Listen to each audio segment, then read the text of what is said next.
Yeah, yeah, yeah, yeah, yeah.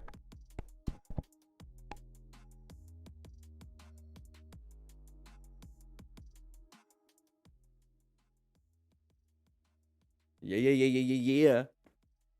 How's everybody doing today? Hopefully you guys can hear me okay. We are actually live streaming to Twitter, Facebook, Twitch, and I can't do this fourth finger, so I'll just do this. YouTube, obviously. Woo-wee. So if you are watching on Facebook, welcome. I see a few of you in there. If you are watching on Twitch, I think I see maybe 2 people on there. I don't really use Twitch too much, but we're going to start, playing around. I did ask to remove my affiliate status, so they didn't. We'll see what happens.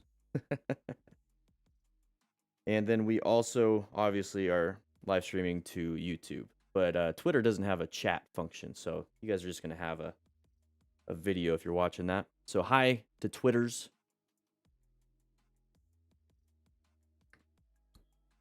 There we go. Oh, jeez. What happened here?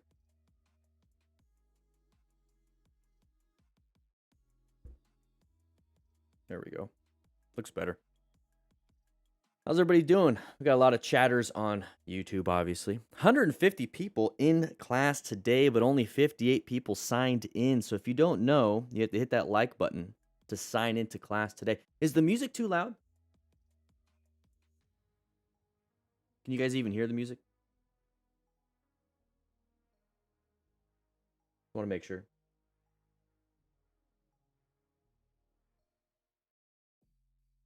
If you're watching on Facebook, say something in the chat. I just want to see if the chat works. It's a quick little test. No music. Okay. Let's see if we can change that.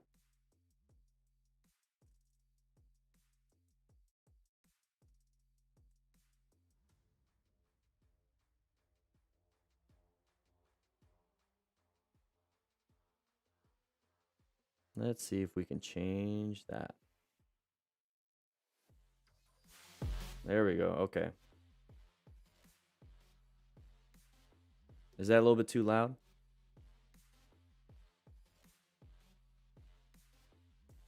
We don't need music in here. We're in class. You guys need to relax. The donuts are for the rookies.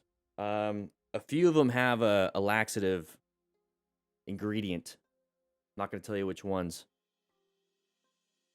Yeah, once we start class, we can't have a bunch of music playing, so I'll let it play for now.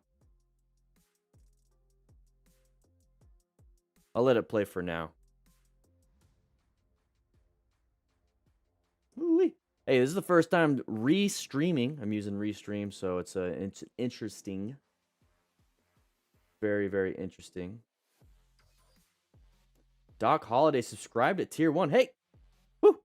Doc Holiday, I see that. Testing emotes for a restream. Let's see if that works. Well, if you're on Twitch, it might not move over. I think I turned off that bot because that bot goes insane on Twitch. So I didn't want it to do that. I felt like it would have done some craziness. I'm actually going to turn off affiliate status. I already asked him like a year ago to turn it off and kick me out of the program. But hey, I see Tyrone. How you doing, Tyrone? Dusty, how you doing on Facebook? How you doing? Thank you, Nathan, for testing it out.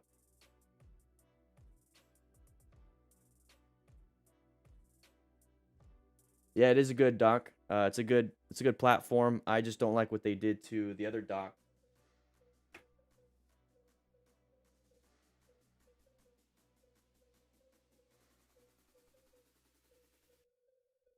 If you know what I mean. But I figure, Dusty having a great Friday. You know what? You beat me to it. Speed Limit Challenger, if you are watching this, happy Friday. Happy Friday. Yeah, we got some Metamucil in a few of them, which you won't be able to taste. And then I put some Ipecac in a few others, which if you don't know what that is, you will know real soon. Woo-wee. This is fun. 180 people in class. Sign in. Sign into class. We're going to be watching this MotoStars video. Ooh, that felt like a little loud. Did that feel a little loud to you?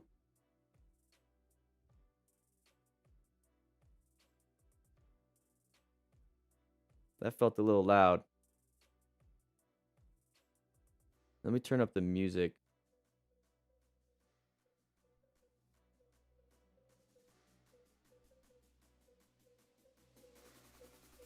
Is that too loud? How about that, the music? I feel like the music's pretty loud. Let me, well, it's not going to be playing like that the whole time.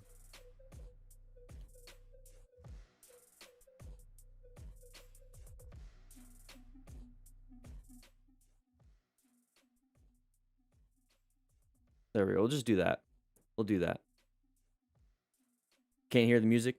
Well, yeah, I feel like everybody's kind of like behind on a few things here. Let me go ahead and double check a few things. Stream settings. That's what happened. It auto stopped. It auto stopped on a few things. When I redid it, it's on low latency. Dang it, guys. Sorry about that. Low latency.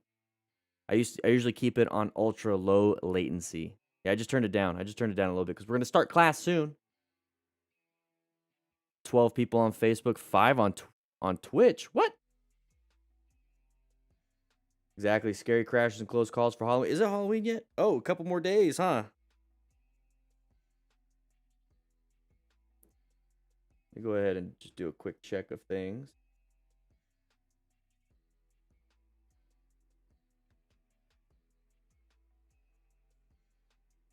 Watching me on your lunch break.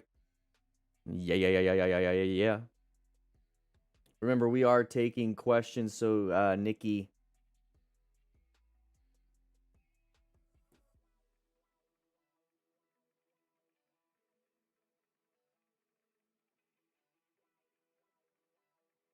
Are beards a fire hazard? Yes. So far, thankfully, knock on wood, I have not had anything burn. Twitch is actually like 2 seconds ahead. Yeah. You know, I'm going to start recording. You're going to have a lot of fun with this part. Okay, let's see. Let's see how it functions with the recording. No missed frames due to rendering lag. Okay. Looks like we're good. Bitrate looks solid. Bitrate looks solid. I got like a shiny head on.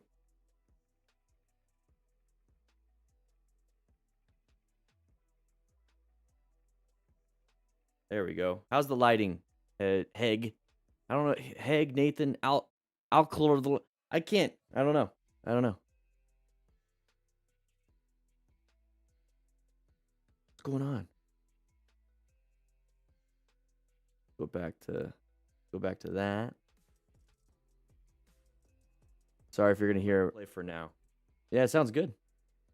Sounds good. Alclor. There you go. So my audio sounds pretty good. Sounds pretty good. Let's go ahead and do that a little bit. Lighting looks great. Good, because I have like a little shine on my head. Hey, that's the problem when you got nice reflections. Tyrone, hello from the Philippines. Tyrone is on Facebook. I'm keeping track of things here, or at least I'm trying to.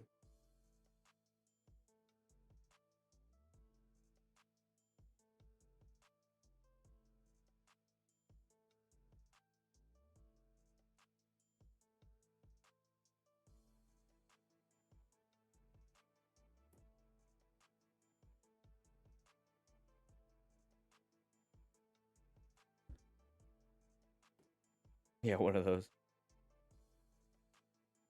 Can I still use a gas mask with a beard? No, and what you're thinking about is a self-contained breathing apparatus, an SCBA. It's a little bit different than a scuba, which is an underwater breathing apparatus. And no, I do not. I do not have a face seal on this because I'm not a firefighter, career firefighter anymore. I don't work for a municipality. I work for you guys. Just glossy. Hey, this is a lot of fun. I am learning how to use this. I'm making sure I'm monitoring everything. Everything looks good. Let me just double check.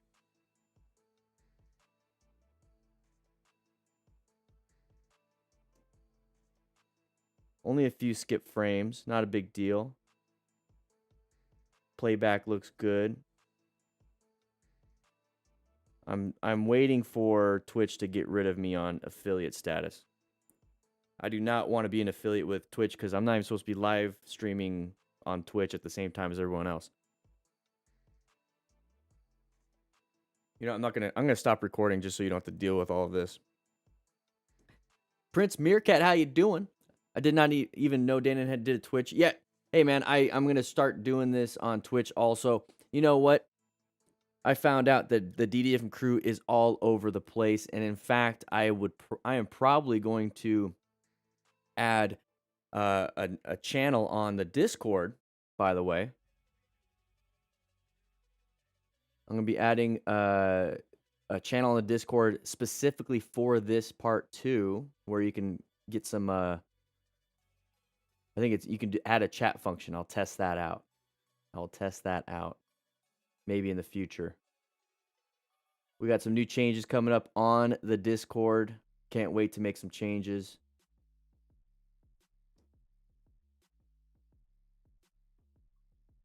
I want to change it to where I'm not listening to Spotify on my appearance on Discord. Hey, we're making change. Hey, I gotta figure shit. I gotta figure it out. 1 second.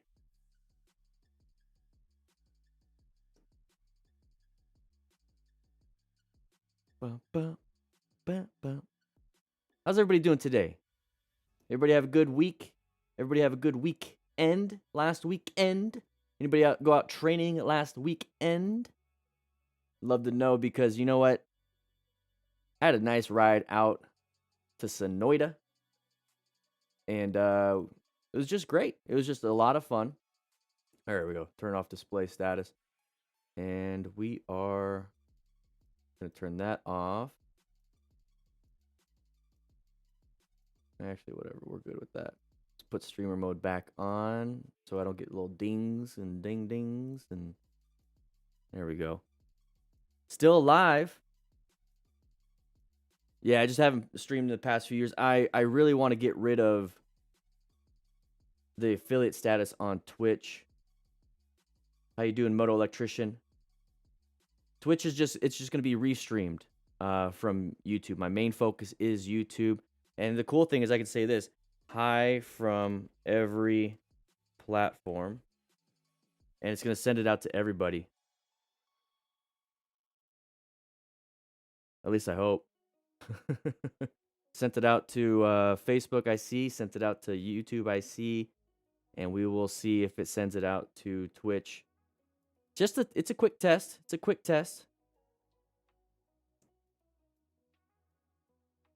What's up, Nicholas? How you doing? Bike meetup tomorrow in Sweden. Hey, Nicholas, we got a bike meetup on Sunday. Not a bike meetup, but it's the 520 Moto Show on Sunday.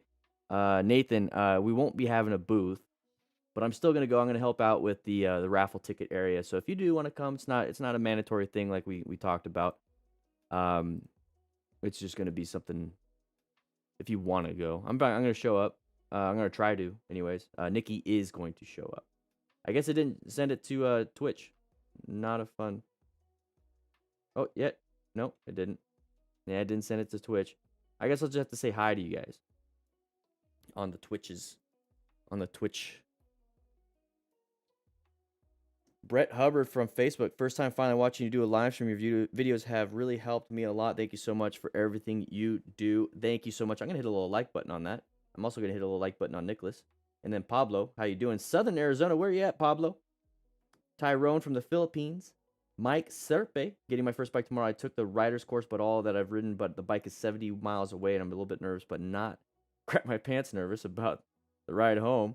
Watch a ton of your videos that help me feel comfortable enough to get into writing any words of advice for my journey home. If it's your first bike and it's brand new or whatever it is, take it nice and easy. Find the back roads. Do not, 70 miles back roads, whew, that's going to be a little bit. You know, if you can, maybe get it trailered. See if the dealership will trailer it. That's what I did for my first bike. But if you have a friend, also see if they can ride it home. You don't want them to crash it, so maybe I would find some back roads. I mean, let's say 40 miles an hour. It's going to take you about an hour and a half, 2 hours to even get home. Not a big deal. Not a big deal. You're going to have a great time. Take some breaks. Tucson. Yeah, see you, Pablo. Maybe see you at the 520 Moto Show. What software do I use? Love the Chroma. We use OBS. And one second. What do we use? Oh, she's not here right now. Tyrone Quintos became a rookie member. Hey, by the way, everybody on Facebook and Twitter, if you do, or not Twitter, Facebook, Facebook, Twitter, and Twitch. Jeez. If you want to support the channel, go over to YouTube and click that join button. Like I said, I'm going to be removing the affiliate status off of Twitch. And Nikki will be taking everybody's questions. I believe if you can write in the chat, Nikki, if you see all the Twitch and Facebook questions also. Because if not, we'll have to set that up. We are making it a possibility so that we can all answer everybody's questions if we can. So please bear with us. We're working really hard on this. DXCLN, I don't even know what that means. Is that a license plate? But welcome to the rookie member status. Let's see if I don't have alerts. Yeah, I don't have alerts on. Yeah, I'm keeping the alerts off for now just because it gets a little nutty. Let's make sure I have my pen. Yeah, get my pen's up here. My pen's up here.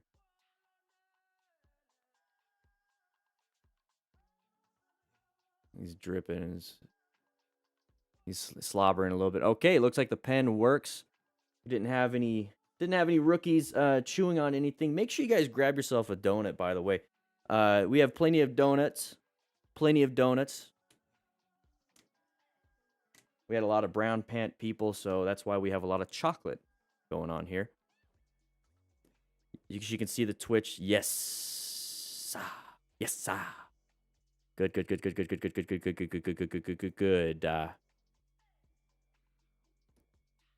I know it's 8:25. We're supposed to start on A Crew. A Crew is going to start at 9 a.m. today. We're still setting up everything.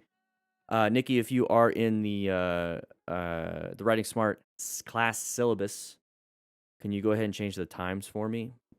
It says, let's change the 7 a.m., the top one, to 9 a.m., and then just kind of do the math all the way down. We'll make it a little bit simpler in the futures. Jesse Reeves became a senior crew member. You like donuts, Doc? Hey, Rudy, how you doing? First time watching live. I'm a soon-to-be biker and love to watch your videos. I've learned a lot. Rudy, love to have you here.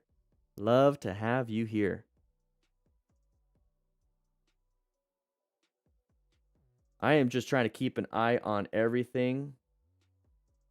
I have a bunch of monitors just kind of looking at everything. Let's see. Can you guys hear this? That's really loud. Is that loud for everybody else?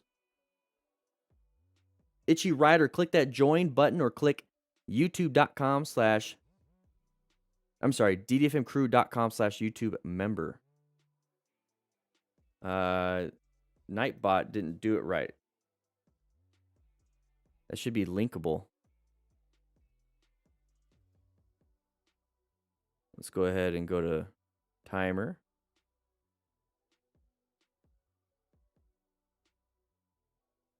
Should be HTTPS. So let me go ahead and try that out. HTTPS. I have no idea. I think they changed that on me.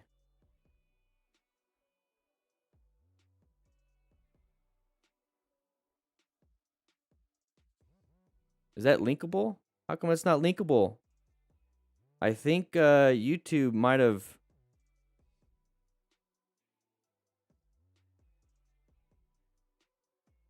I heard on I follow a lot of stuff on the Twitters and things, and supposedly they have been breaking links.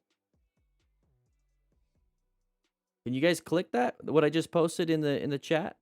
Are you guys able to click that?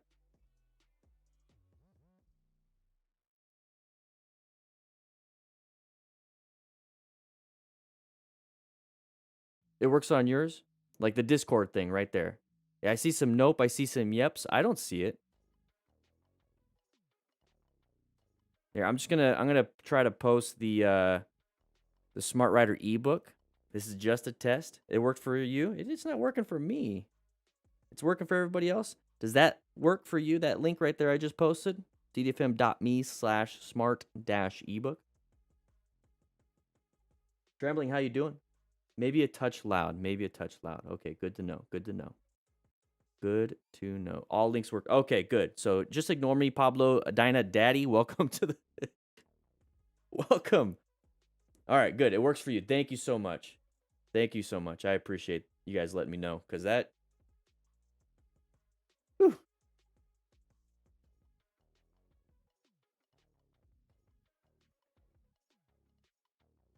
Subscribed with Prime. Guys, if you want to subscribe, okay, never mind. Prime is free. Link brings me to it. No, it doesn't. You know, I'm gonna have to hide you, buddy. Hunter, how you doing? Links work. Hey, Robert, good to see you. How's San Diego weather right now? It is nice out here. It is nice out here. Okay, so I'll get out of all of that then.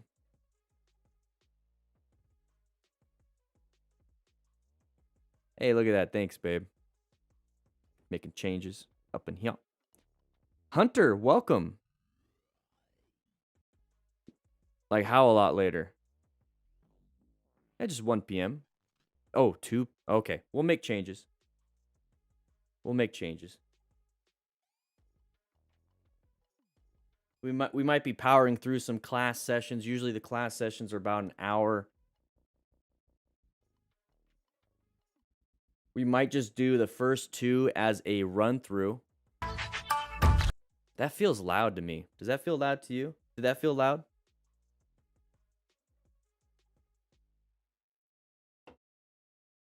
Did that pop anybody's eardrums?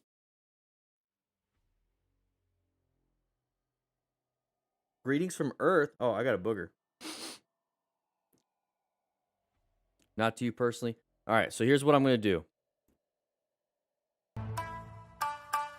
Is that loud? Let me know if that's loud. You know, in fact, I'll go ahead and check that on my phone, and I am not playing it now.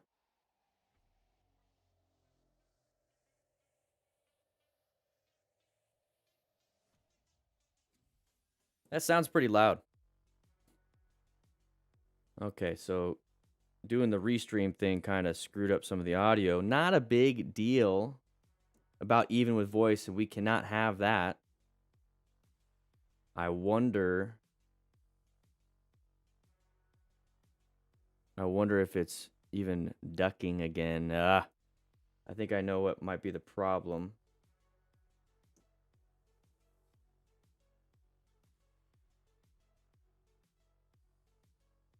Okay. That's the problem. Found the problem, everybody. Just 1 second.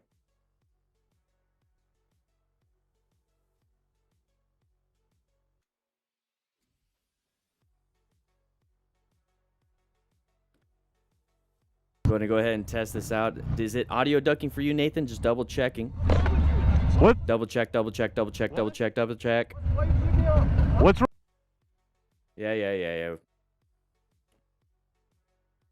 All sounds good?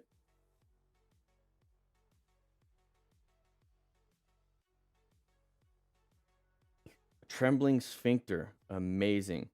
Nice name, buddy. Not loud, Nicholas? Okay. Good. It's ducking. It's ducking fine. Was it loud for you guys?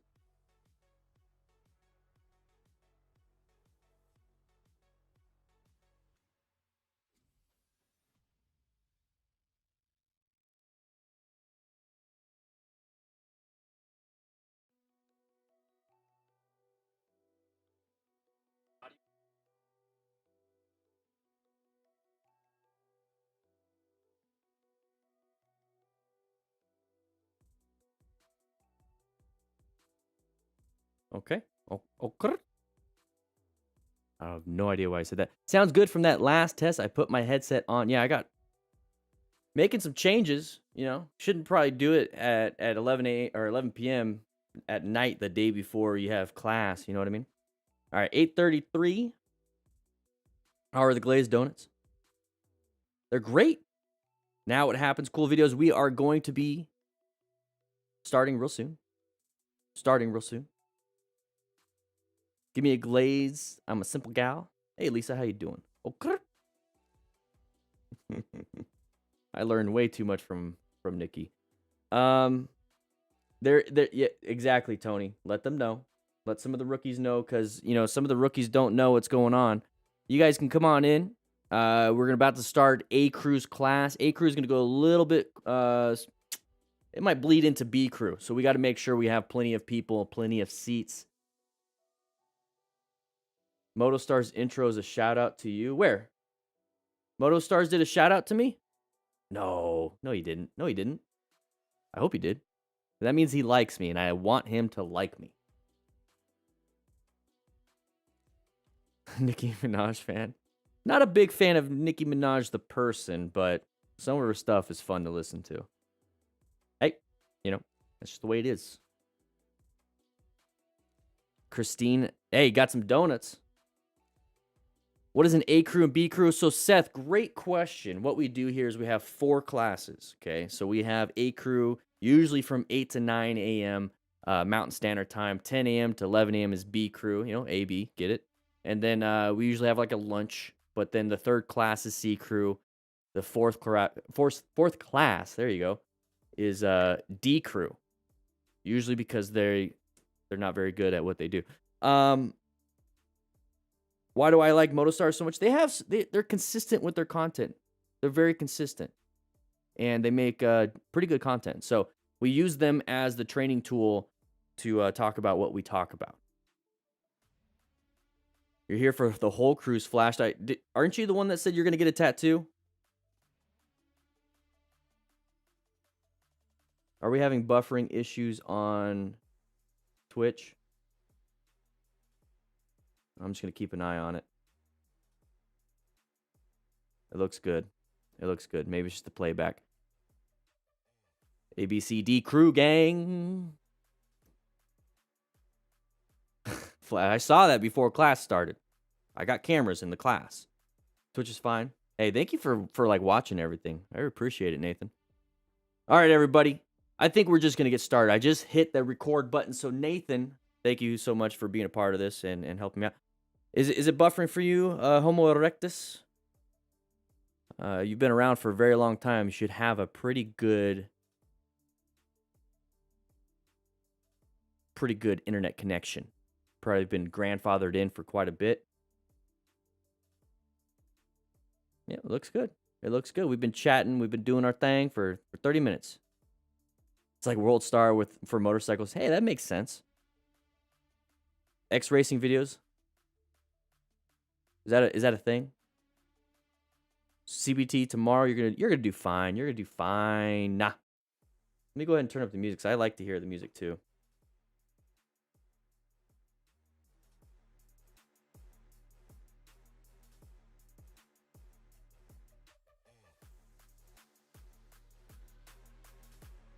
Is that too loud?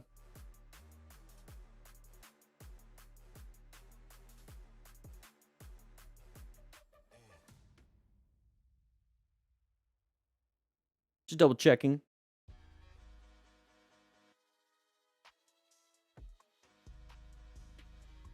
Oh, the audio turned off. Yeah.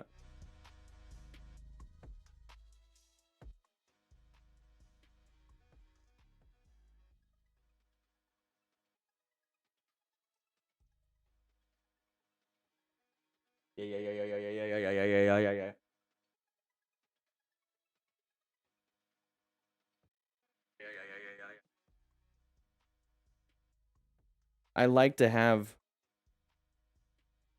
the audio, my audio, because I know some streamers have very low voice. All right, they're messing with the audio again. Here we go, everybody. Let me know, Nathan, I trust you when it comes, because I see a lot of people going crazy. So here we go. Here we go. Let me know if I need to make some adjustments to the audio. But in the meantime, we're going to get started. I think we got to catch up, everybody. We got to catch up to our schedule. This first one is going to be a no pause video. So we're going to just go right into it. We have to do a lightning round, everybody. So let's go ahead and get in here right now. Okay. Itchy Rider, how you doing? Duke 390, here we go. Guys, we got to get going. Sounds great. No lie, Doc Holiday. Great.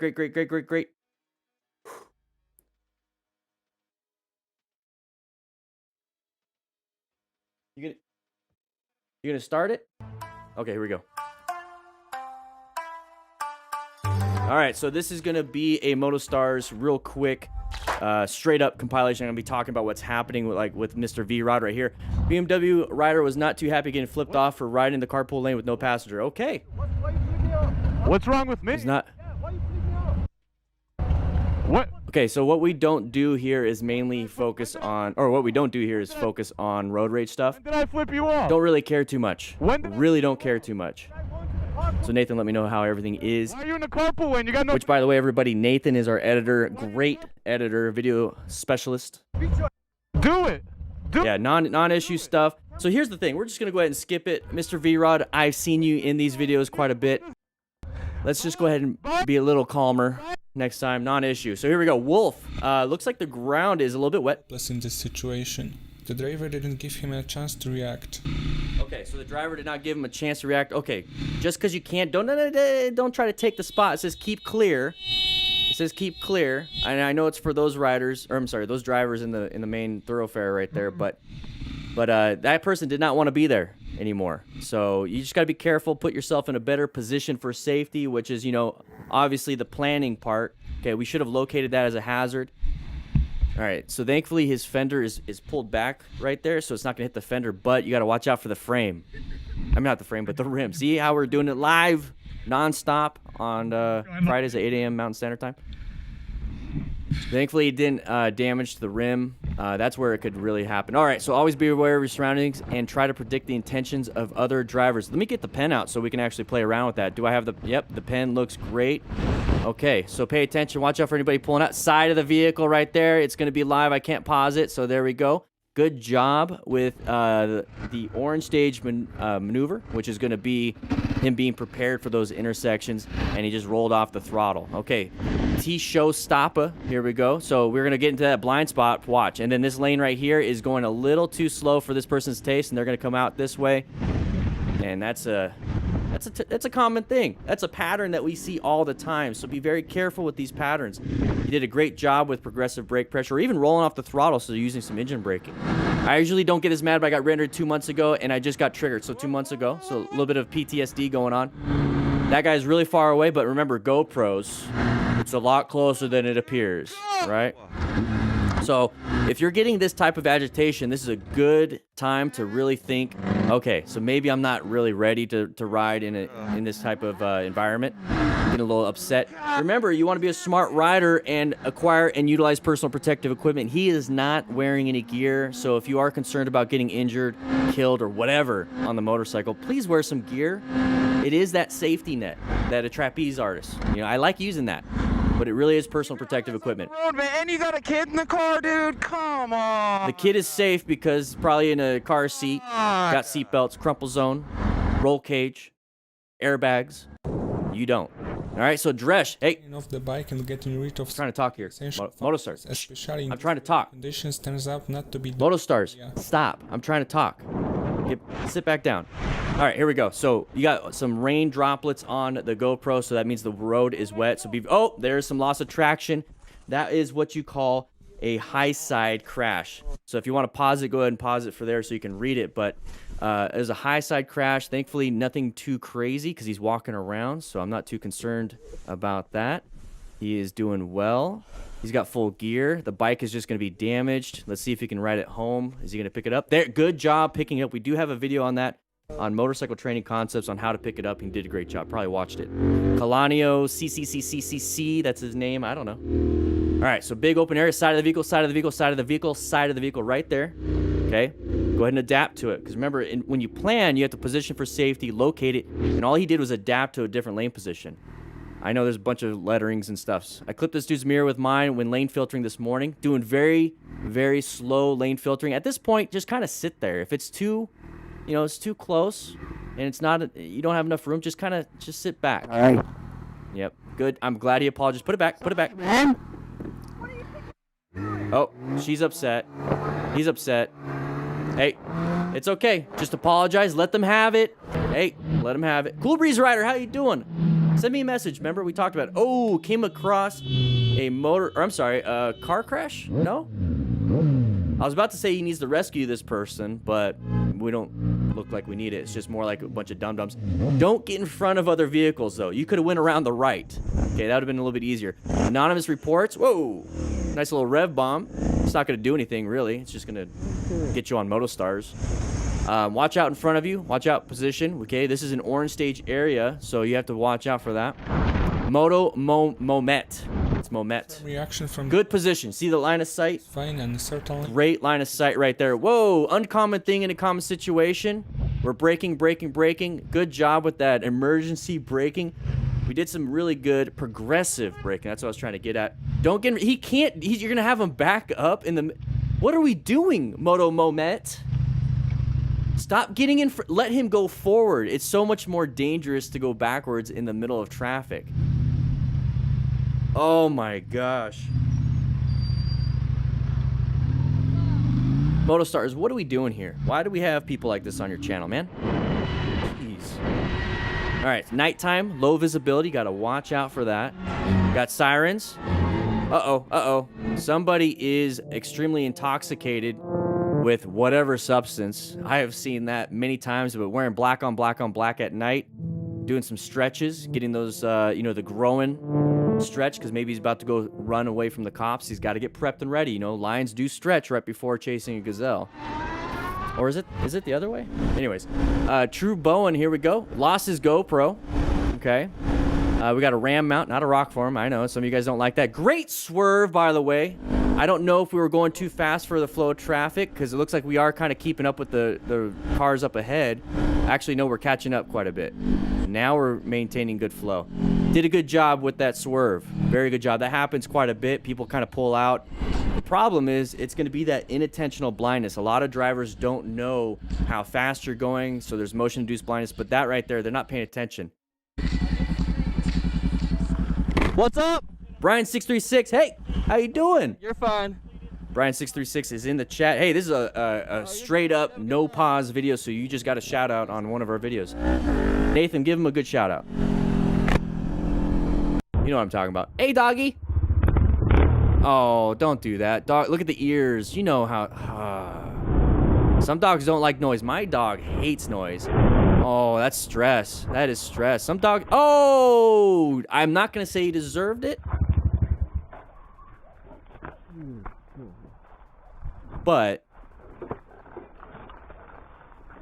Hey, you did that to a dog. Alright, so Allison MV93. Twice. Not focused enough on the road, he's too late to notice cars braking in front of him. Thank you, Motostars. Whoa! Lost a little traction because we locked up that rear brake probably.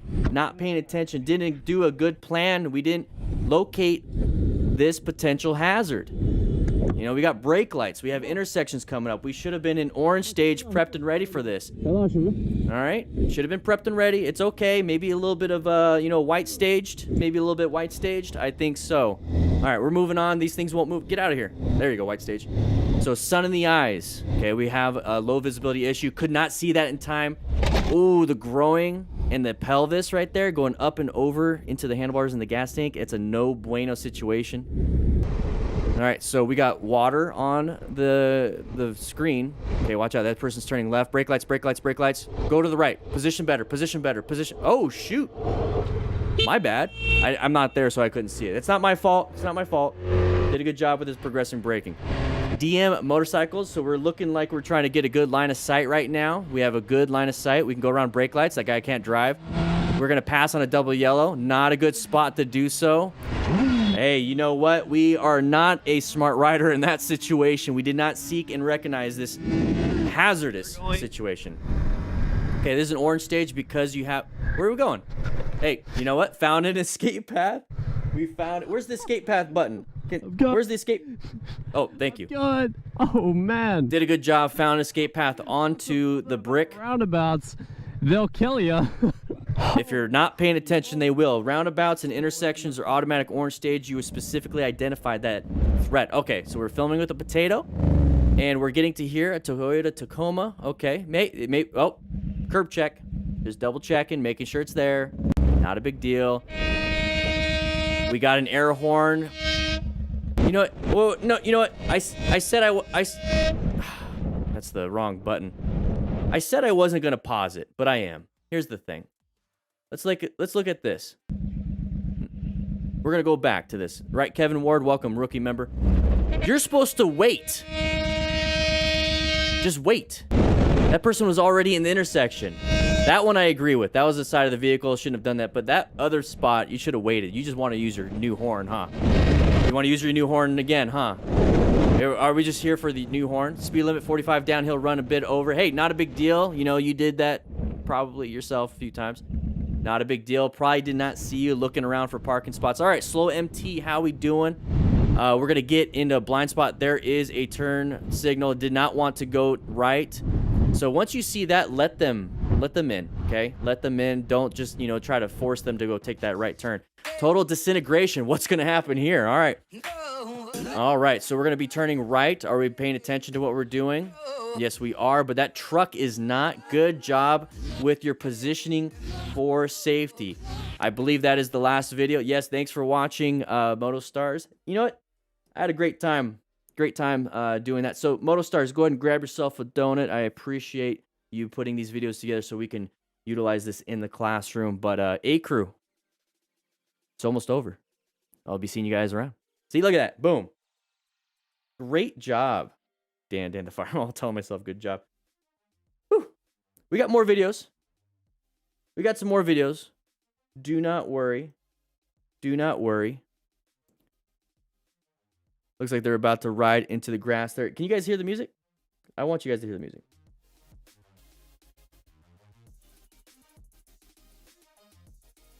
Just making sure you guys can hear the music.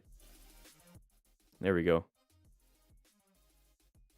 Let's go ahead and get the next video up here. So we do have a syllabus, by the way. So we got a syllabus right here. And I believe Nikki is taking your guys' questions. Yeah, Nikki is taking your questions. Okay. I'm not going to show you everything because we got some information there you don't want to see. She usually writes me little notes, you know, saying how good looking I am and all that stuff. But anyways, let's go ahead and get this new video up.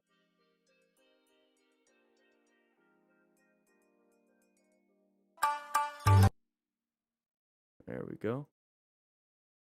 Ooh-wee. Don't want to hear music? Well, silence is kind of boring. So, yeah, music's very low. That's fine.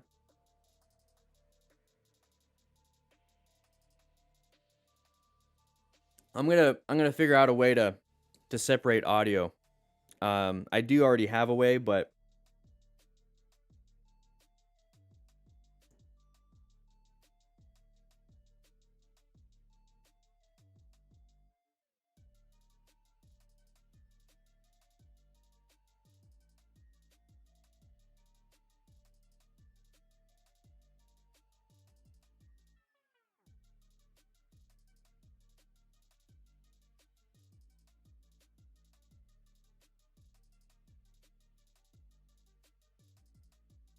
just double checking.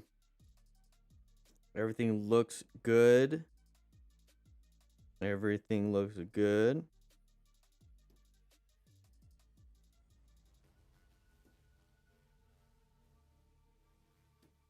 Any tips for throttle control? I think I can answer this one. Throttle control. Try your best to, let's go ahead and zoom in a little bit. Try your best to have a flat wrist. Now, it's going to be a little bit hard because sometimes you like to do this, but if you're trying to do this, that's going to be a little difficult. So have a flat wrist and don't grip it so hard. Okay, don't grip it so hard. Do not grip it so hard. We'll answer quite a bit. We're actually answering all these questions. Let's go ahead and, screw it. Let's just bring it up. We're going to be answering all these questions at the end of class, okay? We got quite a bit of questions. We're taking them down. So if you do have a legit question, which, by the way, Nikki, we will be talking about what is a legit question, because I know already we're going to have some spammers doing some weird things going on right there.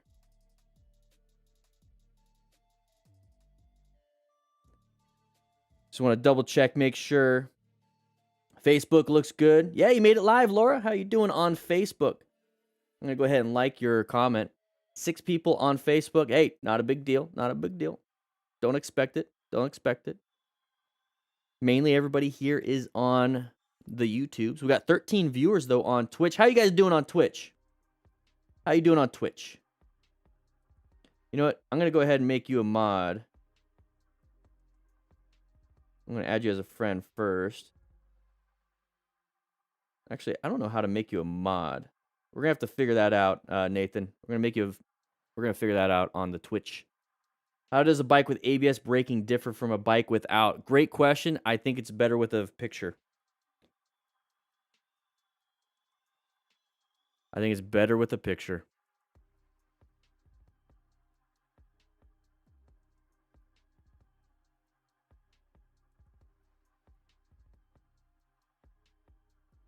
That's how it is. If you slam that front brake or any of the brakes with no ABS, you start to slide. If you slam that brake with ABS, little put, you still don't want to slam your brakes. You want to do progressive brake pressure. You want to be squeezing. Think of it like, let's go ahead and make me a little bit bigger. Think of it as an orange and getting some orange juice into my Rockstar. You're going to squeeze a little bit nice and smooth. You got to get it into the Rockstar. But if you just do this, it's going to go all over the place, and you're not going to get it into that little mouth hole thing.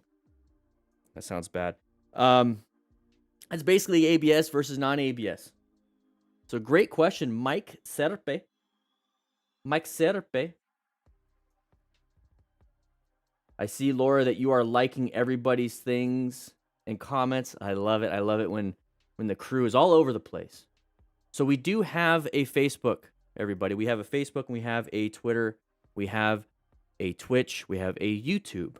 And pretty much everything is facebook.com/DanDanTheFireman. So /DanDanTheFireman, /DanDanTheFireman. The only thing that's not is Twitter, and it's /DDFM Crew Chief. Yeah, this is what it looks like. And this guy looks like he's going to have a big problem. Hey, yo, doing good on Twitch. Everything looks good and sounds good. The Mad Nasty, thank you so much for letting me know. Appreciate that. I really do.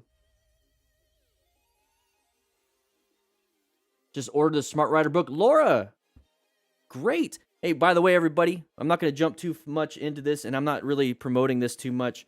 But, oh, did I just make it smaller? That's what she said. The rescue kit, we only got 6 of these left. We only got 6 of these left. If you want to get it now, get it now. If you don't know what a rescue kit is, it's a freaking trauma kit. It's not a first aid kit. I see a lot of comments here. A lot of you rookies don't know what you're talking about.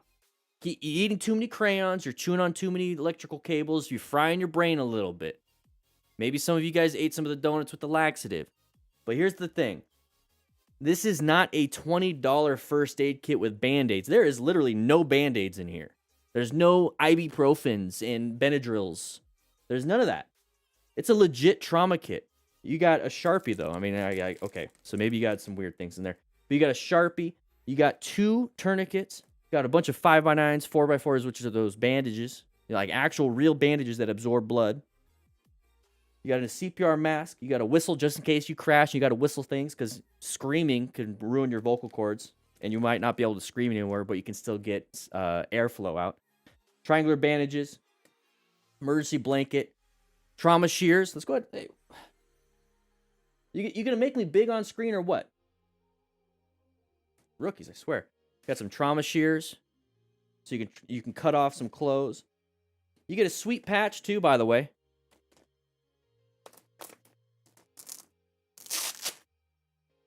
Sweet embroidered patch. DDFM Crew Smart Rider.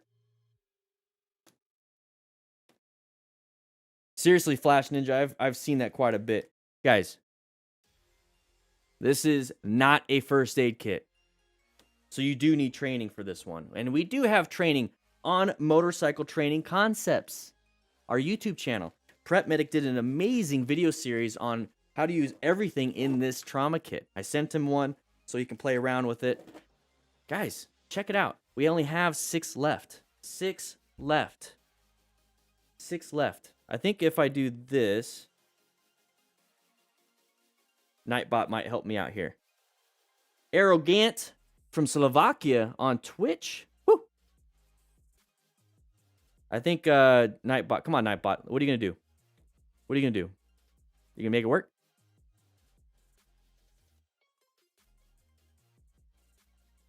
Rescue kit. Maxim, we are working on that. We have... Rescue didn't work. Thanks a lot, Rescue Kit Mans. Let's see. Will this work? No, it would not. It's in the description. It's in the description. There. I will do this. Boom. And I will pin it to the tippity top. It all started because Laura said she got a Smart Rider basic training ebook, which I feel like I'm going to start making some printed versions of it and maybe doing only 100 signed copies. What do you guys think? I think I might do that. Might get a little extra.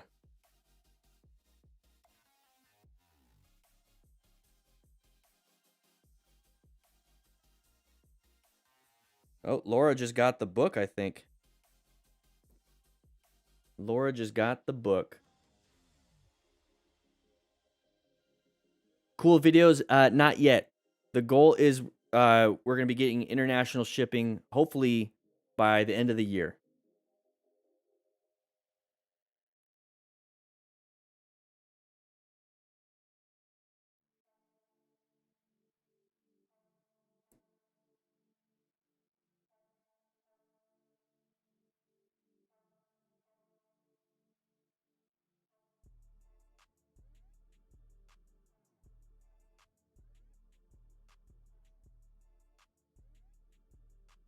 There we go.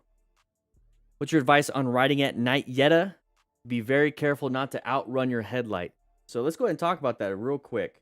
We still got a little bit of time before class really starts for B crew here. You like Twitch better, Bad Fish? Okay, okay. So outrunning your headlight. So let's say your headlight shoots out 100 feet. Okay, that's pretty good. Shoots out 100 feet in front of you. You're standing still 100 feet. That's pretty far. That's pretty far. So you're like, I can see quite a bit. And I feel like I can react pretty quickly within that 100 feet. Now, let's say you go 20 miles an hour. Okay, now let's say your total stopping distance, let's just say it's 50. I don't even know, because I don't know how good you are. You got perception, reaction. Do we have a button right there? There you go. Perception, reaction, and braking distance equals total stopping distance. So let's say you get 50 feet total stopping distance, but your headlight still does 100 feet. Okay, still pretty good. You stop within what you can see. Let's say you're going 70 miles an hour and your total stopping distance is like 200 something, 300 feet. And your headlight only goes 100 feet. So now you're hoping that last 200, maybe 150, 200 feet that you can't see, that there's actually going to be a road there. There's no potholes. There's no nothing. You have to adjust. So at night, if you're going super duper fast, and I understand that's going to be on the interstate and stuff, so use your high beams if you can. But if you're in town going super fast and there's not a lot of visible light and all you have is your headlight, you might be outrunning that headlight. Does that make sense to you? I'll find a better metaphor and a better way of explaining that in the future. But if you're not able to stop within how far your headlight shines, you're taking a bigger and bigger risk. Okay? Found you a couple weeks ago and really enjoy your content. First time catching live. Draco. Are you Slytherin? Where are you riding Yami Noobs? When are you riding Yami Noobs Turbo Hayabusa? I have no idea. That thing is probably going to kill me just by looking at it. Gustavo, we will try to ship that rescue kit overseas. We really are. How does the rake on the front of your bike affect your turning? Example, rake chopper versus regular cruiser. Rake chopper. So what you're thinking? Yeah, what you're saying is like the big old the trail of in the rake of everything of that front end. It's going to make turning a little bit harder. So think of a coaster or a caster wheel on the bottom of anything. See how it's like right below where it is, and you can kind of basically just turn it like this. Now, if you have like the wheel way in front and a wheel way in the back, you can't really do that. You have to turn nice and wide. Once again, I'll find a better metaphor for that. But the main thing is that the further away the wheel is, the more effort it is that you're gonna have to turn left and right. But it's gonna be more stable. Okay, it's gonna be more stable going straight. So sport bikes going straight, yeah, they can do okay. They're doing pretty good. You know, it's just the way physics work. But they turn in really quick. A cruiser, let's just say a regular cruiser, is going to be very, very stable, very easy going straight, and a little bit more difficult going left and right. It's not that big of a difference, but a massive difference when you get like a big old chopper thing. Yeah, I can read chat from both. All right, we'll go through the video. All right, this one we're actually going to pause. We're actually going to pause. We're right on time. Right on time. Here we go. Dun, dun, dun. Dun, dun, dun, dun, dun, dun, dun, dun, dun, dun, dun, dun. All right, here we go. Motorcycle wobble, save at 115 miles per hour. Why are we going that fast? Why are we going that fast? Why are we going that fast? That is beyond lucky at that point. There's not much to say about that one. Should not be going that fast. S.M.A.R.T. Such intensity of the road traffic and trying to show off for the driver ends up costly for this biker. Oh, that was so cool. That was amazing. Wow. Okay, good job, man. Let's go ahead and land it, and then let's go ahead and, you know, ride along. Oh, we got to do it again. Woo! Oh, all right, so now you just ruined that guy's car, too. And, oh, there it is. So hands, what happened to your glove on your right hand, by the way? I see that he has his headphones hooked up into his ear, probably a phone in his jacket. I know you guys don't like it when I advertise it, but get a rock for him, get a Bluetooth, okay? Cardo. Oh, cracked. Oh, hey, it worked out pretty good. Okay, we're not going to spend too much time. Doesn't even have a headlight. I wonder if that thing popped off. Nope, it was never there in the first place. Okay, so he's just having a lot of fun. You know, he's just playing around with his buddy. Maybe it's his buddy, okay? I don't know. So he doesn't have the glove. Now, we're going a little too much. Okay, just a little too much. Went a little bit past midnight. Here we go. Or 12 o'clock, sorry. I'm not a stunter. I don't know. Is Brian636 still in here? So we're going to be doing this. We're going to go a little bit too wide. Now, here's the problem when you land on your back and your butt, okay? First off, you land on your butt, you're going to break your coccyx. It's your tailbone, okay? There's like, 5 bones in your coccyx? 3 to 5, you know, it depends. Some people have them fused. Some people don't even have one. Anyways, we're going to be falling down on that and snap a few things, and you're going to have to let that heal and sit on a donut for a little bit, which, by the way, we have quite a few. Just don't sit on these ones. And we're going to go ahead and land down. So once again, our body's natural reaction is to put our hands down so we can protect our core. We're not wearing real gloves here, so there's not going to be any impact protection on that hand. So make sure you guys are being smart riders and actually getting it first and then utilizing personal protective equipment. And we're going to go ahead and now put our right hand down. So we're going to lose a little bit of flesh on that one. Hopefully we don't. But it's going to still be painful on that impact. You saw his wrist fall back, and we're not really wearing any gear. So we're going to have a lot of trauma to us. Hopefully not too severe. When I say trauma, you're going to have just, you know, a lot of minor stuff happening. But still, you don't want to be doing that. So be a little bit safer. Choose a better situation to be doing this in. Don't be doing it here. Do a better risk assessment. Okay? Assess that risk. All right, here we go. Here we go. And then watch out. You got to pay for that guy's stuff unless he's able to just kind of tippity-tap it back in. Stone Mountain Moto, here we go. Go a little bit fast. Are you going to get pissed off at that person because you weren't ready? You weren't in, you know, orange stage coming up to an intersection? No. You're so focused on your thing. I thought you saw me. I almost kept going. Yeah, I'm good. I'm good. You almost kept going. You didn't hit me. It was a stop sign. Okay. Everything's good. Everything's good. I'm glad the interaction was good, but let's go ahead and do another risk assessment. Okay, that's a stop sign right there. Let's go ahead and get the little pen out. that is a stop sign. We should be stopping. This is a blind corner right here. We have a vehicle right there. Are we really paying attention? Because on the left side, we have a terrible line of sight. We don't even know if the traffic is going to continue going or there's a car there. So if we're going to continue going, which, by the way, we're going to hit that grass over there, not a good situation. Maybe he wants to jump it. But we're over here at the mall because we don't have anything else to do today. And, you know, we're going to do some wheelies. Let's go back a little bit so you can actually see the wheelie part. So here we go. Got some wheelie up. And now we're going to go ahead and have to go down because we saw that pattern, that side of the vehicle. Now, that person did cut it off. I know a lot of you guys are saying, oh, you guys don't tell the car driver that they did nothing wrong. Yeah, they did something wrong. But what are we doing, right? And I'm saying we, not me. It's probably someone like you doing this. But don't do it. So we got cut off a little bit. So good job with the progressive braking with whatever he has on that dirt bike or that dual sport bike. Slowing it down a little bit. Thankfully, there's nobody coming that way. But rev bombing, everybody's kind of in the wrong here a little bit. Maybe she's a little bit more. That's why she apologized. Maybe she apologized. And that's it. So she was so upset with herself and concerned. Wasn't that close. Could have stopped sooner, but I made the mistake of thinking she saw me.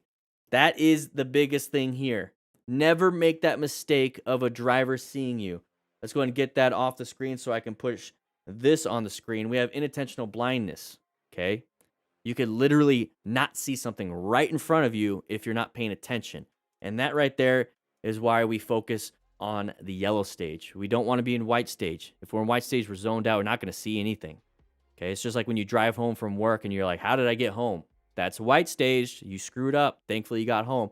You want to zone in. Maybe have some good music playing. I don't know. Zone into the ride, into the drive.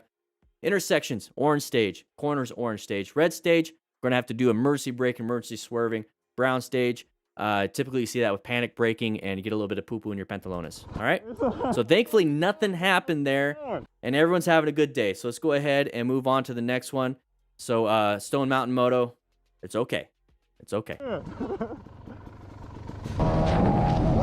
Here we go. He crashed a new motorcycle. That's a no bueno situation. We got pixels everywhere. Oh, going a little too fast. Hey, look at the cruiser rider did better than you. Come on, man. Was that a crash? Okay, if we hit anything, it is a crash. Okay, close calls only matter if you don't touch anything that you're not supposed to touch. So that is considered a crash. Now let's go ahead and go back. What do you think? Once again, I said orange stage is going to be for corners. Because you got to pay attention. You got to make sure you do what you need to do to make sure you do that, or make sure you can actually corner that motorcycle. So what I like to do is look very far ahead. So you got to look for signs, you got to look for debris, and you got to look for your entry. Okay, so now you have to adjust your speed based off of that. So adjust that speed. You might be going too fast like this person. It looks like we might be coming off of an interstate or something and going off into a main road. So we're going at highway speeds, and we got to slow down before this turn, okay? So throttle control, though. When you slow it down, you want to maintain a good throttle. You don't want to be doing this with it, okay? So no jerky movements. You got to make sure you maintain it through the turn so you don't slow down too much or you don't go too fast. And then you got to keep looking, okay? You look first, you look last, you look through all of it. Find that exit. So let's go ahead and see what we did here. So remember, we got to look for debris and signs. So there's that chevron right above his head. That chevron sign is going to tell you that you need to be going to that direction, and it's a sharp turn. Very good. We didn't pay attention there. Also, look for other things that other people screwed up on. Look at this side right here. People tend to not make this turn very well. So not good. But yeah, that chevron is a big indicator that we should be paying attention. So if you're a new rider to driving or riding, signs are very important. They're very good. Think of it as like a video game UI. Something's popping up. Hey, it's letting you know. Warning, warning, warning. And then you kill that monster or something. I don't know what games you guys play. Anyways, so now let's go ahead and adjust our speed. We didn't do that. We did not do that. A good acronym everybody knows. Oh, that's no bueno. Good acronym that everybody knows is slow, look, press, and roll. Okay? I have a few other tips, but slow, look, press, roll. Pretty easy. Pretty easy to memorize. He seems to be okay, so we didn't have to rescue that rider, but not a very smart rider. Okay, so close call with the sheep. There we go. Let's see what sheep are out here. Slow it down. Good progressive braking. Side of the sheep. Good job. Got out of that situation. Moving on. Doesn't have to talk about this one. All All right, Dr. Twist. All right, this is going to be a great situation where you hit your buddy because you're not paying attention, and hopefully no other cars come out. Woo-wee, Dr. Twist, I've been seeing you a little bit later, or a little bit more on this channel. That was a very quick video. So Dr. Twist, real quick. Dr. Twist. Slow it down. Just straight up slow it down. Okay? I don't know where you got your PhD in twisting, but slow it down. All right? So it says, don't follow a leader bike that has chicken strips and no insurance. 100% my fault here. Okay, at least he did a good after-action review of himself and made sure that he did take that at fault. But chicken strips ain't no problem. Insurance is. So make sure you guys get yourself insurance. So we're going to be going over here. If that person doesn't have chicken strips, come on, man. You're talking crap. But anyways, getting knee down in the mountains in California. I know somebody that does that, and they're not really good coaches. Anyways, moving on. So we're going to get up to here, and we're going to try to pass our, I guess, some dude, our buddy. I don't think it's a buddy because he's talking crap here. But we're going to be trying to pass him on this area. Now, this person is setting up for the next turn. Setting up for the next turn. That's going to be going a little bit wide, so outside, inside, outside, because that's what, you know, Street Rossies do. You know, he retired. So I don't know if we call them Street Rossies anymore, but we will for now until we find a better one. So right here, he's going to go wide. So you should have understood that if you would go to a track and you understand, you know, everything. But, you know, if we're on the street, it's all about, you know, hooligan stuff. We're going to go ahead and impact, and we're going to say hi to him, you know, right here. How you doing? We caught you. Now, one big problem when you hit somebody with your right hand is that brake lever, if you don't have, you know, bark busters on like dual sports and whatnot, or if you don't have a brake lever guard, if that hand and that lever hits that person's whatever and smashes that front brake, hey, it's a panic brake. You just straight up panic broke while you're going super duper fast. So that's a big hazard there. So it's not just you hit them. There's a good chance you could have fallen. That could have been a nice impact. Now, one thing I do like is that he did wear full gear. He's got full leathers. But here's the thing. If you hit that guardrail, it doesn't really matter. You cut in half. So thankfully, no other cars were coming. Okay, that's where that risk assessment really comes in. But that person was prepped for that turn. And look, he hit his leg too. So there's some injuries and whatnot. Thankfully, nobody seems to be super duper hurt. But I've seen people check their leg like that and then they start to bleed out pretty good. Here we go, Ziggs 62. He went round the bend too widely and eventually I'm teaching class. straightened the bike. I'm teaching class. Motostars keeps talking. You made me miss it, Motostars. So we dumped the bike. We lost some traction because of gravel. You know, so if that's on the road, that's kind of what it looks like. But we went off-road. All right, let's go back just a little bit since I got distracted by Motostars. So once again, you got to look far ahead, adjust that speed. You got to maintain good throttle control. Don't be jerky with the movements, and you got to keep looking for that exit. Okay? Pretty simple. He went round the bend too widely and eventually panicked as he straightened the bike. All right, so look at great job looking through the turn. Good job. So let's see what happened here. We forgot to turn the bike. We forgot to turn the bike. That's really what it is. He's just doing this. That's it. That's all he did. You have to actually do some counter steering. You got to do some counter steering. You have to actually do a little bit of this. Okay?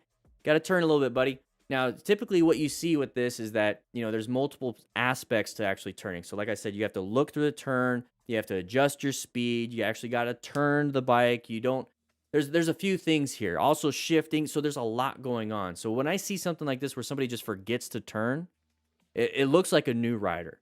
Because new riders tend to be in a position where they can only do, let's say, 4 out of the 5 things because they're still learning all of it. And that 5th thing was turning, and he didn't do that. But he did the looking, he did all that stuff. It could have been anything. Could have been doing the turning and not looking. Could have been doing the turning and looking and not adjusting the speed. So new riders have this big, massive cognitive overload. And let's go ahead and take a look at that. Look at that. The Fitz-Posner's model of motor learning. So right here, this is where every new rider is. If you're a brand new rider and you haven't been riding ever and you're on this channel watching this live stream, by the way, if you guys want to see it Fridays at 8 a.m. Mountain Standard Time, you're looking to learn. You're learning, learning, learning. Okay, you're absorbing as much as you can. You're expending quite a bit of energy on trying to learn. Okay, when you're in class learning something new, you don't even think about your mortgage. You don't think about your car outside. You might be thinking about your motorcycle, but you're focused on learning. And that's pretty much every learner's mind. Now, when you start to practice it, let's go ahead and make myself bigger so I can point. So when you practice it, you start to develop the habits that is inside your brain. You're starting to really learn that stuff because now you're actually putting it in motion. So think of if you ever taken an MSF class, total control, whatever, you do that classroom session. The classroom session is here, the cognitive learning. And then you go out into the range and you start to practice it, and that's the associative learning. That's what you're doing. And it feels weird. You're not doing very good. You're trying to master the basic forms and you're refining the skills. So the skills are very rough around the edges and you start to smooth them out. So your shifting is very jerky, your turning is very jerky, but the more you do it, it starts to become less jerky and more smooth. So you start to do that. And then when you start riding for a long time, or you start riding and you get more and more and more and more and more experience, you start to realize, oh, I don't have to think about shifting. Oh, I don't have to think about turning, really. I don't have to think about looking where I need to go. I don't even need those patterns. That side of the vehicle just pops out. I don't even have to think about it. I'm not saying look for the side of the vehicle. Make sure you shift. Make sure you rev. You're not even thinking about it. And it says autonomous stage. I like to call it automaticity. Okay, so there's different words for it, but it becomes second nature. This is muscle memory at this point. That's muscle memory. When you get to this point, you can now start adding in strategy, like a lot of strategy. And by strategy, what I mean by that, let's go ahead and make myself a little bit smaller. Strategy, would be to plan. Okay, then you start looking for the best position. You're looking for hazards specifically because you're not thinking about, put it back on the screen. You're looking for hazards. You're not really focused on shifting and you're adapting. Put it back on the screen. Navigate around those threats. So that's going to be that swerve and that's going to become naturally. So here's the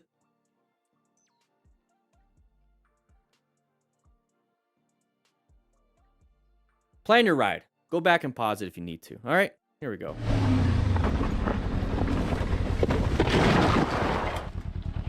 Damien, I have taken attendance, and it looks like you're not on the sign-in sheet.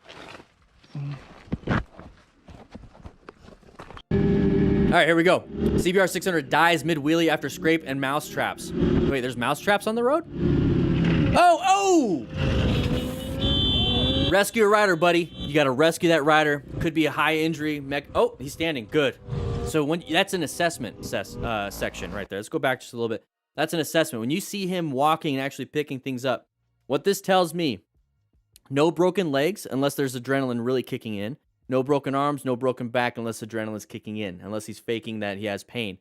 The structural stability of his body, the musculoskeletal system is intact. His brain is at least intact because he would be able to do that. His heart is working because if he's not working, he's not pumping blood, which can't move anything, so he's not going to be able to do anything. And then his lungs, his airway is open. You can really check by having your cardiopactog bold, using the link in the description if you really want to. By talking to him, say, hey, buddy, you okay? And he says, yeah, I'm okay. Boom, airway open, he's breathing. So very quick, because you're going to want to get away because the cops are coming. Here we go. My nephew, a new rider from Florida, unfortunately crashed on his first trip riding in the mountains of North Georgia. I'm really quick at reading. That's really nice. Anyways, we're going around low side right there. I already knew it. That lean angle is really far down. Let's go back just a little bit. So we're talking about cornering quite a bit, and Travis Winquist says the ace his MSF BRC class last week and top of the class for skill exam and perfect score in the written. Thank you, Dan. No, that was you. That was you, Travis. Thank you for the super chat, for the $5 super chat. That was all you. I just kind of helped out a little bit. I'm like your little buddy. I'm sitting on your shoulder saying, hey. Total stopping distance equals, what is that? What is that? Perception, reaction, braking. There you go. That's all I was doing. It's right there if you want it. So anyways, very, very sharp lean angle. The more you start to go down, the less traction you have. Because traction, you only have so much. When you lean, it needs traction. When you brake, it needs traction. When you accelerate or roll on the throttle, it needs traction. So if we're trying to accelerate super fast here and turn really sharp, good chance of a low side. If we're turning really sharp and apply a lot of brake pressure, good chance of a low side. This is why when you're in an emergency stop and a turn, you want to straighten it up because you're trying to get more traction for that braking. Okay, so this is why I don't like to go super fast on turns. I really don't, because I like to save some of that traction. I like to have a little bit in my savings account in case of an emergency. Do that. Okay, I know a lot of people are in debt. You know, I just saw some analytics on debt, but this person has a massive amount of traction debt. That's what causes a crash. Now look at his head bounce. Thankfully, he has gear. That's easily a concussion. If you don't know what a concussion is, take a look on the far right. Okay? Head injury symptoms. This is on the rescue cards, which we have on our rescue kits, which I think we only have like 5 left now. I think Laura just bought one. Right, Laura Metz? I see you on Facebook. Head injury symptoms. Disorientation, nausea, vomiting, vision impairment, loss of balance, and or persistent headache. So when you're going to be like, hey, buddy, you good? Are you good? And he's like, I have the biggest headache I've ever felt. Or he just gets up and starts throwing up. Hey, he's got a TBI, traumatic brain injury. You want to make sure he doesn't have any spinal cord problems, and you can watch out for some shocky symptoms. But if he has a traumatic brain injury, you got to get him to the hospital. Get him to the hospital. You don't know if it's a brain bleed or if it was just like the bleed is actually stopped, because you're going to have contusions. Oof. No buenos. All right, so can't say your name. I have no idea what it is, but we got rain on the road. Got a little bit of panic. I think that car kind of got us distracted. Good save. Good save. Was he screaming at the end? I have no idea. Let's take a look at that again. I think the car might have freaked him out a little bit. We went to the right. No, we just maybe hit something. We just hit something. I don't know what we hit. Is there anything? Oh, there's the bump. You see that? There's the bump. Can somebody tell me what 150 kilometers per hour is? 150 kilometers per hour in American units. Okay. So we're going to hit a bump going 140. Okay. 150, whatever it is. Wet road and one hand on the handlebars. That's going to cause that suspension to do this. Okay. Suspension is supposed to go up and down by like together. If you're in the turn, it kind of does this and does this. But it does this. But when you hit a bump with one hand, it starts to, oh crap. And that's what a speed wobble does. It's not good. 93 miles per hour. That's pretty dang fast. That's pretty dang fast. So we hit that, and we don't have our hand on the handlebars, and we start to lose control. We are at the mercy of physics at this point. Thankfully, it grabbed traction, and the frequency of the handlebars slowed down enough to where he can handle it. And I think he's on a dual sport bike, so we're already pretty good here. But this could have easily been a crash, and he did a great job handling it. No idea what he did. Couldn't see anything. Might have lost his phone, if that's a phone mount. But he is being somewhat of a smart rider, just not, you know, doing the good job with the speed, but he's acquiring and utilizing that personal protective equipment. Moving on. Yeah, he's screaming. James Yoon. Oh, got impacted into the rear. Careless and too confident driving of the driver behind leads to a situation. I'm teaching class. He is not able to brake safely. Come up here, Motostars. Teach the class. That person, what stage was that person in? I gave you the answer, everybody. Alejandro Rosas and Laura, 93 miles per hour. Thank you. This is me right here. Thank you on Facebook. We are now starting to stream, not just on YouTube, but on Facebook. So YouTube, there you go. One finger, thumb. Thumbs aren't fingers, by the way. They're phalanges, but they're not fingers. We're on YouTube, obviously. Now we're on Facebook. Now we're on Twitter. Live streaming class. And I can't do. And now we're on Twitch. Okay.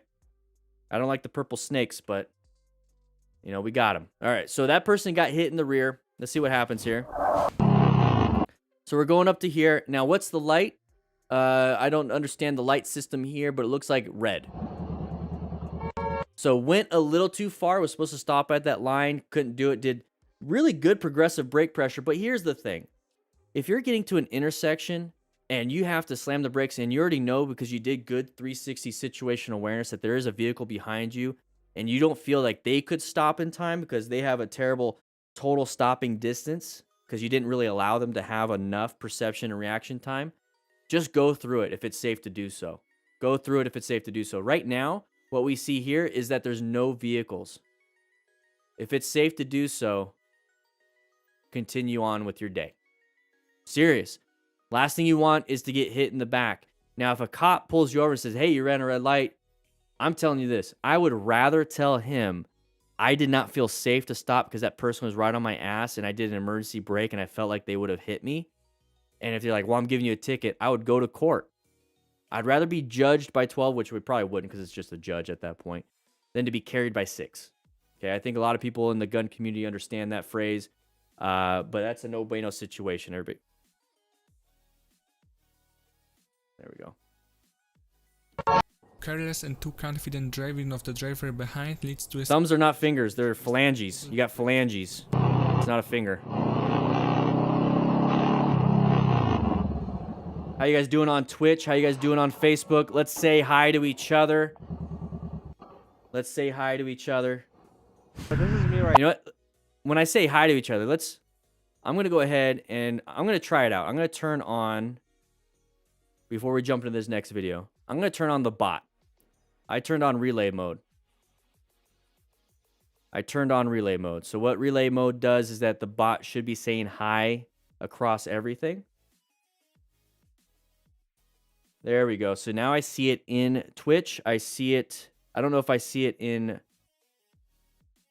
the DanDanTheFireman Facebook. I don't think the bot wants to hang out on Facebook at all. There we go. There we go. Everyone's just going to go nuts. Let's just let it happen. Class. Oh, shoot. It's B crew. Come on in. They've been standing outside this whole time. B crew, come on in. A crew. Guys, you got to get your ass out of here. Get your ass out of here. Let's go ahead and go to the lounge real quick while everybody's saying hi.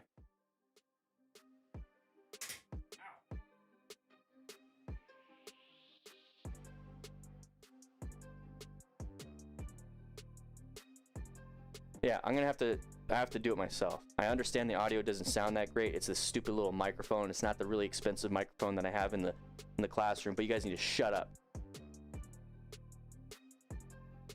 All right, class. A crew, go ahead and grab yourself a nice Subway sandwich over there. The best sandwiches in the world. Quiznos actually were the best sandwiches in the world, but they're not here anymore. Toasted, you know, you gotta toast it. We do have a lot of milk for the rookies because rookies need to be growing. They are growing men and women or riders, whatever you want to call yourselves, dudes. I'm just calling everybody dudes. Got plenty of milk here. Some of them are lactose, some of them don't, you know, lactate and all that stuff. Anyways, let's go ahead and make sure we are being smart riders by clicking that join button, becoming a DDFM crew member on YouTube. Okay, so if you're on Facebook, Twitch, or even watching this on Twitter, swing on by youtube.com/DanDanTheFireman and click that join button right next to that subscribe button, just like Archer just did. Go ahead. Let's go ahead and go back to class. I get it. I get it. Yeah, Jimmy John's is pretty good. They deliver too. They deliver too. Subway is absolute garbage. Was that lower? The time suppression. Let me know, Nathan. Let me know. So what I'm going to do is I'm going to turn off the bot because it's going nuts right now on Twitch. It's a dudette, Laura. I'm sorry. If you are on Facebook, let's go ahead and get some reactions here. Go ahead and click that like or heart button or whatever it is you want. Quiznos died. Space. Insert name here. I identify as an A10 Warthog.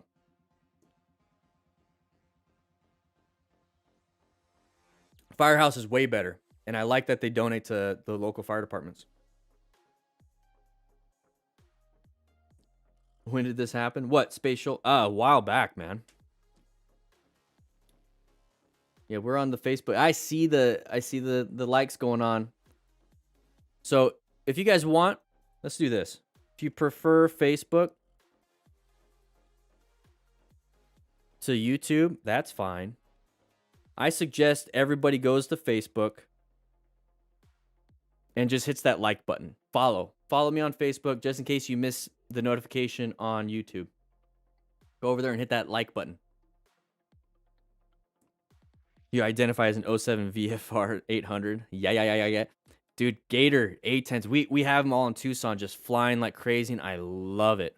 I am so glad, because I remember they were going to discontinue it or whatever it is. They were going to mothball those, and they're like, no. The bullets on those things. Woo-wee. You have a Quiznos. Is that kind of like the last one, much like a Blockbuster? Yeah, nearly decommissioned. There you go. Decommissioned. Yeah. A Minuteman ICB warhead. Hey, we're not talking about the nuclear option here. All right. I don't think Dan has done much Twitch. It's going to tear off like Google's on a dirt rider. We shall overcome. Doc, how you doing, man? You're back from the Twitter. Guys, we are on Twitters and things and all that stuffs. Local grocery stores have the best subs. You're right. Typically burritos. You identify as a smart rider. Murray, the quote of the day from Murray. I identify as a smart rider. Woo-wee. You have a Jersey Mike's? I feel like I got a booger. Anyways, let's go ahead and get back into it. Here we go. Right here, and I want to know who's wrong with this position right here. Mark Rizku. Hey, there's that blind spot. Let's go back a little bit because I wasn't paying attention. So we're going to go through here doing a moto vlog. All right. We're going to do a moto vlog. So take a look at this pattern. I know we just saw that it was going to be a blind spot problem, but take a look at this pattern real quick. I want to burn this in your head. We big open lane. Those lanes to the left and right, possibility of turning into us. Now, on the left side, why do you think? Write it in the comments. Write it on Facebook. Write it on Twitch. Write it on YouTube, where we are restreaming everywhere. Or multi-streaming everywhere. Right here. See this guy? Why did that happen? Why did that happen? You see how the horn doesn't really do anything? The window is open. Horn does not do nothing. What blinker? What blinker? Let's go back to the video. Look at this. Was I in white stage? What was happening? Then he changed her single on, and then he's coming to my lane like, that's his fault. It's his fault. Yes, it is his fault on legality situations and stuff, but we are smart riders here. We are trying our best to be situationally aware. We're seeking and recognizing and understanding these hazardous situations, and that's what we're doing here in class today. Thank you, MotoStars, for participating. You're doing a great job sending in all these videos of these rookies doing a terrible job. All right, so here we go. We're doing a moto vlog. We're not really zoned in 100%. That's fine because you can actually do pretty good all ways. But look at this. No gloves. Not being very smart here. So we're going to get to here. Now, here's the thing. We're going 43 and a 30. Not a big deal. Seems like we're going with the flow of traffic, so not a big deal. We have the blinker on that van. The blinker says, hey, we're going this way. So we should be paying attention. Since we are motovlogging, we're taking some of our brain power away from looking for things on the road. And that's one of those things that we got to watch out on the road. Now, when I was talking about that pattern, okay, so this right here, this vehicle, yeah, they can turn left in front of us too. But what's not in front of them? Vehicles. So that vehicle has no reason to turn left. Really no reason. So you can kind of, I mean, they do stuff. You know, people do stuff for dumb reasons or no reason at all. But the thing is, you have an idea that they're probably not going to do anything, okay? So you can kind of put it off to the side, still keep it there, but still. All right, but here, though, this person wants to turn right because of these reasons. They're probably going slower than what that person wants. And look at this, big open lane. Guys, we have to understand, when we have a big open lane in front of us and there's a stack of cars on the left or the right and there's a vehicle right there and you're getting closer to that blind spot, they're going to want to move over. They're going to want to move over. Always check your blind spots. Do a quick head check and then go on if you're going to be doing the driving stuff. But even as a motorcycle, but still, this is exactly why. Now, here's the horn, okay? Here's the horn. It's not going to do anything. That person does not care. They want to move over into that lane. They really do. Maybe they want to go all the way to the right so they can turn right. So they are not paying attention. So what we need to do here is use that right hand and not that left finger. Use the right hand. Do some good progressive braking. You need to go ahead and apply some brake pressure so that you move back, they move forward, and then that way you're staggered so nobody hits each other. Okay, that's the main point of that. But if we just stay in their blind spot or just stay next to them, like trying to protect our lane, don't do that. Don't do that. Doesn't do anything. You see how it didn't do anything? Go ahead and use progressive brake pressure. Get yourself out of there. Increase your space cushion. Increase your space cushion, guys, by applying that brake pressure. Or let's go back just a little bit. Move to the right side and get into a lane position where you have a decent space cushion, which is going to be like right here. I'm sorry, right here, but like back here. You see how you could do that? Or just decelerate. Find that escape. I need to learn where all these buttons are. Where's escape? Oh, escape path. There it is. Learn your escape path. You got to get out of there and learn your escape path. I need to learn the buttons. Cut me off right there. Anne-Marie Roberts on Facebook. How you doing? Yeah, Nikki's a great instructor just by being a good student. Yeah, I agree with you, Anne-Marie. Look at this. I got closer, then he changed. 17 people on Twitch. Holy moly. That's his fault. How you guys doing on Twitch? Let's see the Twitch crew going on. How's the Twitch crew? Guys, we are live streaming to Twitch, Facebook, Twitter, and YouTube now.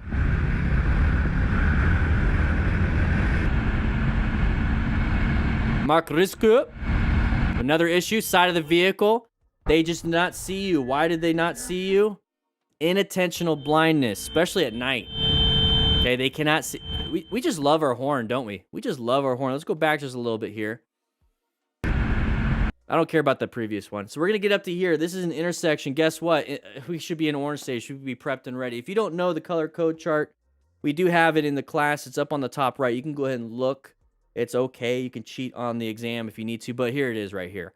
Okay, when we're getting to an intersection, we would be in yellow stage. But as soon as we see that intersection, let's go ahead and go into orange stage. So we're going to go ahead and roll off the throttle just a little bit, maybe 1 or 2 miles an hour less. That way the weight gets to the front tire just a little bit more because you're going to be prepped and ready for that front brake. So now you're covering that front brake. Because when it comes to total stopping distance, let's go ahead and get that button up here. You got perception, reaction, and braking distance. So perception, you're already searching for things because you are planning your ride, right? So you located that. You're prepped and ready. You're in orange stage. So now you're reaching for it. So you already did the perception and reaction.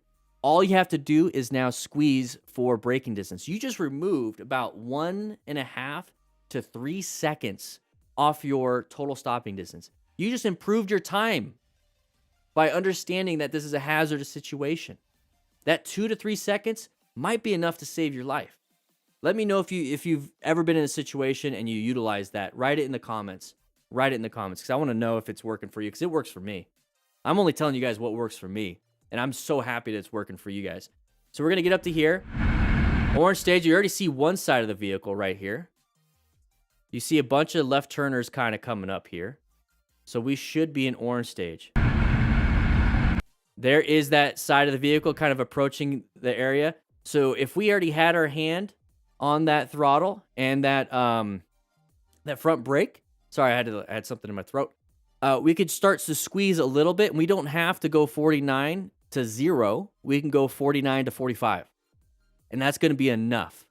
So if any of you guys have cruise control on your motorcycle, get up next to, or even on your car, get up next to another vehicle or pace a vehicle in a different lane, and then just go 1 mile an hour faster, and you're going to see a huge difference on how fast you're going to be going compared to that one person next to you. If 5 miles an hour, slowing down with that brakes, you're going to realize how much time that really does buy you. What?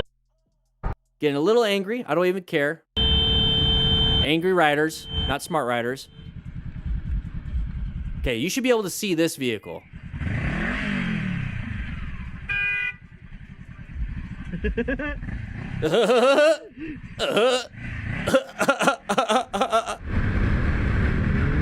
All right, blind spot. Remember what I said about that pattern. This is the second time, Mark Rizku. We need to understand that. Okay, we have astigmatism going on right now. But we have a lot of vehicles right here and right here. Big open lane. I'm not going to finish that drawing. This vehicle right here is making this vehicle want to turn left. This vehicle here is going to make this want to turn there. Let's stay behind this line. Let's stay behind that line.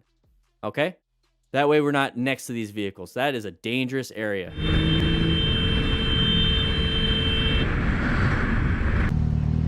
Cool Breeze Rider. Here we go. Good job. I like watching Cool Breeze. Oh, he's always witnessing. Does he just like live on his motorcycle? So what are we gonna do? Do we have to? Probably not. There could be a little bit of whiplash, but you're not gonna be able to do anything. Let's go back a little bit. And I know Motostars, I know you're about to talk. Calm down a little bit. So there's not much we could do in this situation, okay, as a rescuing part, because they have the crumple zone, they got airbags, seat belts. It's their problem, not yours. There could be any reason for why you're not going to help them out. But if it was a motorcycle rider, that impact is very dangerous for them, okay? All right, here we go. Mateus was very lucky to be informed in time and Go ahead. managed to control the bearing back. Go ahead. Oh, he's on fire. So one thing you don't want to do when you're on fire is run. Okay, oxygen, you're feeding that fire. It's going to keep going. So stop, drop, and roll. So what you should be doing here is what is called a low side. You should be low siding your motorcycle on No, I'm kidding. Kidding. Don't low side your motorcycle. Get off the bike like this guy says. Don't use your hands to pat it out. You think you could just do it real quick? No. No. Unless you're my wife, Nikki, with the Mexican fingers able to flip tortillas, not burn her fingers. I burn mine all the time. At that point, throw sand on it. Throw sand on it or... Oh, they got water. That's good. Water is a great reducer of temperature, which is one of the things that fire needs. It needs heat, fuel, oxygen, and then the combustion, the actual chemical chain reaction. So, there you go. Oh, something caught? Friction caused that. Friction. There you go. Oh, never mind. The muffler caused that. It fell off to the left. So friction can cause it. So rubbing against the tire can cause it. Or just straight up heat from the muffler and the exhaust. So that sucks. At least it's not your whole bike. And at least you didn't crash. Good job. Here we go. So good line of sight now. So don't go too fast. You never know if somebody's going to pop out and get you. Or do something like that. Uncommon thing in a common situation. We got headlights pointing right at us. Let's go back just a little bit. Headlights pointing right at us. We're only supposed to be seeing brake lights in front of us, not headlights. So if we see red lights in front of us, hey, we're in the right area. If we see this, maybe we're in the wrong area or they're in the wrong area. So that's an uncommon thing in a common situation. So right now we have good line of sight. So if you don't know what line of sight is, I'm going to just go and throw it up on the board again. You know, there we go. Line of sight, straight line. Okay, right here, let's go, not here. This guy's on fire. Don't worry about that. Right here, not good line of sight. You see how you can't see around the vehicle? And then we're going to start to change our lane position to here. See that line of sight? Bad line of sight, good line of sight. Bad line of sight, good line of sight. That's what I want you to do. See this lane position. Lane position's all the way over here on the line. Lane position's in the middle behind a big vehicle. So when it comes to planning your ride, make sure you position yourself in an area so you can see, have a good space cushion, and have an escape path. At least one. So right here is great line of sight. I would sit here, maybe increase my space cushion behind that vehicle, but it turns out this motorcycle rider wants to go ahead and pass everybody. Pretty cool. Go ahead and do that. We see that uncommon thing in a common situation. What I'd be doing now is just kind of moving over into that other lane where that I was originally in, and just let that dumb get around. How you doing on Twitch? How you doing on the Facebooks? Sean Petit, how you doing? All right, here we go. Somebody tried to push me out of my route after I overtaked him. Okay, all right. Whoa! That is not his fault. It's that dumb up there. But let's make sure we have good 360 situation awareness so that we can see that ahead of time. Yeah, I know it's on your camera. Good job. Here we go. Moving on. Itchy Rider 1000. Not going fast. It's only 38. We got the Dum Dum Mini Cooper right here. We did good. Slow down. You see how he applied the brake pressure? Maybe he did some trail braking because he knows how to do it. He's not learning it from YouTube. But we're going to get up through here. This person's not paying attention at all. All right, here we go. We're going through the area. Now, I like to be in the middle. Okay, so if I can, I'm going to see if I can make it 1, 2. Perspective is pretty hard to do with a little mouse. Anyways, lane position 1, 2, and 3. Right now, we're in lane position 1. I like to be in lane position 2 for this specific reason, going around blind curves, because this is a blind area. You can't see anything. There's a mountain, and then you also have a bad issue if you fall off. So I like to be in lane position 2 because that gives me a good space cushion from anybody over here, and then also still gives me a space cushion from any debris over there to the right. So lane position 2, I like middle, middle, middle. I don't like doing outside, inside, outside, inside, inside, inside. Whatever. I like middle, middle, middle for every area unless there's road surface hazards in that area. Then you just go ahead and move over and do a different position for safety because you are adapting to the location of those hazards. It's planning. You're constantly planning, okay? Constantly planning. So that is what I like to do for this specific purpose. So right here, we're doing pretty good. We got a space cushion a little bit to the left. Let's see. We're going to go outside, right? And we're going to get up to here. It's like, oh, crap. So now we have to actually adjust ourselves and adapt ourselves, you know, because we're planning still. We're going to have to do that in the middle of the turn. I want to do it before the turn. I don't want to do it in the middle of the turn. But he did a great job. I'm going to tell you that right now. This right here is a smart rider. Now, my strategy of middle, middle, middle is not going to work for everybody, but he did a great job with his fundamental skills and situational awareness. It looks like he's wearing full gear. He doesn't need to rescue anybody because nobody crashed, but he is absolutely teaching us in our class, which we have every Friday live on Facebook, Twitter, Twitch, and YouTube. Okay, so if you follow me anywhere, there you go.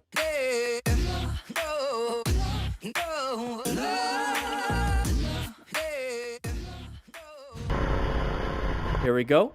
Side of the vehicle. Retard alert! Hey, don't say that. Side of the vehicle. Big red side of the vehicle. We should have been paying attention. We saw it. We did a good job. It's okay. Don't say mean things. Craig does stuff. Okay, interesting. Are you gonna do a U-turn? Watch out for somebody behind you. Oh, we gotta practice our U-turns. All right? We gotta practice our U-turns. Slow speed U-turns. It might be a newer rider practicing in a neighborhood, which is exactly what I tell you guys to do, but I also tell you to wear full gear. We're not wearing full gear. Oh, you see a little bit of blood on his hand. Let's see. Right hand, right hand. A little bit of blood. Oh. Little disoriented. I feel like he's got a head injury. Oh, Mark Risku is back on here. So this guy was mowing his lawn, having a great day. Does he have New Balance dad shoes? Nope. Oh, he does. Those are New Balances, but they're not white. Okay, big problem here.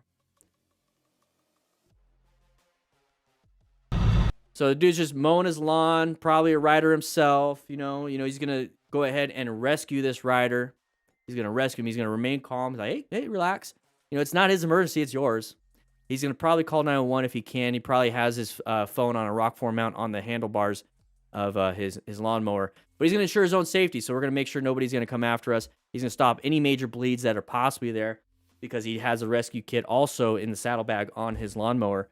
And then he's going to make sure that he's going to quickly assess the severity, which is going to be probably a head injury.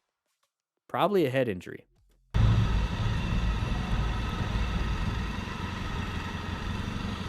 So counterbalance is going to help you out here, maybe using a little bit of your rear brake. We do have that video on how to do U-turns, multiple videos on U-turns and figure eights and tight turns and everything like that on Motorcycle Training Concepts YouTube channel. So youtube.com/motorcycle training concepts. Links in the description if you want to check it out. There's the head impact. So even with a helmet, you can have a traumatic brain injury. It's called coup contre coup. So inside your skull, you have your brain. Hey, you know, some people. You have your brain. It's surrounded by cerebral spinal fluid. It's a clear liquid. You don't want blood in it. You definitely don't, and you don't want it leaking anywhere. So you have your brain kind of in this suspension of liquid, like Darth Vader in the tank, the Bacta tank. And so it's just kind of sitting there. Jeez, am I really explaining how nerdy I am? It's just kind of sitting there, and it's absorbing with that fluid. But when you hit hard enough, it's going to bang against the wall of that skull, bang against this wall of that skull, and even bang against the wall again, and then kind of settle itself. And that is called coup contra coup. So your brain is going to hit a bunch of different areas, and it could just be hitting around everywhere too. So that is what's going to cause a contusion, which is a little bit of a bleeding. It's a bruise. A bruise is a contusion. So if any of you guys get bruises on your legs, if you walk and you hit your leg against, a bedpost or something, or I don't know, just barely touching anything, you get a little bruise, that little brown, it's called ecchymosis, the coloring of the bruise. So if it's dark purple, it's pretty new. If it's a yellowish and orangish, that means it's almost, fully healed. But that bruise that you see on your arm or on your leg, it happens on your brain. A lot of people, just because you can't see it doesn't mean it doesn't happen. So I feel like he got a contusion on his brain a little bit, or at least it started. He's not feeling good. And you can tell because the moment I think there's a little bit of blood on his hands. Maybe not. You can tell as soon as he gets up, he doesn't have the equilibrium. There it is. New Balance shoes. Love it. He has good equilibrium and traction with those shoes. But that's what I'm talking about right here. Disorientation, nausea, vomiting, vision impairment, loss of balance. Damn it, my fingers. Or persistent headache. That right there is a head injury symptom. Now, it can go away. It can go away, but I'd be really concerned for a while. The boink, rebonk. Bonk, rebonk. Your brain goes bonk against your skull and the rebonk against the other side. I love it, Hunter. Yeah, coup contra coup is the medical term, but I like bonk, rebonk. Maybe Reebok can sponsor that. Anyways, here we go. There you hear? I was going fast. You see me coming fast. Just... Mark Risku, once again having issues with his horn. It is not turning off. Maybe he should do it. Oh, I was say do a T-clocks before he goes on a ride. So lots of brake lights. Got to watch out for that. Intersection. Orange stage. Prepped and ready. But we're going to go ahead and look right. Oh, there we go. We're looking forward. Position yourself for safety. So since I can't use Mark too much when it comes to any type of training, because he tends to not pay attention in class, when I come to a stoplight, so when I come to this position, okay, there's a way to actually position yourself for safety, which we talk about quite a bit, right? There's the button right there. Planning your ride, position for safety. I like to be close to the lines when I park. Now, maybe not this close to that person, so let's go ahead and erase that because that is a bad example. I like to be like right here. Now, this way I can see past this vehicle on both ends, and I am not going to get rear-ended if he decides to back up. So let's go ahead and undo that part. So I like to position myself in these areas. Now, it really depends if there's like gravel on the road and whatnot, but here's the thing. When you position yourself for safety, you're supposed to be looking for escape paths, line of sight, and space cushions. I don't want to get rear-ended. In Arizona, we cannot lane filter. So this is why I put myself in a lane filtering position. So if you're in California, go ahead and do it. But if you guys see, you understand, put yourself in a lane filtering position, because in a lane filtering position, you have an escape route up here, or if you're on this side, escape route right there. So if you're doing 360 situation awareness, sitting in first gear, you can accelerate in between the vehicles, and hopefully that dum-dum behind you that is completely white staged, by the way, runs into the vehicle that was originally in front of you and hits them. That's the goal. Yeah, it sounds bad, but I don't want to get hit. And that person has a trunk or a truck bed and has crumple zones, airbags, seatbelts, roll cage, everything. We have hopefully gear, which Risku doesn't. We have hopefully gear, and hopefully we just don't get hit. I don't want to hope. I really don't want to hope. I want to take every action I possibly can to keep myself safe.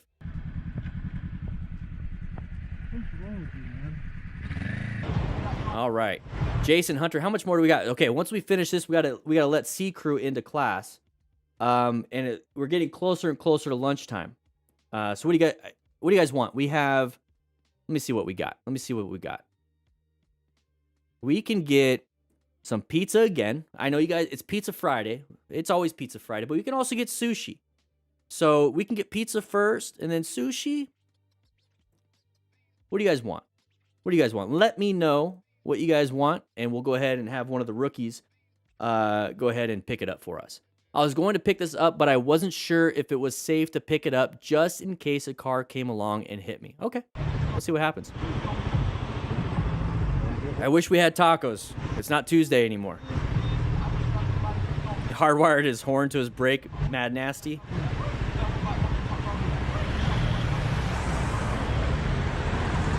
Didn't feel it safe to go. Did I just have a brain fart? Because I don't understand what's going on. I was going to pick this up with the car, but just in case the car came along and hit me. The cigarette?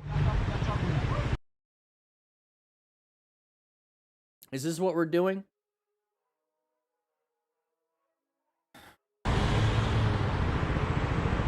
Oh my gosh.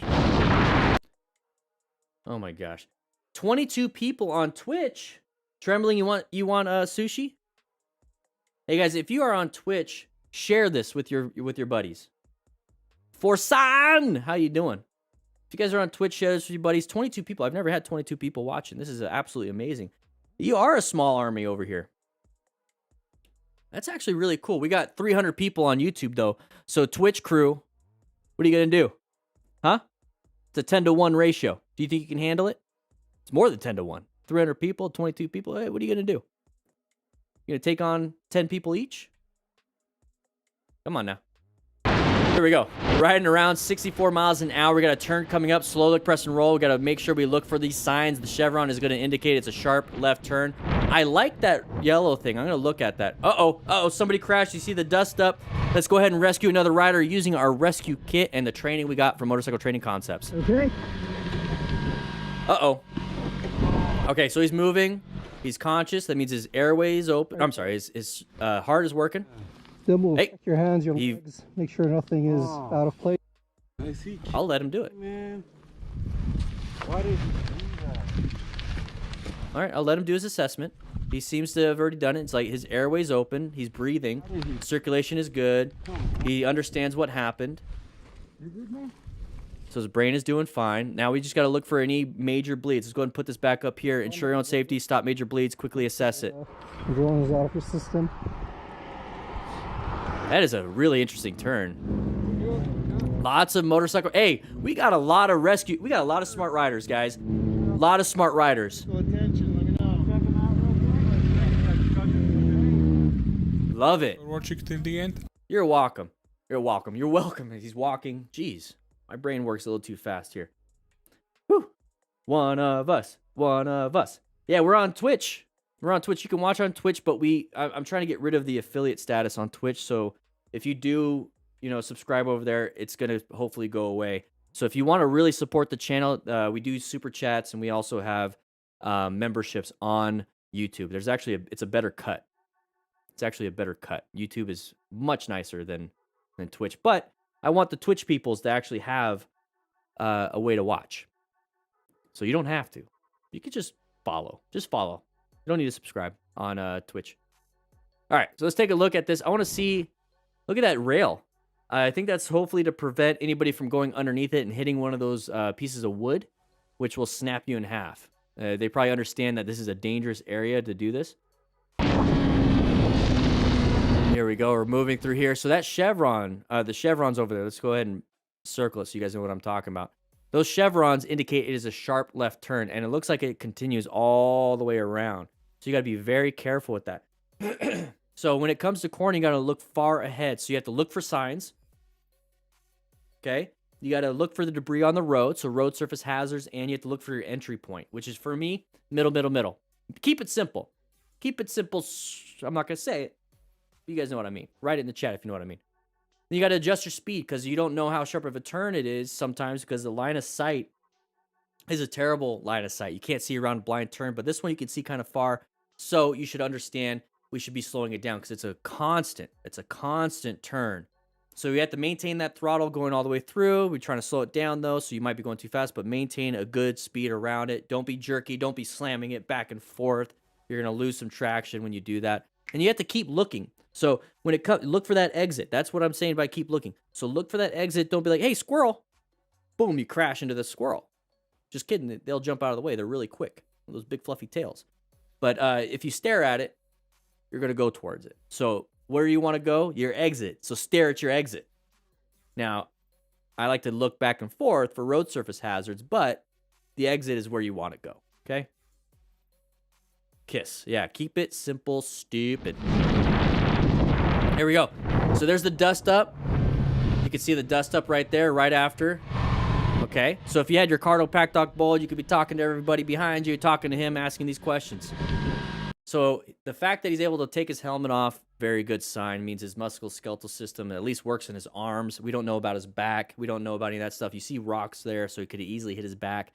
That's why when you get motorcycle jackets, buy yourself a CE level 2 rated back protector. That little gray foam that goes in it, that comes with the jacket, is not protection material.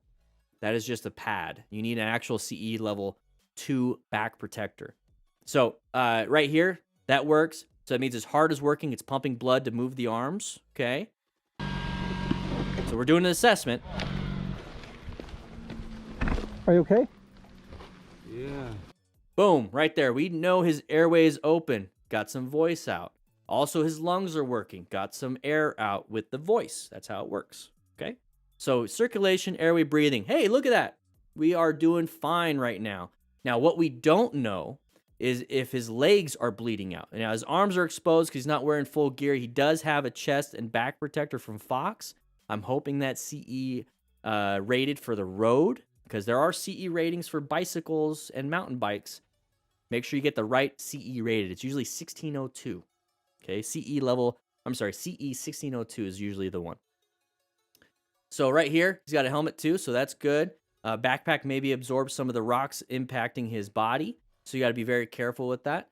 Everything looks fine. So if you suspect that there's any type of bleeding in his on his legs and you can't see it, with our rescue kits, which only got like 5 left, by the way, cut those pants off if you need to.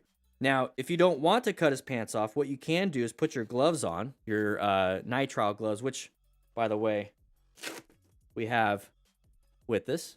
And there's the rest of the kit. But we have nitrile gloves, and what you can do is go down each leg. And if you can feel the moisture and you start to look and you see like a little bit of blood on your hands because it'll seep through the jeans because he's not wearing protective gear, and it seeps through, you know there's bleeding there, and then you can cut. So you don't always have to cut just to see. You can feel it a little bit, and at the same time you see it and you feel for any deformities, and he's like, ow, that hurts. Okay, cool, injury right there. Let's go ahead and take care of it. That's what you're doing at this point. And right now, it looks like there's no real issues. Still move. Check your hands, your legs. Make sure nothing is out of place. Is he kidding me, man? So he's upset. So he's kind of aware. So inside every kit, we have a rescue card. It's an actual card. I don't have my wallet with me, but I have my card in my wallet at all times. And it's the size of a wallet. But this is going to help you out. Rescue. After a motor crash, rescue the rider. So remain calm, ensure your own safety, stop major bleeds, quickly assess severity. So the main thing here is call 911 if it's that bad, okay? But you have to remain calm so you actually know where you're at. Ensure your own safety. If you get hit by another vehicle or you get injured, like this thing like burns you, or like the person is aggravated and starts beating the shit, beating you up, you just leave, okay? Ensure your own safety. So you're looking for hazards and wear personal protective equipment because you don't know if they have any bloodborne pathogens or COVID. So wear your helmet too and have that face shield down just in case, especially if it's a stranger. Stop major bleeds. So you can do direct pressure, apply a tourniquet, which we give you 2 of them in our kits, and pack the wound if you need to. So you start putting some of that 4x4 into that wound to pack it. In case you can't put a tourniquet like in the hip or in the shoulder and it's bleeding like crazy, you pack it full of gauze. That way it absorbs it.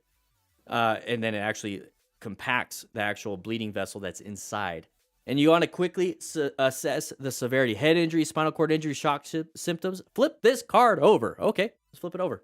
Does the rider have any of these symptoms? Head injury, spinal, shock symptoms. The treatment for this is to stop any external bleeding, lay the rider down, monitor any changes, and keep the rider warm. We have an emergency blanket inside of each of our kits, emergency Mylar blanket. And what that's going to do is keep them warm to allow the blood to just kind of circulate easier. And with shocky symptoms, you can catch hypothermia because the blood shunts to the body and your body just gets really cold. So it's really good just to have a warm body, okay? Warm body is good. A warm body is good. The rider needs to go to the hospital immediately if they are experiencing any of those symptoms. That's really true. Head injuries are no buenos. Spinal injuries, obviously, you guys know that one. But bleeding out and having shock, that's a killer. That kills quite a bit of people. Lots of people. So I like the fact there's so many smart riders right here helping and rescuing this rider. And then we got a smart truck driver right here. Man, that guy looks cool. Look at those glasses. Move that chair out of the way. There we go. Look at those glasses. Woo-wee. How you doing, buddy? Doing good? Looking thick. Thick boy. Looks strong, though. I'm sorry. Don't want to get in trouble there. Anyways, everybody, that was B Crew. That was B Crew. Now, B Crew, I appreciate it, you guys coming in and watching. If you want to stay, that's fine. You're going to get multiple credits for today's class. We already had A Crew from 8:30 to 9:15-ish. 9:15 to about 10:09 right now as B Crew. But you guys can go ahead and stay, and we can watch more. We got plenty of chairs. They're all in the back way over there. So go ahead and get some more chairs, bring them up here, eat those donuts. It looks like nobody's touching them. I guess you guys didn't want to do the Squid Game of, some of them have poison or not. Let's go ahead and get the next video up. But let's go ahead and make the music a little bit louder. Let's go ahead and relax while we're getting the next class in here.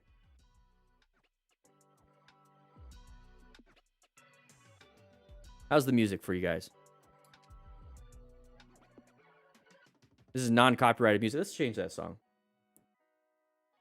Let's go ahead and turn on relay mode with the bot so everybody from Twitch will see YouTube's comments. Everybody on YouTube will see Twitch's comments. Let's see if we can have a little war of who's the best commenters.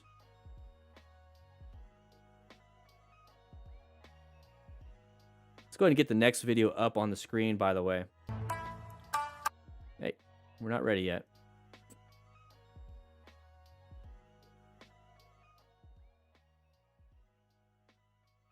Didn't we already...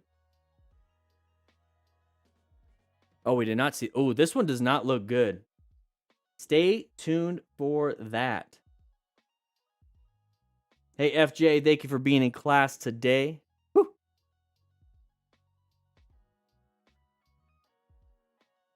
Laura Metz, I'm going to go ahead and like that. Keep it simple, sweetie. I love it. Keep it simple, sweetie.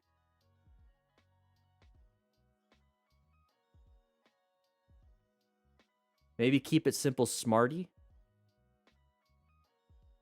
Or kisser. Keep it simple, smart rider. Woo! We're working. We got the brain flowing, brainstorming.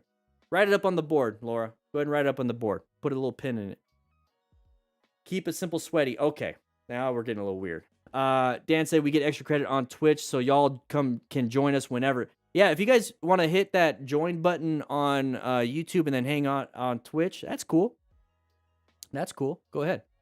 Keep it simple, silly. Oh, Matt, that's also good. So put a post-it note right underneath Laura's thing on the board. Okay.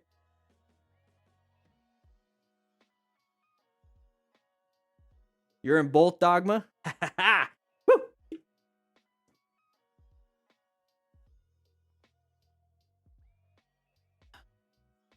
Keep it simple, stud. Ooh. Yeah, I don't want to call it keep it simple stupid because that's kind of mean, you know?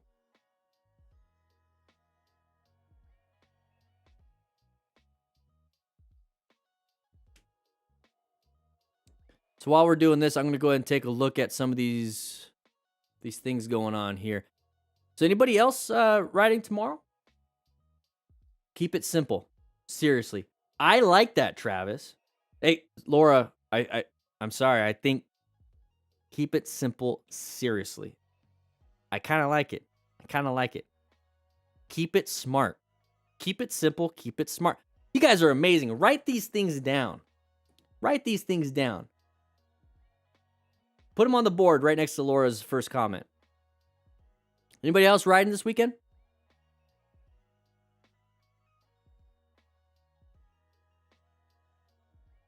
Let me know if you guys are riding this weekend. I think I will. I think I'll be filming a few ride along with Dan and the Firemen. So Nathan, have fun with that one. You're gonna have some footage. Excuse me. Traction left the chat.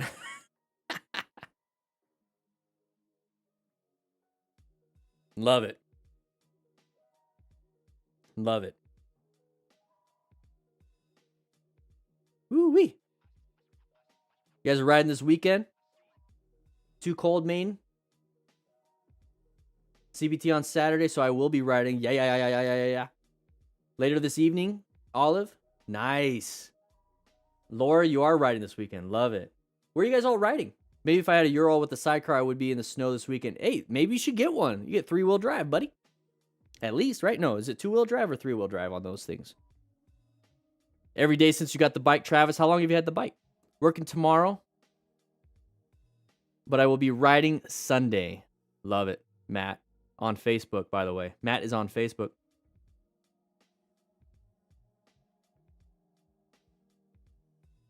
I hit my hand in between the gate and a frame. Ooh, mad pain, dog. Ooh, praise the sun. No buenos. Keep it simple, Squid. Oh, wow. That's a good one. That's a good one. Naples, Florida. Denver. Yeah, where's everybody at? Where's everybody at? I'm going to turn on... Hey, Twitch, I'm going to ask Twitch peoples. Hey, Twitch peoples. Should I turn off the restream bot? Is that like spammy or are you good? Do you like it? Because on YouTube, if you comment on Twitch, it does the bot on YouTube also. So I guess the same thing. YouTube and Twitch. Do you guys, is it okay? You're good? Is it the bot too spammy? Manchester from Diddleys. Jacksonville, Florida from EAB on Twitch. It's kind of cool. No restream, please. I'm just going to take your guys' feedback. I think it's kind of spammy, not going to lie. Okay. You're drowning. It's too much. All right. You know, actually, you know, I trust Nathan when he says it. So I turned it off. It's okay. I turned it off. It will get crazy, though. And I feel like I'll only turn it on when we have breaks in between class. Shreveport, Louisiana, Matt. Working. That's awesome. Tracy Lynn, I'm riding. We have a truck or treat. Truck or treat. Oh, that sounds fun. I'm decorating one of my bikes for the event. Hey, Tracy, post that in the Discord. You guys know we have a Discord server, right? We have a Discord server. Discord.gg/DanDanTheFireman. It's linked in the description. Oh, you know, we were having I'm missing some of you guys' super chats. I am absolutely sorry. Matt Evans, road to work today, planning to ride every day till snow falls. I live up in Washington State. Let me see if I can find the other super chat. Oh, I can't.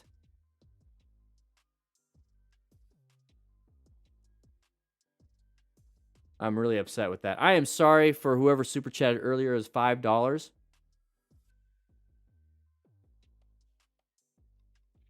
Stream elements. Let me click that.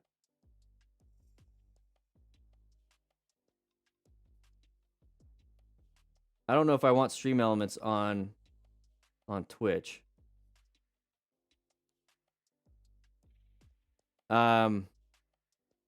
Nathan, I might make you a moderator so that you can help me out with all that stuff. I did not set that up. My bad. Maybe Nightbot. I don't know how. How do you go to the mod section? Let's go ahead and look that up. Adding a mod to Twitch. Once you're streaming, the person who you want. Oh, mod without quotes.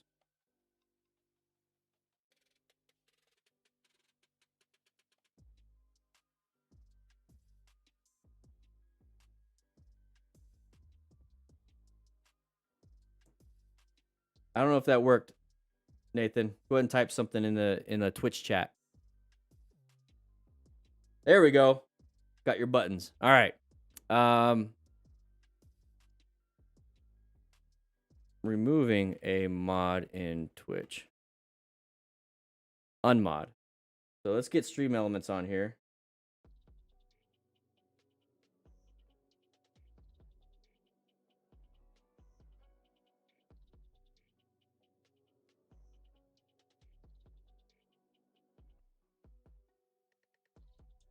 There we go. I removed stream elements. I don't know why I had it. 26 people on Twitch. That's actually pretty dang good. All right, let's get back to that. Got my Crocs on again. They are super comfy. Ooh, a little cramp. I might need to drink some water. Ooh-wee. 82 Tony, how you doing? Careful of the little trick or treaters out there Sunday. Yeah, don't hit any of them. Don't hit any of them. Really don't. Washington Tracy. Ooh. Yeah, guys, Discord. Let me see if, while we're in between classes, let me see if I can get Nightbot on Twitch.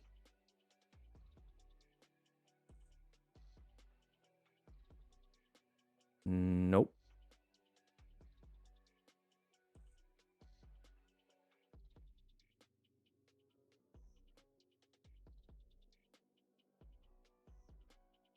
Oh, yeah, I can log in. Let me see. Let's get Nightbot because we have, there we go. Add mod.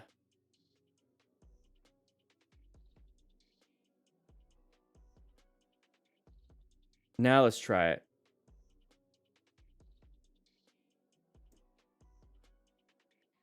Let's see if that works. Remember to hydrate. This is your water break, everybody. Which, by the way, I need to... Very open about mental health on this channel, so I forgot to take my antidepressant. Take 2 a day. Take Wellbutrin, if you guys want to know.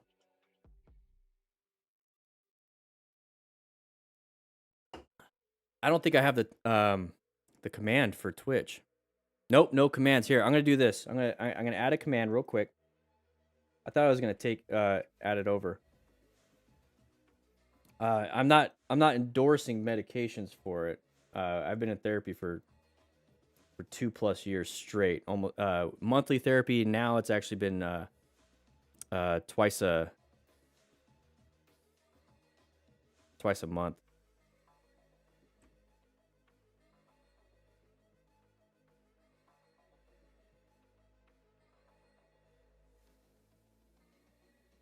There. So now we got Discord. There we go.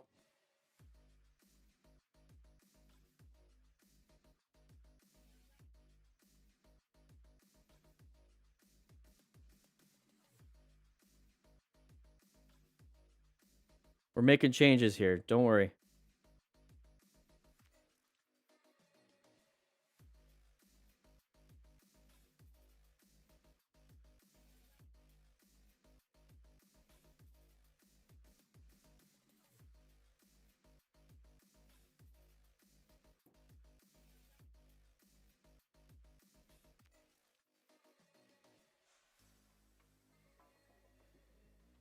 Okay.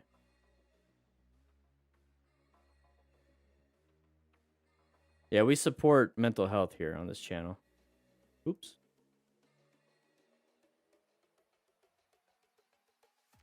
Whoops. I am pushing the wrong buttons. Got way too many monitors up.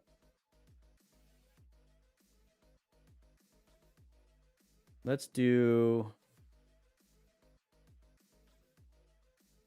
I'm adding some commands.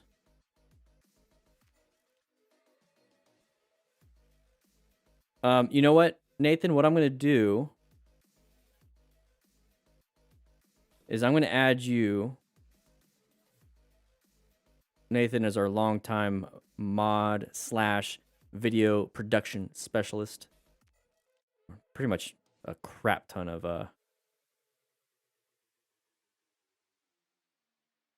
Oh, we're gonna have to do that later because we have to get your account and whatnot. Okay. Sweet, sweet, sweet. Yeah, Bow, this is my third different one. I tried Lexapro at first, and I immediately had massive nausea, blurry vision. After a day, just 1 day's dose, like the second day, I was really feeling it right after I take it. And then I went to Prozac, and that was great. Outside of the side effects, you guys don't know, ED is a terrible side effect, but it's worth it if you're having a lot of troubles up here. You know, you fix one head. But when I switched to Wellbutrin,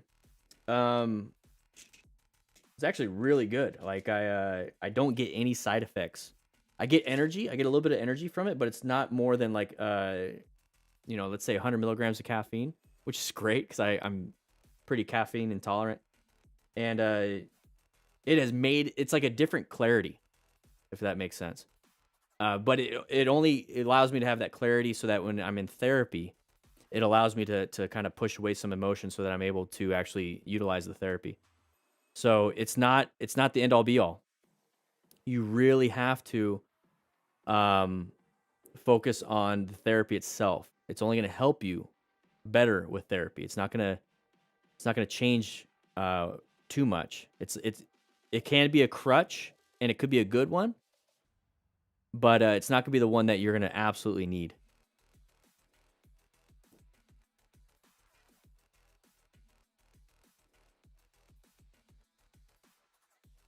Working for DOT, you get used to seeing signs and erratic drivers. Matt, yeah, on Facebook. By the way, everybody, we are streaming on Facebook. We are streaming on Twitch. We are streaming on Twitter, which seems like nobody's watching. And then we are streaming on YouTube. So we're just trying to get everybody, because I wish I could stream to Instagram, because we got 21,000 people following on Instagram. And we do have a Discord. So if you're in the chat on Twitch and on YouTube, do ! Discord. For those of you that are not like on YouTube, let me go ahead and get that on, or not YouTube, on Facebook. Let me go ahead and get you guys the link for the Discord on Facebook.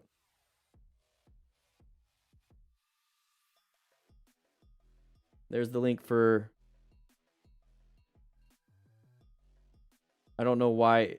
There we go. Let me see if I can't pin it. Oh, there we go. Pin. Nate. Yeah, we're good. We can. Why is that red? Nathan, you need to help me out here. I have no idea. I need to get used to the Twitch. I got out of Twitch, and I stopped doing Twitch because they banned Dr. Disrespect, and that really upset me. And I feel like I'm betraying his trust, even though he doesn't even know who I am, by being on Twitch. Stupid purple snakes.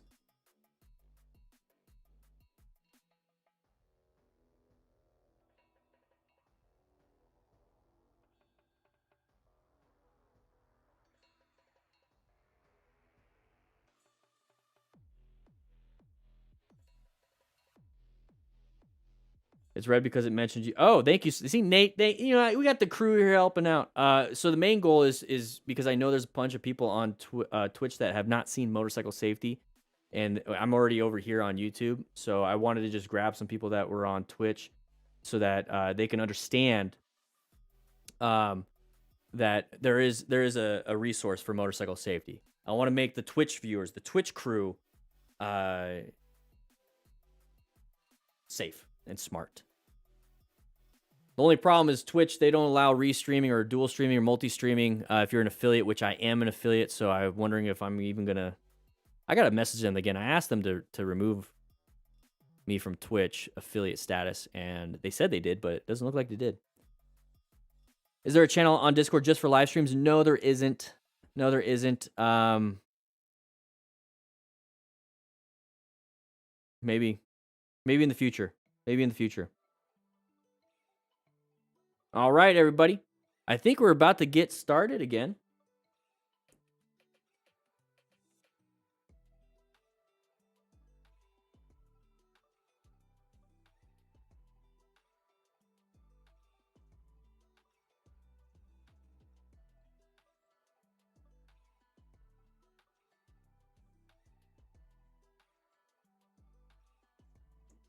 The hashtag going live is a little bit difficult to actually keep it going. All right, guys, we got to get going because I see everybody's leaving the class. So C Crew, welcome. So C Crew is the third class of the day. We do 4 different classes of the day. So make sure you guys are paying attention. You can get credit for everything. Make sure you sign in. So if you're on YouTube, click that like button. If you're on Facebook, click that like or heart button so you can get credit for today's class.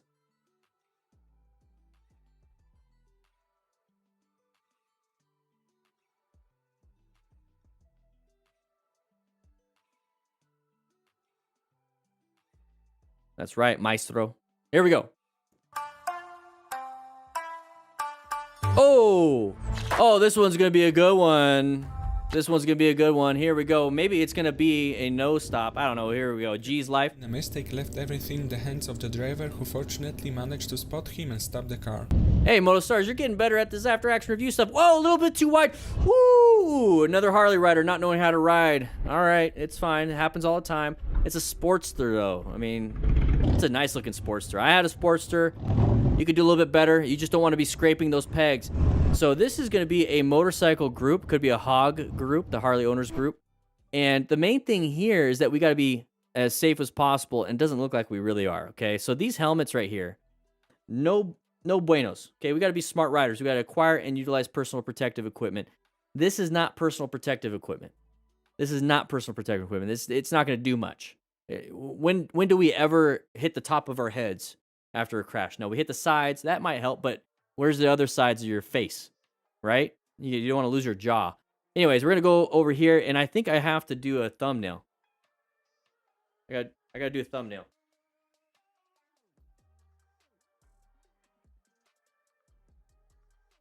Where should I go?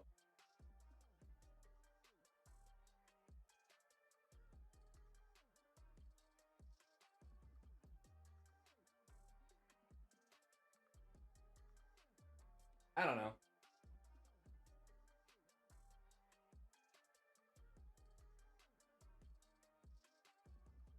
Champions Club. Telling you, I'm really upset with Twitch for doing what they did. Tower over him.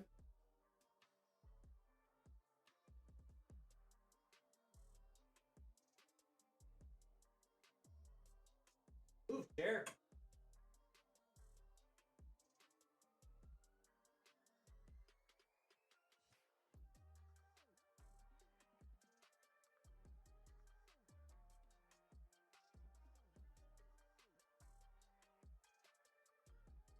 Lay on the chair.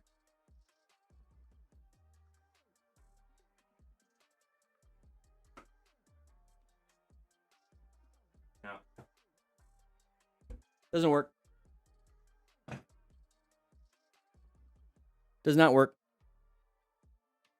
Good idea. Good idea. The safety Crocs are in session right now. The comfiest things ever. Whew. All right, so let's go and actually talk about this. So Nathan cut out all that stuff, and it's just, it's only for the live viewers. They only get to see that. All right. So MotoStars, go ahead and teach class, MotoStars. In the hands of the driver, who fortunately managed to spot him, the biker by making. All right, MotoStars, go ahead and teach. Go on, go ahead. Biker by making a mistake left everything in the hands of the driver, who fortunately managed to spot him and stop the car. Okay, so MotoStars, thank you for the input here.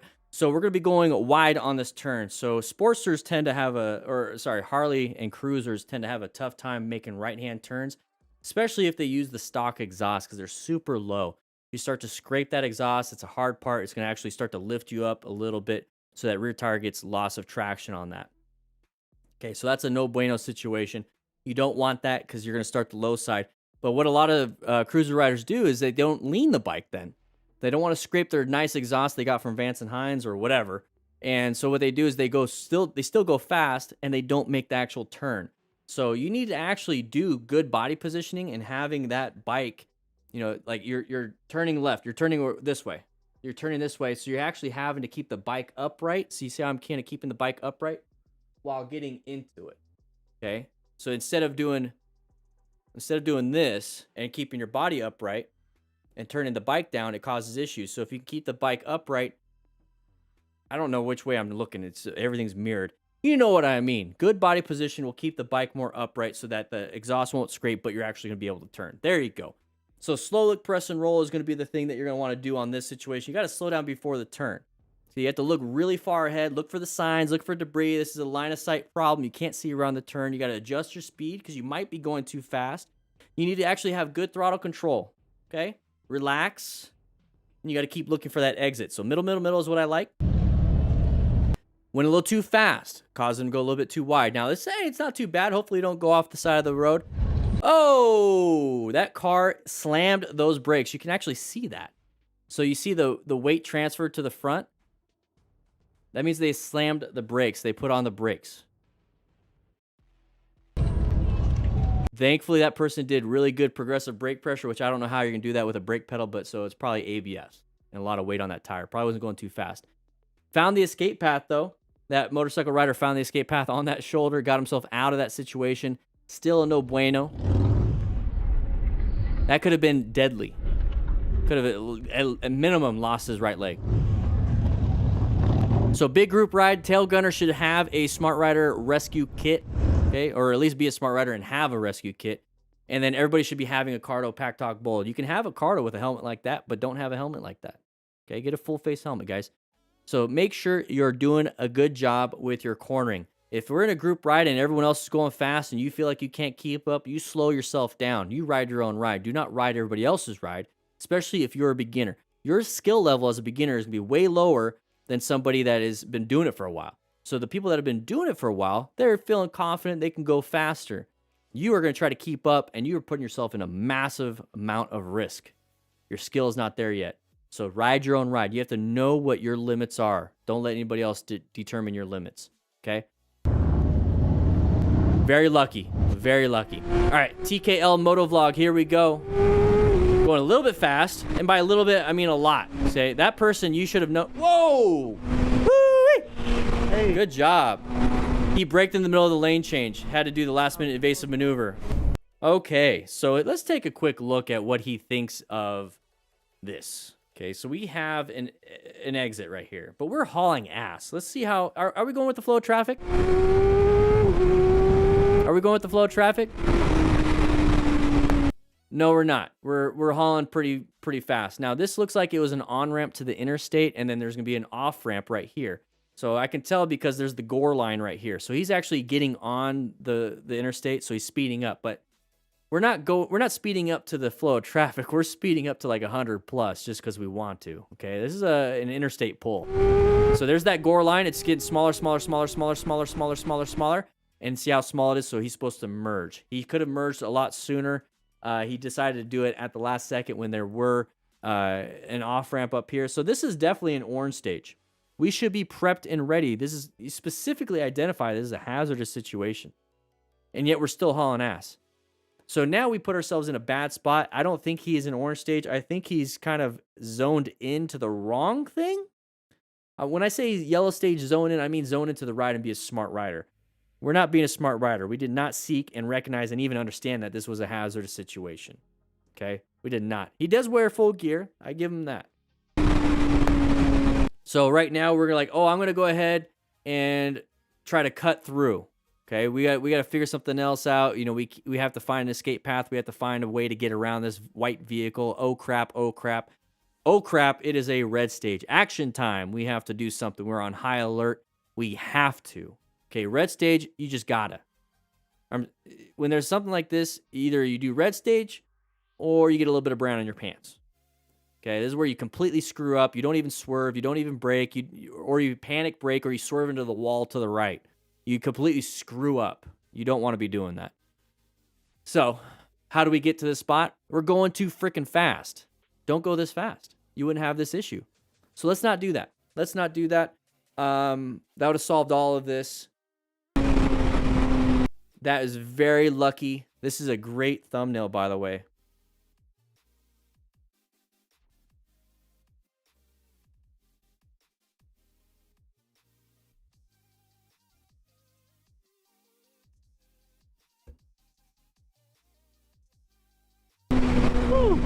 Dodged it, but we would not have had this issue if it wasn't for the speed. Now,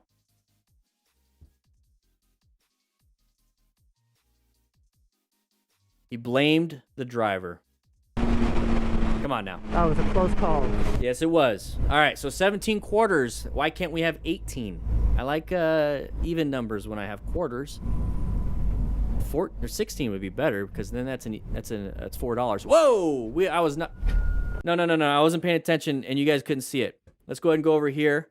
Let's go ahead and restart this. All right.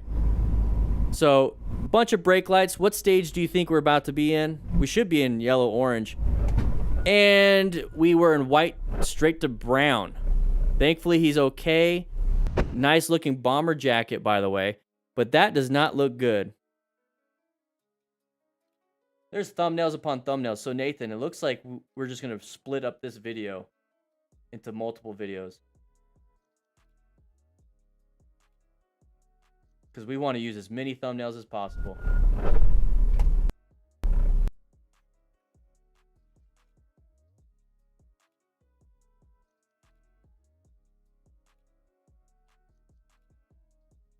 That's me trying to put a brain in them.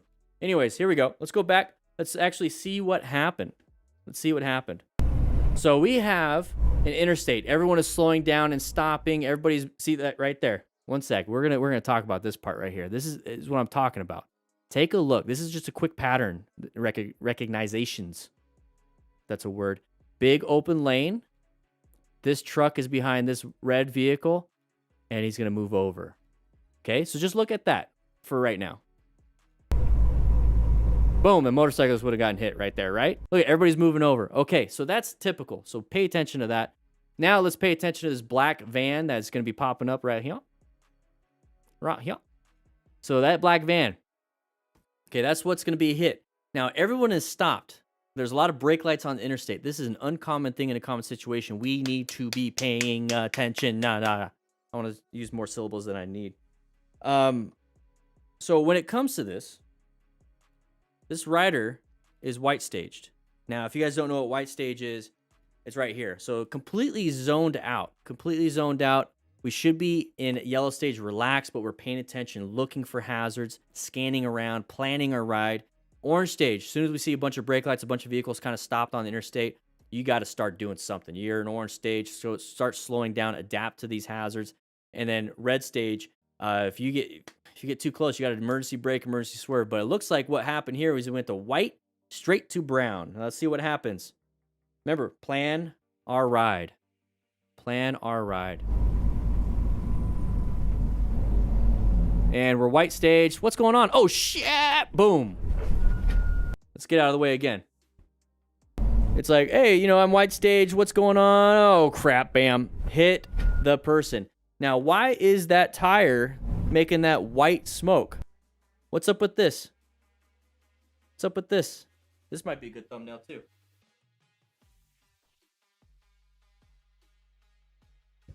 That's a good thumbnail. So what's causing this? Class. What's causing this right here? What's causing this? Why panic braking? Could have swerved maybe? Sad rear brake noises? Brakes. He locked up the rear brakes. So he slammed that rear brake. We panicked. We are in brown stage, complete breakdown of mental and physical performance. And what happens with that, we didn't have a very good total stopping distance. Total stopping distance was terrible. We had terrible perception reaction time. Our braking distance never really changes if we're really good at braking. But our perception was way late. Our reaction was way late. So we just ran out of time. Make sure you guys follow the color code chart. If you see an uncommon thing in a common situation that your gut tells you something's weird, go into orange stage. Roll out the throttle about 1 to 5 miles per hour and cover those front brakes and start scanning and looking for those escape paths just in case. And once you're out of that situation, your gut feels good again, go back to yellow stage. But right here, that's a no bueno. Luckily, that bike did not land on him. That's a heavy bike. All right, so Yawasap. All right, using a RAM mount. You guys know what I'm talking about. Link in the description for a better phone mount. Hey, that's that common thing in a common situation. I'm sorry, common thing? Who said that? Who wrote that on the script? No, take that off. That's not what I say. Jeez, rookies. No, that's that pattern that I'm talking about. That's that big open lane. It's a Honda Rebel, by the way. I love it. It's a big open lane, and the lane that car driver was in was slowing down, and he didn't want to be in there. So he moved over. So big open lane right there. Just take a look. Big open lane. Car driver is moving over multiple lanes because that white vehicle way up front, and then you got that truck right there. He's like, screw it, I'm going to go for that open spot. Not checking the blind spot because where are we at? We're right here. The blind spot all the way to us. We can't have that. We can't have that. So that's what's happening. We're moving over. Now we're going to get boxed in. We're going to use our horn when what we should be doing, because if this is a Rebel 500 going at the speed, you're not going to have enough power to accelerate out of there. Roll off the throttle and apply progressive brake pressure. You can use 2 fingers or 4. That's fine. 2 fingers is fine because hydraulic brakes and everything. You should be able to do it. And slow it down. Don't slam it. Slow it down so that person can go. Okay? But he did actually use a little bit of throttle. Got out of there. Good job. Excuse me. Good job with the escape path. Great job. I know I need to use my pen. Pen. Whee! Mr. T's Adventures. Pity the fool. Without looking about, decided to turn around and the worst possible time and place hitting. Okay, we're lane filtering. I don't know. This is not America. I can't tell what the rules are here, but let's watch out. Oh, got a nice little clip. Oh, they were just gonna go home. See, most crashes happen within like what, 3 miles of the house. This happened literally right in the front driveway. That sucks. Hey, at least they can't run away and you know where they live, so you can always serve them with papers later if you need to. You know what I'm saying? All right, so he lost his... Oh, I thought he lost his glove, but it was somebody else. Now he's trying to steal the bike. Hey, he hit you. He's going to try to take the bike now. Watch out. So he's holding the clutch because he's in first, second, third gear, whatever it is, and it wouldn't move. So he's at least cognizant of that, so that's very good. Okay, let's take a look. Was there ever an indication that that person was going to go? Place hitting the biker. Lots of brake lights. No indicator. So HDU 60. What the heck? What are you doing, man? What are you doing? I don't see the blinker. Do you see the blinker? Yeah, maybe. It looks like there's a little bit of a... little bit of brake light. No, I think it's brake light. Yeah, so this turd, I'm sorry. This driver decided to do this last second. We're going 34, let's say kilometers an hour. Or let's say miles per hour, because it's, screw it. Let's say kilometers an hour. Very slow. So we need to, in this situation, whenever we're lane filtering, we need to be in orange stage. If it's a blinker, that's fine. It's very hard to see. Maybe you could see it there, but we need to be in orange stage when we are in... Oh, yeah, I see it now. You're right. Class, you guys are right. Okay, go ahead and have a donut. I was kidding about the laxative in them. It's okay. When you're lane filtering, go into orange stage, because this is a dangerous situation. You don't have a lot of time for an escape path. You don't have a lot of time for progressive braking. You don't have a good space cushion, and you actually have pretty bad line of sight. Right now, it's pretty good, but when it comes to with multiple vehicles... you can't see the other vehicles wanting to do things until the last second. So you don't have a lot of time. You don't have a lot of reaction for anything. So you got to be very, very careful. I'm glad he's going slow because we do have a lot of people that go extremely fast. And then this would have been way deadlier. So thankfully, this was just an impact. And there's going to be some pain involved, but he's going to be doing okay. So that's fine. But right here, not much you can do. He tried to swerve. We didn't brake, so braking at this speed would have been actually probably the better situation. At this speed, you can brake pretty well. Okay, you could brake pretty well, especially if they are moving and turning. They're going to keep going, and what's happening is that they're going to keep going, and they're going to do this, and we're going to hit them, right? So if we just kind of go with them, and we're still going to hit, but if they're going to do this, if they're going to turn this, and you're going to start the brake, you could possibly miss them. So you want to brake. You want to brake at this speed. Swerving is fun, and it's easy to do, But if we are in orange stage, we're covering those brakes already, so our perception and reaction are really diminished in a good way, right? And we're able to brake, okay? And then he tries to steal this motorcycle. Like, stop touching it. Yeah, he's using... Yeah.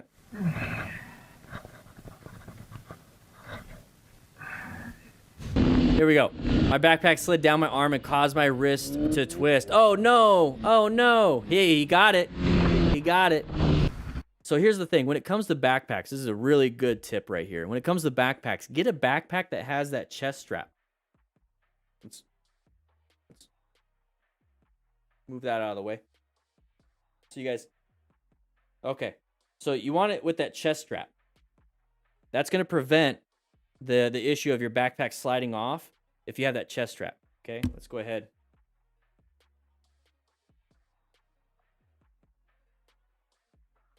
Just gave myself a bonk rebonk on my brain. Whew, got a little headache. So get that chest strap so that won't be an issue. Boom, solved it. That sucks. On reflection, I locked up the rear wheel like a nah. Okay, first off, a beta. You are never a beta with that name. Never. Always an alpha male. Always. Unless you change your name later on in life. You have to be born with that name. Okay? Anyways, here we go. Okay, so brake lights, uncommon thing. Whoa, that's exactly it. Hey, you locked up the brakes. It's okay. You gotta check your pantalones now. Gotta check them. Yeah, right, Daniel Torresia. Did I say it right? Torresia? Torresia? I think I said it right. I know I said it right. All right, so uncommon thing in a common situation. We have brake lights in the middle of the road. Typically, it's because it's an intersection or somebody is in that path of travel. You see headlights? Definitely see headlights. So at this position, you're kind of like, oh, crap. Oh, crap. But here's the thing. If you saw the uncommon thing in a common situation, you're already covering that front brake, right? So then all you have to do is squeeze. Nice little squeeze. Nice little squeeze. A nice little squeeze. Nice little squeeze. Torresia? Daniel Torresia? Yeah. But he did a good job. That is a close call, not a crash. I'm happy. Now, this is a learning lesson. That is the whole point of being a smart rider. Because this right here, teaching and mentoring other motorcycle riders. These close calls and crashes, we can learn from them. And we do this every Friday, 8 a.m. Mountain Standard Time, right?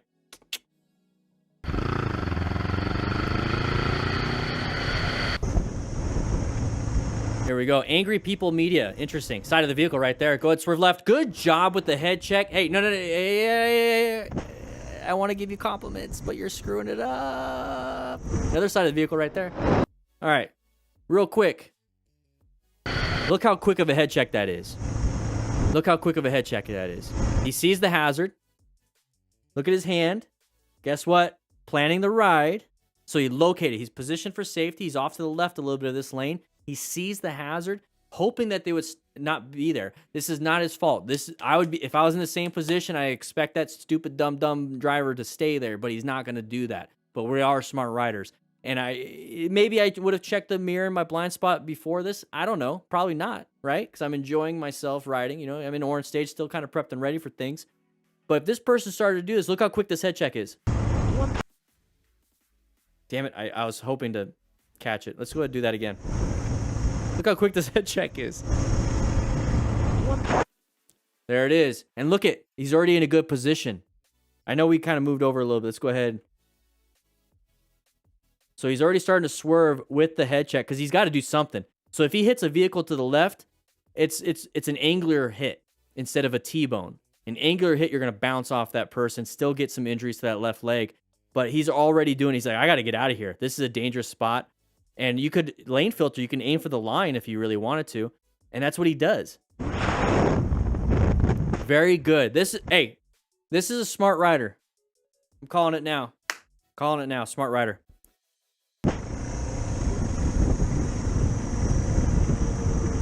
Good job. All right, so same person. Side of the vehicle. I'm telling you what, this guy makes it look easy. Angry People Media, You're making it look easy. This is exactly it. So these situations, you don't see the normal stuff of where you're just kind of like moving over a little bit and it's not a big deal. Like this is a normal situation, or this is how you handle. This is. Let's start over here. Can you fix the teleprompter? Bring it back up. Delete that line, and then yeah. Thank you, Nathan. So right here, this happens sometimes. It's not going to happen all the time. And when you see that side of the vehicle and they start to come out, and this is like, oh crap. We typically see these crashes and close calls they happen way worse. There's honking of the horns, there's rev bombings, there's fighting for positions. This person's recognizing these close calls and potential crashes and is doing something about it. This happens, I want to say sometimes, but it happens quite a bit for motorcycle riders because drivers have a terrible time seeing us because of that. Okay, that's the definition. You can pause it. Thought I paused. This happens. Side of the vehicle. This is what we're explaining. This is what we're trying to learn. And this is what we're going to master right here is recognizing this pattern. That person comes out. He doesn't use his horn. I love it. He doesn't use his horn. He's immediately recognized he's got to do something. He's got to do something. He's in red stage. It doesn't matter. Red stage, he's going to do something. He's got to move. There's an escape path right over here. Let's get that on the board so you guys can see what I'm talking about. Escape path.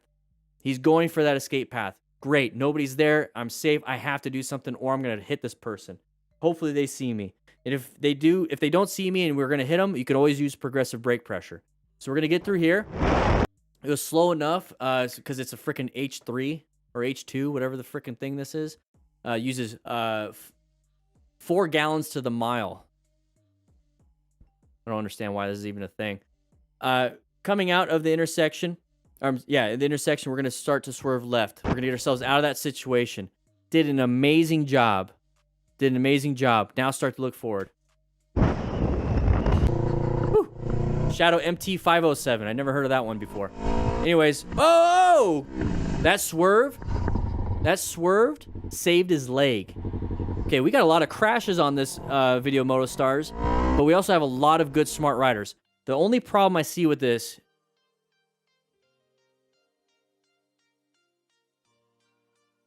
Let's go back. So here we go. We're going into an intersection. It is orange stage. This person is that side of the vehicle that's going to come out is not paying attention. Definitely not paying attention. And it's kind of hard. This is a really weird intersection because we're coming around a corner and it's like we can't anticipate it. We probably looked left, looked right, looked left again, and we start to go. It's like, oh crap, there's somebody coming around. This is kind of bull, right? And there's that rotation of the tires. So let's go ahead and use that as a pattern recognition. So side of the vehicle already, but look at the tires. You see how they're moving? And by tires, I mean rims, because it's kind of hard to see the black constantly move. But the rims, look at the rims. That's letting you know that thing is moving, okay? Sometimes it takes a little bit for you to even grasp that the vehicle is actually moving, but the rims, it's doing this. It's doing this. Look for that. Now, at this point, he's going straight. There's that swerve. And that right there is going to just be enough to save him from getting hit. And it's like, oh, it's just a nice little tippity tap. No. Your left leg is right there. He's obviously not wearing gear. Do you think he's wearing boots and motorcycle pants? No. Imagine getting your leg crushed between that Toyota and your engine. No, not good. Let's go ahead and slow it down just a little bit. Look how close that is.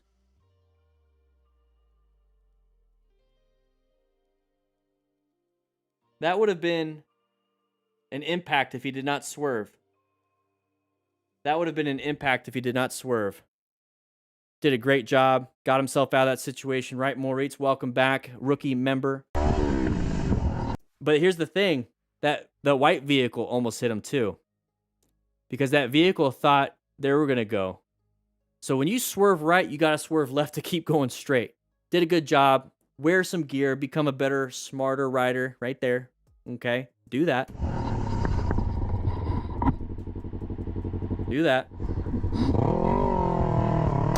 Woo-wee. Here we go. Even though the biker was very careful due to brand new tires, he was not careful enough to spot the object on the road. I'm teaching class, Motostars. Oh, lost some traction on that rear tire. It could have been oil, could have been gravel. That revving happened after the traction loss. So he probably had it still, but then it lost traction, then it maybe started doing this a little bit. So that happened after the traction loss. I think there might have been oil or something. Well enough to spot. Yep, there's that line. I didn't see that. Sorry, Motostars, you were right. You were teaching the class. I'll shut up next time. The object on the road. The itty bitty object. Lost that traction. So this is going to be that rear tire losing traction. We're going to start to slide out, and this happens. This is definitely not his fault. I mean, we could always say, hey, we should look for that little itty bitty thing that Motostars pointed out. But sometimes you just can't, because you see the cognitive overload that he's got going on. You see the cognitive overload. He can't see around these vehicles. He has terrible line of sight. He's making sure he doesn't get hit by the vehicle over here. He can't look at the ground. He's paying attention while doing good throttle control. There's just so much. So this, I think, is a true accident. It's a true accident, and I'm glad it was a slow speed one, for the most part, right? See, he's doing this. He did that.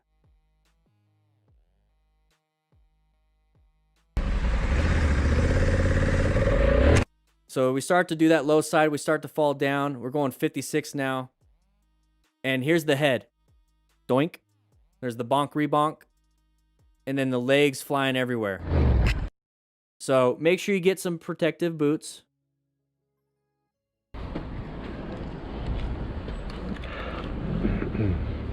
He lost the saddlebag. He knows how to pick up the bike. Very good. He's strong dude. Strong dude. Got engine crash guards. They did their job. Look, there's going to be a little bit of scrapage, a little bit of paint removal. A little bit of paint removal right there. Hey, it's not just about protecting you. It's about protecting your bike too. Your body is an investment. It's a temple. Okay? Do good. But so is your bike. It's your partner. If this was a horse, you'd be taking care of it, right? So you're riding, okay? So your iron, whatever, you guys. I'm using all these metaphors. Iron horse, temple, whatever. Anyways, angel or not, here we go. Lane filtering. We should be in orange stage already. Watch out for brake lights. Anybody merging over. Rev bombing does not work. We're going to move on because this guy's an idiot. We should have seen that pattern, and we didn't. But rev bombing is not going to do anything for you. Watch out for that guy. He almost got hit, too. Go to keep moving over. Yeah, it's right on your face. Who cares? Oh, my gosh. Move on. I don't want to see it. I don't care. Oh, we got another one. Here we go. Another blinker. You gonna watch for the blinker? Oh, shut up.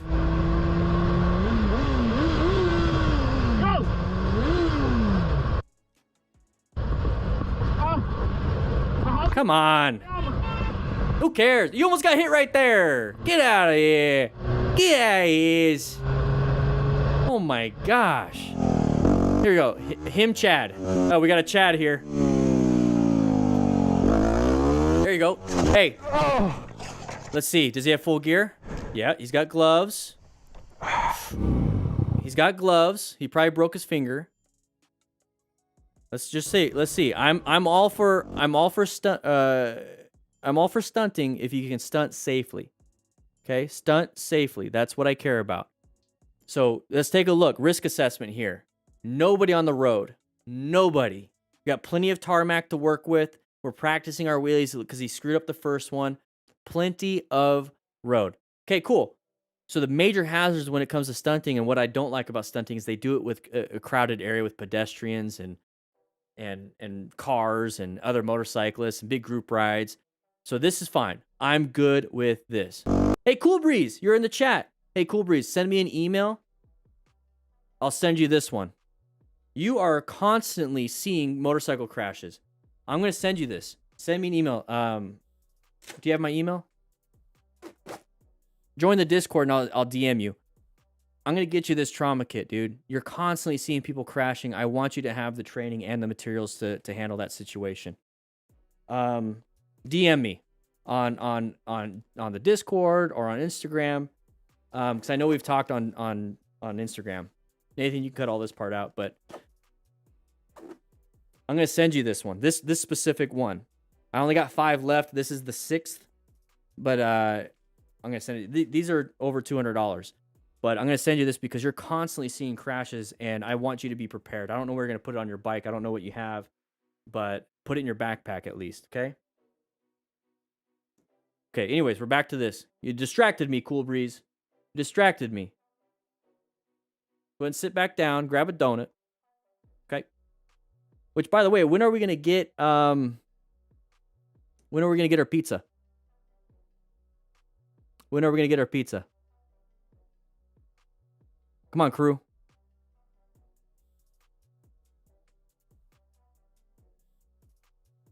Gotta get our pizza. Here we go. We're gonna go ahead and do our wheelie. We're trying to. We got full gear, risk assessment.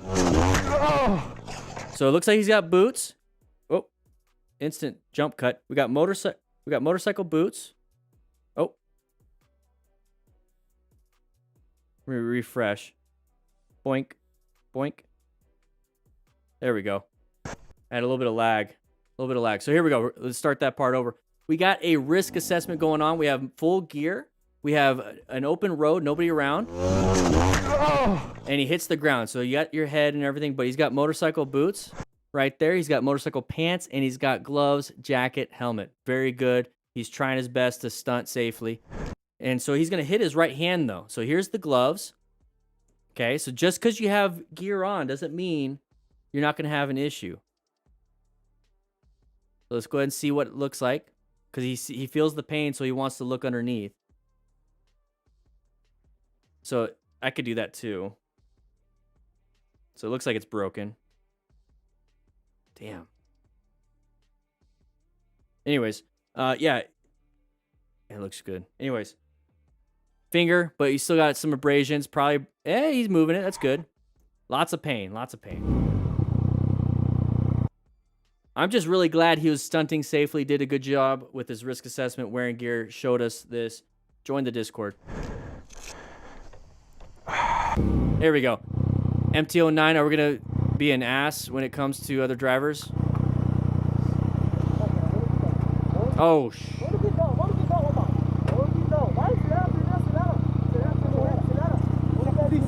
Não sou não. Vai essa, não, vai.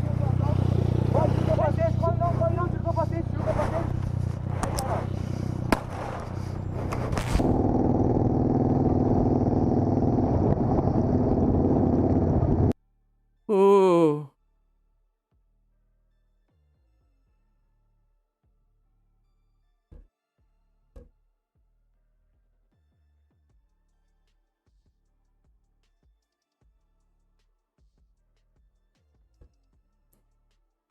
Not much you could do there. Motorcycle thieves are absolutely insane. Just kind of give it to them. Just be like, whatever. Go ahead and have it.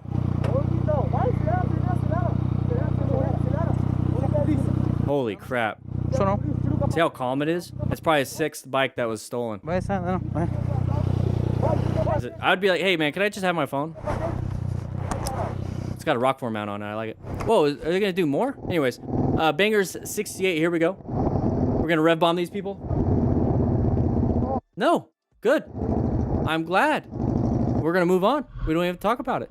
Angel or not, once again. Different bike. Different bike this time. Maybe he crashed the other one. Whoa. Break. No. Okay. I'm going to give it to him. That was an accidental rev bomb. Accidental. It's okay. How you guys doing on Twitch and Facebook? Which, by the way, we are streaming on YouTube, Twitch, Facebook, and we're testing out Twitter. Angel or not, here we go. Anybody gonna turn left? No, uncommon thing. There's the headlights in front of us. Rev bombing doesn't work too well. You know, moving out of the way did. So we're gonna move on to that.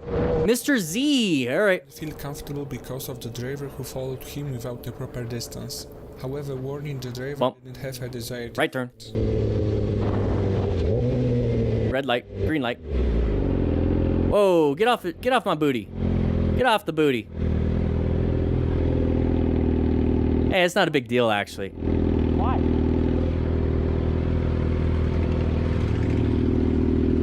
Don't do that part. The moment you get off your bike, you put yourself in a bad spot.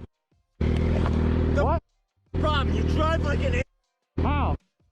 Get out of my way or I'm gonna run you over. You gonna run me over? Get out of my way. I've had enough right now. No, you were swerving. He's having a bad day. Wait! He's having a bad day. Wait! That's a temper tantrum. Dude. That's a temper tantrum.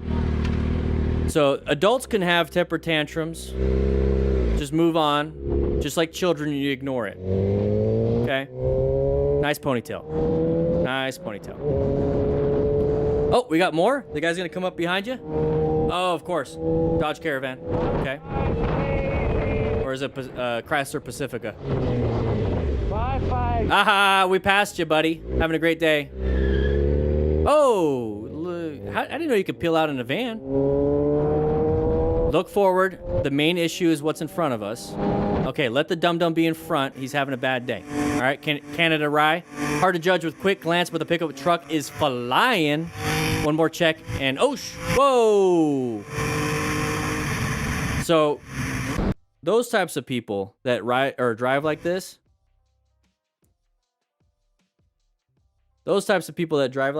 are way more deadlier than motorcycle riders that drive like this, because you got thousands of pounds going right into the side of a vehicle or going right into the back of a motorcycle rider. Still deadly for a motorcycle rider hitting anybody. It's still at least 500, 600, 700 pounds, depending on the bike or more. There's not much you could do in this situation. So in this situation, all you really have is your gear. That's all you have. He was trying to be situationally aware, but he just recognized it's way too late. There's nothing you could have done. So have gear. Hopefully it will save you. That's what I mean, hopefully.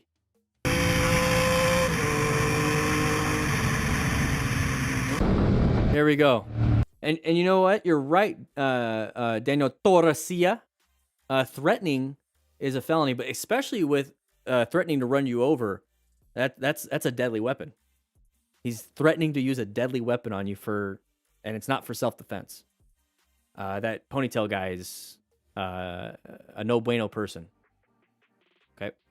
I think that's how you say it. Here we go. Moving on. Logan Yammy. Whoa! Right in front of the house. What do you mean? You're gonna turn from this lane and then honk your horn at me? Are you? There's two lanes. There's two lanes. I'm not gonna say I would do the same thing.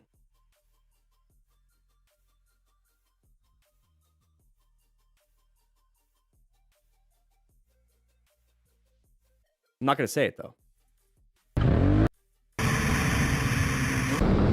Here we go. Great job with your turning abilities.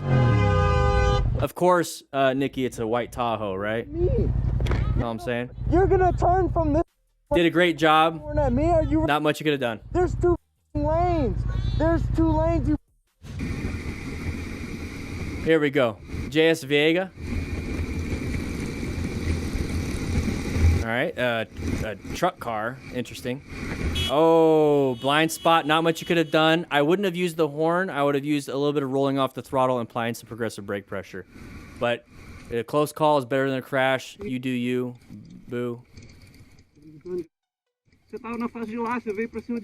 I can't see. Thanks for Motostars, move that out of the move it out of the way. I can't. Motostars, I can't see it. Hey, we got pizza. Hey, class, we got some pizza. Go ahead and grab yourself a slice. We got C. Did we have C Crew ever come in? We are running late, so I feel like C Crew. Yeah. All right, we got to get D Crew coming in. We got 4 different class sessions. That was C Crew. Yeah. Let's go ahead and turn the music up. While we're getting the next video up on screen, we're going to just kind of hang out a little bit.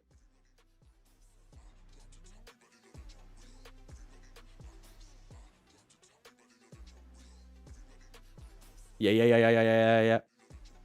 Let's go ahead and turn that down a little bit. That's a little bit nuts. Let's go ahead and... I got a booger. Sorry, one sec.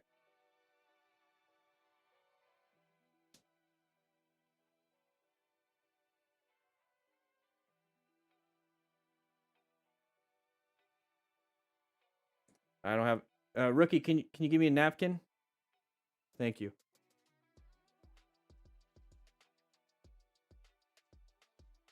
It was itching my nose the whole time. C Crew was called in. Okay, I don't think we had anybody sign in. So, C Crew, if you did not sign in, click that like button to sign into class. Okay, that's how you get it. So we only have 350 people signed into class today. I feel like we had more than that. Just pop in, pop out. You know, just duck their heads in real quick. So please make sure you sign in. Daniel Torresia signed in. I just like saying that name, man. I just like saying that name. Yeah, it could have been dead. The truck almost caused a crash, though. Yeah, exactly, Behemoth. I'm signed in from A Block. Yeah. Trembling Sphinx. Okay, great name. Love it. So we are on Twitch right now. We are on Twitters right now. We are on the Facebooks right now. Yeah, it could have been dead. The truck almost. So yeah, exactly. You know what? Twitter absolutely sucks. So I'm gonna go ahead and turn off Twitter. The audio is not to my likings.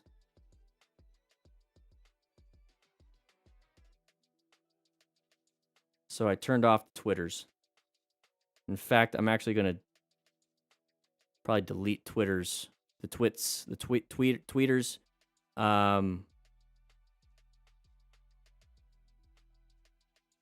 From Restream. That is not worth it. I wish I could do it on LinkedIn too. I missed the answer. What time are we eating lunch? In about 10 minutes. Let's eat lunch in about 10 minutes. Let's eat lunch in about 10 minutes. You guys can go ahead and grab yourself a slice. But in the meantime, I'm going to go ahead and grab some of the D-crewers that are in the crew lounge. D-crew, let's go ahead and grab them. D-crew. D-crew. I understand this mic. You guys need to shut up about the mic, by the way. Guys, we're going to go ahead and get the D crew into class. A, B, and C crew are just kind of hanging out in there. D crew is the remedial class, so if you missed anything from the beginning or you're just a rookie, please join the class. Grab yourself some milk. Stop playing. Hey, you guys need to stop the video games up there. Thank you for the pause.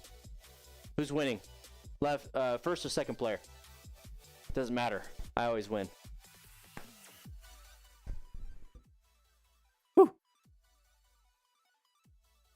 Let's go ahead. Let's put that music back up. What are you doing? Right? DXCLN period. Can you do the pronunciation of that for me? I would like to say your name correctly. Okay, let's go ahead and grab.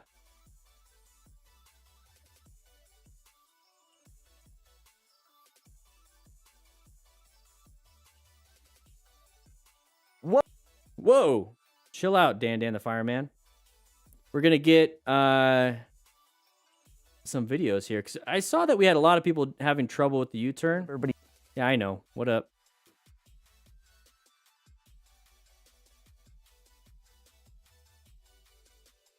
We're gonna be watching one of these videos. Actually, let's go ahead and let's get out of that. We're on motorcycle training concepts. Fundamental motorcycle riding skills. So we got braking basics. How to cross an obstacle. Back from the 2018 DDFM manual. How to handle gravel. You guys want to see? You want to see Nikki? Let's go and take a look at Nikki. Middle of this turn, I'm hitting this gravel. So this is another thing that I want people. This was back in 2018. Nikki and I were riding around. She was a brand new rider, and I found an opportunity to have a learning lesson. It's still called Facebook, Behemoth. It's just the parent company. Or is that the one? Are you the one that asked? No, I'm sorry, Behemoth. I'm sorry. Inubasha.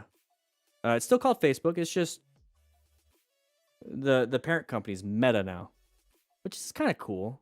Which is kind of interesting, everybody. This is kind of why I wanted to really jump back into YouTube, or not YouTube, but Facebook, is that I know they have VR, the Oculus and everything. I know Zuckerberg, the Zuck, wants to do VR.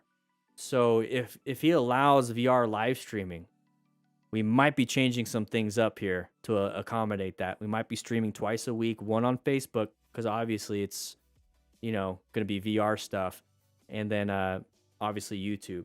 So I'm going to see what they have. Declan. Hey, Declan, I like that. That's a nice name. Without the beard?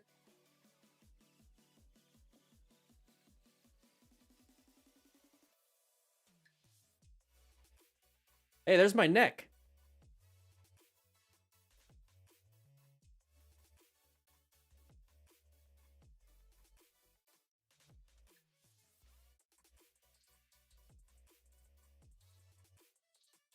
I think I just look good no matter what. I do not have an ego, by the way. I know Facebook is kind of a weird thing. You love your VR, Laura? I love Beat Saber. Absolutely love Beat Saber. Beat Saber is a ton of fun. Ton of fun.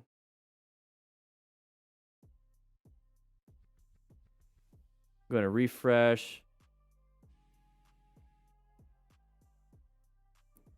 So make sure you guys, if you are on Facebook, what can you do to protect yourself, Tracy, when somebody comes out of their car? Take off. It's always better to run. It really is. Matt A. Trickle, still learning here. Woo! Still here. Woo! Can you suggest any good backpacks? Anything that's like a camping backpack that is not too big because you don't want to hit your head on the top of it. I just have... the backpack I have is the Builtwell backpack. It's like the Sissy Bar backpack. I like it a lot. I really do. In fact, let's go ahead and bring it up.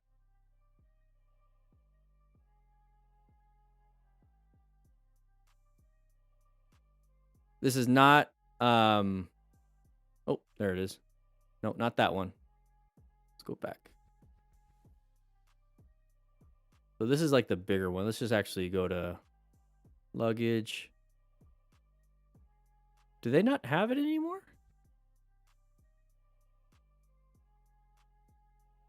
You know what? It's not Burley brand. It's Builtwell. Sorry.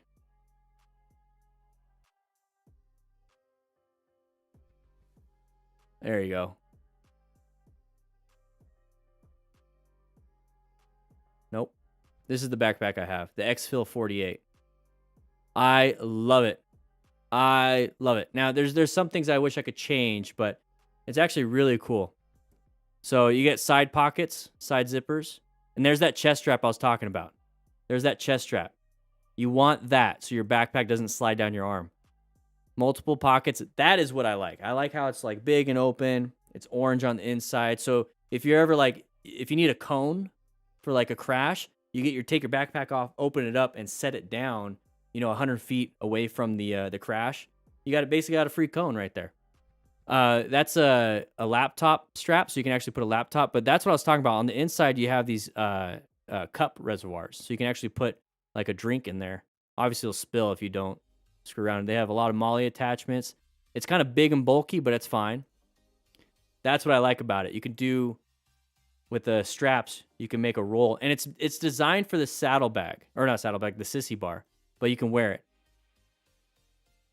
Lots of cool things. Inside this pocket is that nice lining, so you don't scratch up your glasses, even though his glasses look really scratched up. And that's what I was talking about right there. So you can either use a bottle for gas, which I wouldn't recommend, but I use it for drinks. And then they have a tool pockets. I have tools in mine. Not a lot because it gets heavy, but look how much room you can do. Now, I wouldn't be putting the gasoline inside all of that. Yep, love it. Now, they have a bigger one. Let's see what they have over here. I actually might prefer a smaller one. Oh, the Xfil 80 is pretty cool. That one seems to be giant. Let's see. I am in the market for a new backpack. Yeah, that's a giant backpack.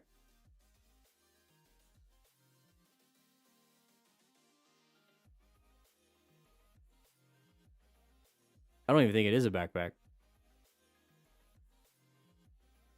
No, it's definitely a sissy bar bag.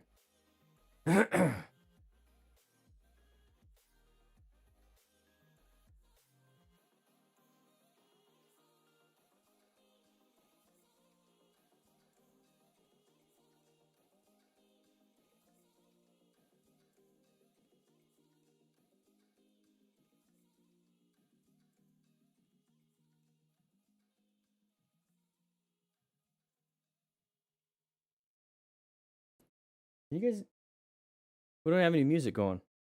What happened to the music?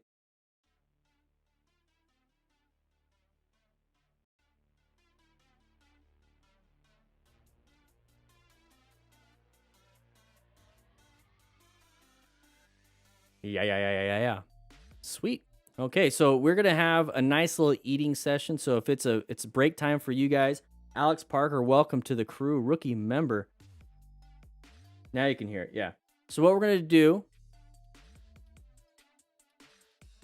is while I'm eating, because it's lunchtime, I didn't have lunch. We're gonna have let's turn that timer off. Why is that timer even there? Okay, get it off screen. Thank you. Actually, let's put it down here. There we go. We're gonna watch this. We're gonna watch this real quick. Let's go turn the lights off so I can just kind of sit here. Whoa. Thank you. Thank you for my lunchbox, Nikki. We got a little green, so it's see-through. First, let's see what's in here. Oh, my standard Mountain Dew. Yeah. Got a baggie of chips. Got a little fruit cup. Got a little bit of fruit. And a sandwich. Is there anything in here? I found a secret compartment for candy. My little backpack. Or my lunchbox. All right, so while we're watching this, and I'll be eating. Ow. Ugh. So I'm gonna go ahead and eat. We're gonna watch this. Middle of this turn, I'm hitting this gravel. So this is another thing that I want people to look at. It's not just the road traffic. Also look at road conditions. So when you're coming up, you're looking left, looking right, look down. Look left, look right, look down. Okay, noted. Now I'm looking left and looking right. We're using my peripherals. I can tell the gravel's right here. So instead of just gunning it, because I just want to get going, because I'm on a motorcycle, it's fun, and cutting really fast across, this is what I was telling you, is that you just go straight a little bit and then go.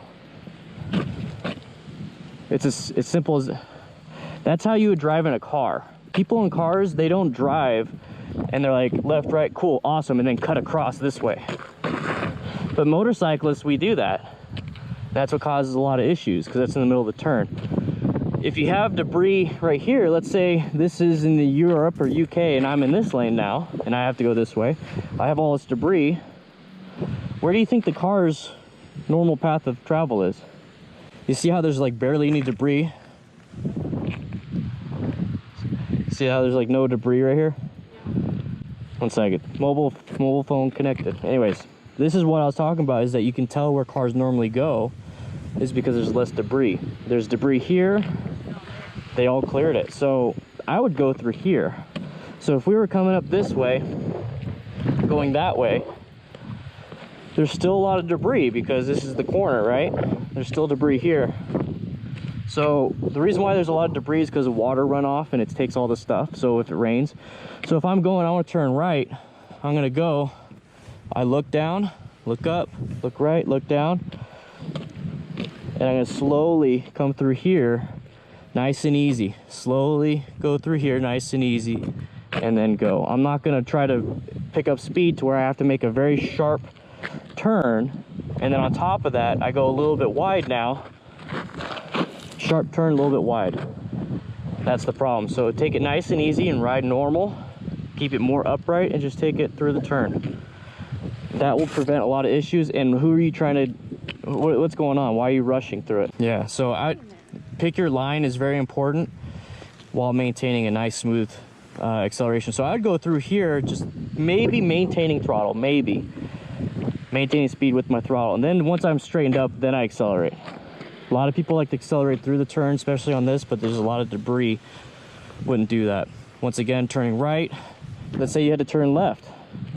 This debris is right in the center of everything. There's a car coming, so I'm gonna get over here. So let's say I wanted to turn left coming up this way.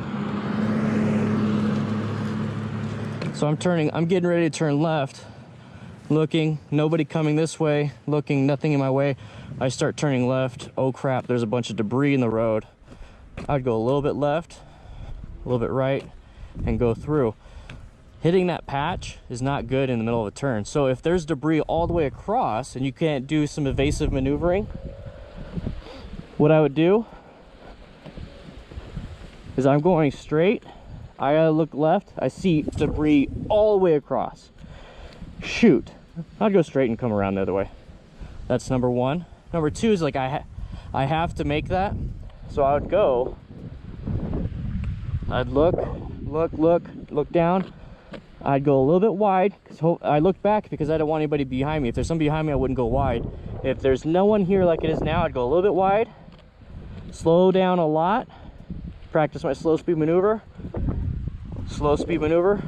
Go straight across. I'd go straight. There's three things to traction. There's when you accelerate, you use traction on your tires. You decelerate, applying the brakes, use traction. Turning, you use traction. So we're removing one of those things by removing the turning aspect. So right here, when we're going straight, I made sure nobody's around me. My big space cushion, using the 360 map of your body and everything. I'm going, I look, crap, low traction. I go a little bit wide. I come in straight. So right now, while I'm turning, I'm using traction on my tires to turn and accelerate. Okay.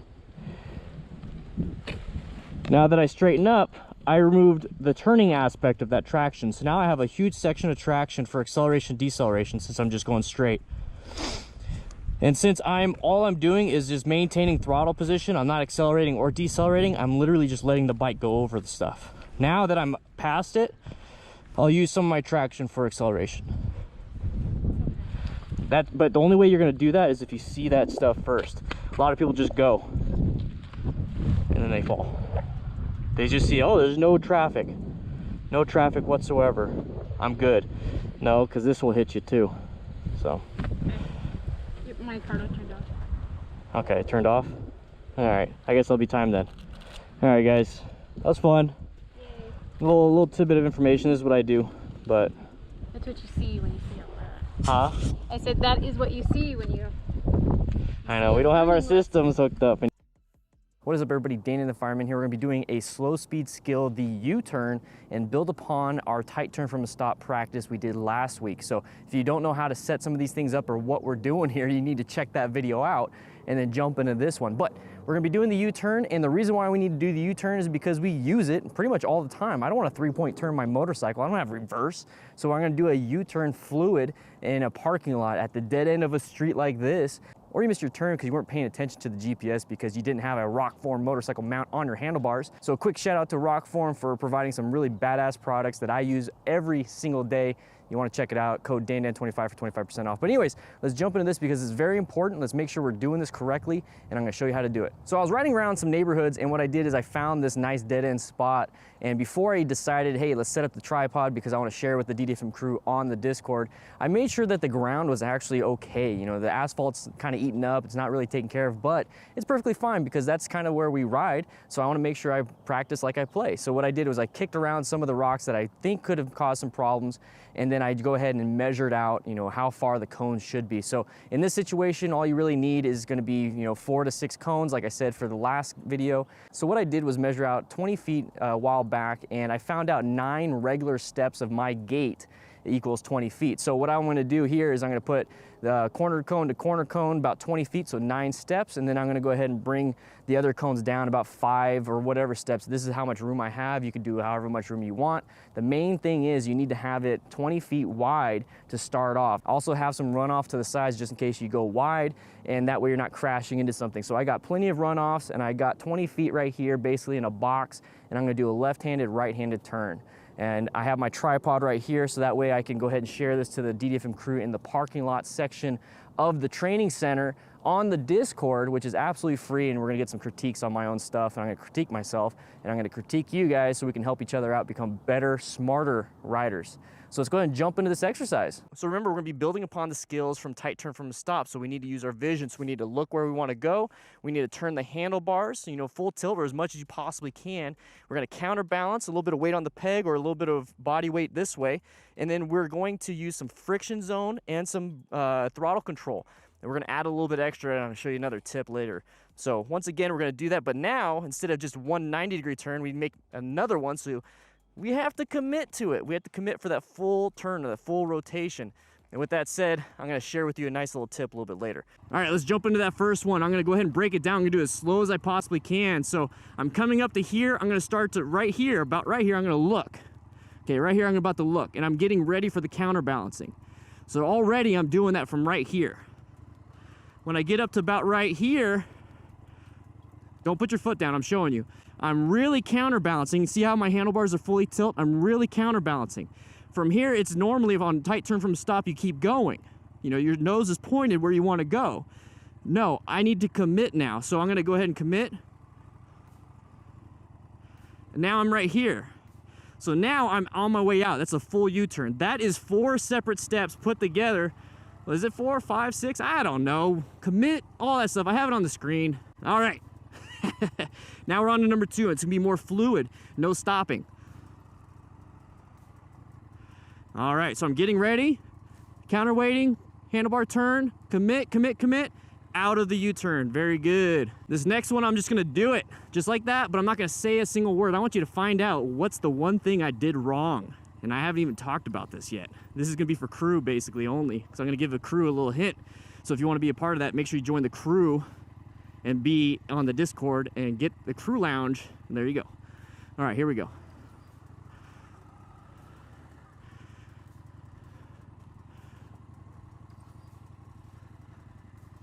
Crew, what did I do wrong? I know I'm throwing a lot at you guys, but here's the thing. This is just one extra step above tight turn from a stop. So if you're good with tight turn from a stop, all you have to do is commit to the full 180 and don't worry about the 90. All right, so here we go. I'm gonna go ahead and switch directions on you. See, that's where you use the U-turn. So look, I'm doing U-turns, and I bet you guys are doing it naturally, just a little wider. We're adding a cone system to it, so you know how good you really are. All right, we're gonna do the same thing, getting in position. Let me know if right hand or left hand is harder for you. Usually the right hand is hard for people because of the throttle. All right, looking, counterweighting, friction, throttle control. Super easy. Commit, commit, commit, commit, commit. All right, so the one tip, I'm pretty sure you saw it in some of these already, the one tip that is gonna help you out tremendously if you're having trouble with the counterweighting, because I know a lot of people, you know, short legs can't put a lot of weight on that, you know, upper body's not super heavy. One thing I like to do, and I don't tell students this unless I'm allowed to, is get about half a butt cheek, actually full butt cheek if you want, off the side to help you counterweight. So if I'm turning left, I'm gonna get my right butt cheek off, turning right, get my left butt cheek off. It's gonna help you guys. All right, so left-handed turn and get my butt cheek off and see what happens. All right, so about right here is when I get my butt cheek off. See, commit, commit, commit. Guys, you can get your cheeks off. You can get your feet off. It's all about counterbalancing. Vision, counterbalancing, friction, throttle control. Tilt of the handlebars, pressing down. Remember that tip from tight turn from a stop? Pressing down. When you get good, and you're like a 20-inch box, ain't nothing, bro. Woo, it's hot. I'm wearing a long sleeve too. When it gets too easy, just move it up a little. Just move it up a little. That's it. That's all you have to do. If you that thing's probably gonna die pretty soon. I'm gonna let that thing land on its own. Guys, this is easy practice. Go in and out 10-20 minutes. You don't even have to have a camera, but if you want to have a camera, this is all you have to do. I'll set up a whole diagram. It's gonna be on the DDFM Crew website. It's gonna be on the Discord. It's gonna be everywhere. The whole point is to make sure that you guys are safer riders, smart riders, working on our fundamental skills here. And all I have to do is pick up my cones and take off and go home, you know, after my commute from work, or I'm gonna go and do an errand right now. That way I'm not having my burrito sitting in the backpack. So guys, super simple, super easy. Do a U-turn, get yourself out, play with the practice tight turn stop going into it. So now you're doing, whoops, 2 exercises in 1. We're gonna be doing a figure 8, which is gonna build upon this right here. It's gonna add 1 more exercise. We're gonna do that next week. So make sure you guys hit that subscribe button, join the Discord, and I'll be seeing you around. Welcome everybody to Motorcycle Training Concepts. This is the first real video we're getting out, but today we're gonna be talking about instinctual riding. Maybe too much of the helmet fire, maybe too much of the thinking going on inside your head. So we need to just do it. So I have a ton of cones out here. We got 2 exercises. What we're gonna be doing is just instinctual. We're gonna get into it, get out of it. And while I'm doing it, I'm gonna explain to you what it is that you're actually learning without even trying to learn. This is something you can easily do in a parking lot, so make sure you stay tuned. Let's jump into it. Now remember, you can use cut up tennis balls, just cut them in half instead of cones if that's what you want. I'm gonna put those over there. And let's go ahead and hop on the bike. All right, so like I said, this is for those of you that like to have instinctual riding, or if you've gotten to the point where you're feeling super comfortable with your tight turns, U-turns, figure 8s, and you're just bored, you want to do something different. If you notice, it's all situated like this within just 3 cones, and this is perfect for learning your tight turns, your U-turns, your figure 8s, your S-turns, your head movements, friction zone, body weight. See, these are all things that I already know, and you probably know, but you just want to get to it. So here's the thing. We're gonna go through the right cones, left cones, circle, these cones, end up back here. Pretty simple. I'm gonna show it to you nice and easy, nice and slow.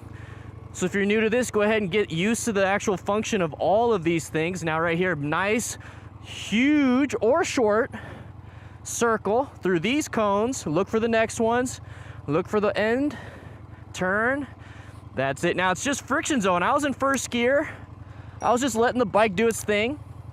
If you are brand new, just do it nice and easy, have fun with it, don't think about time. But if you're getting a little bored, you're like, this is too easy, go ahead and time yourself. If you time yourself, let me know in the comments. All right, so we're gonna pick it up a little bit, so I can go between cones. I'm really gonna dance, I'm looking where I need to go. Now I'm gonna go ahead and slow it down on this turn so I can make it nice and short, so I'm not going wide. Pick up speed, pick up speed, pick up speed. There it is. Now I was doing the right side this whole time, so now I'm gonna get back into it. I'm gonna do the left side first.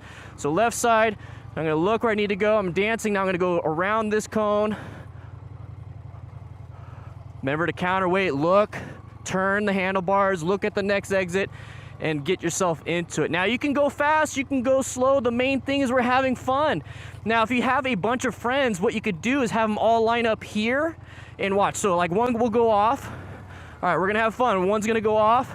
The others are watching, right? Everyone's cheering you on. You got a bunch of buddies. Oh, that was really wide. I gotta compensate for it.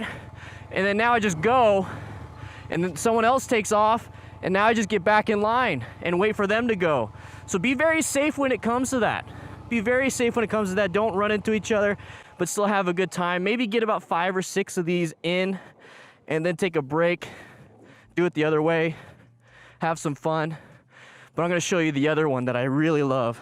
All right, so this one is a ton of fun. I have the diagram up on the screen. And basically what I'm gonna do is I'm gonna go straight, do a nice U-turn, try to keep it within 2 spaces. If I go wide, perfectly fine. Do a slalom or straight line weave. Go nice and wide on another U-turn, do a straight line weave, do another U-turn, come out this way. Do it with some friends, keep going, and then switch sides. So I'm gonna stay nice all the way over here, instinctually do a U-turn, try to make it within the first one, dance with the bike, now go wide, now go in between these cones, see if I can make it around this. I got the tripod in the way. There we go. Now exit out. Now your buddy just takes off and goes and does the other one. You do that a couple times, switch sides. All right, let's do that a little bit quicker. So speed up a little bit, slow it down before the turn, do my U-turn head look, get in between, get in between. Now let's have fun with this.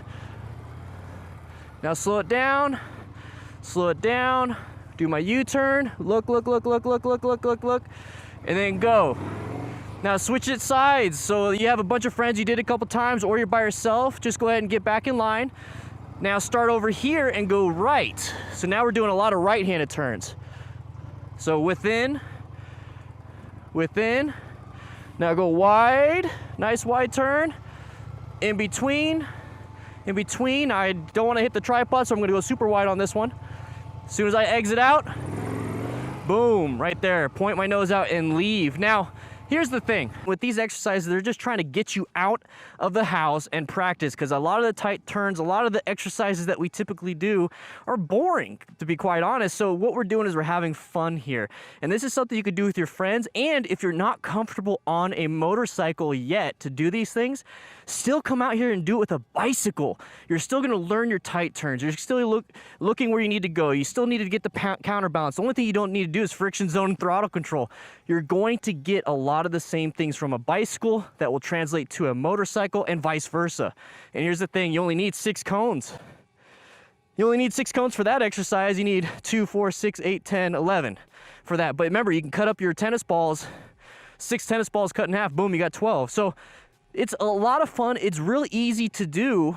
And the thing is, I'm in and out in less than like 15 minutes. What does it say right here?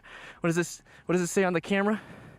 11 minutes filming. I've only been filming for 11 minutes and I got a ton of exercise and now I can leave. I'm super stoked about this, guys. This is something that I absolutely believe is gonna be revolutionary when it comes to motorcycle training. And the thing is, I got 12 of these exercises and I can't wait to share more with you. Guys, subscribe today. We're gonna have something amazing coming up. Can't wait to share it with you. I forgot what that was. Hey, turn on the lights. Thank you. I forgot what that amazing thing was. Not a big deal, but yeah, we have a rescue series also on motorcycle training concepts. I got to do some updates, Nathan. You see, this is the old. We do have a rescue training series with a guest instructor, Prep Medic. Anybody know who Prep Medic is? But he talks about, why you need a trauma kit, how to put on the gloves, trauma shears, direct pressure, wound packing, tourniquet, how to stage it, how to use it, all those things. Lots of cool stuff. Really good video series. So if you ever get a rescue kit, make sure. Ooh-wee.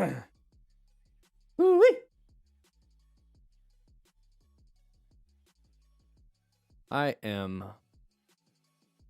throat's starting to hurt a little bit. One of you guys got me sick? You jerks.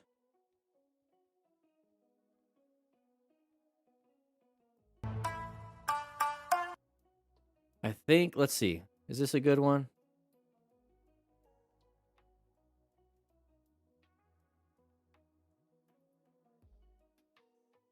Nathan, how much more do you think we need? You think we're good? This is our 1, 2, 3. This is our 4th video.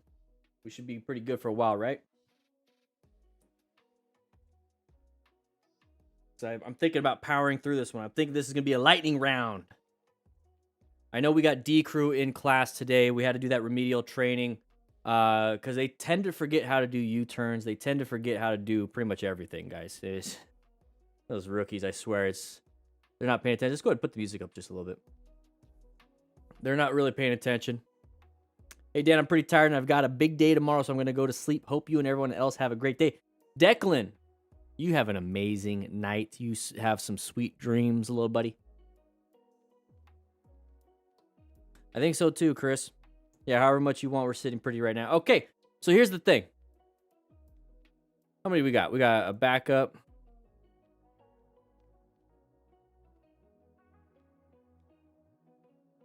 I don't know if this one seems good. Let's see what this one looks like.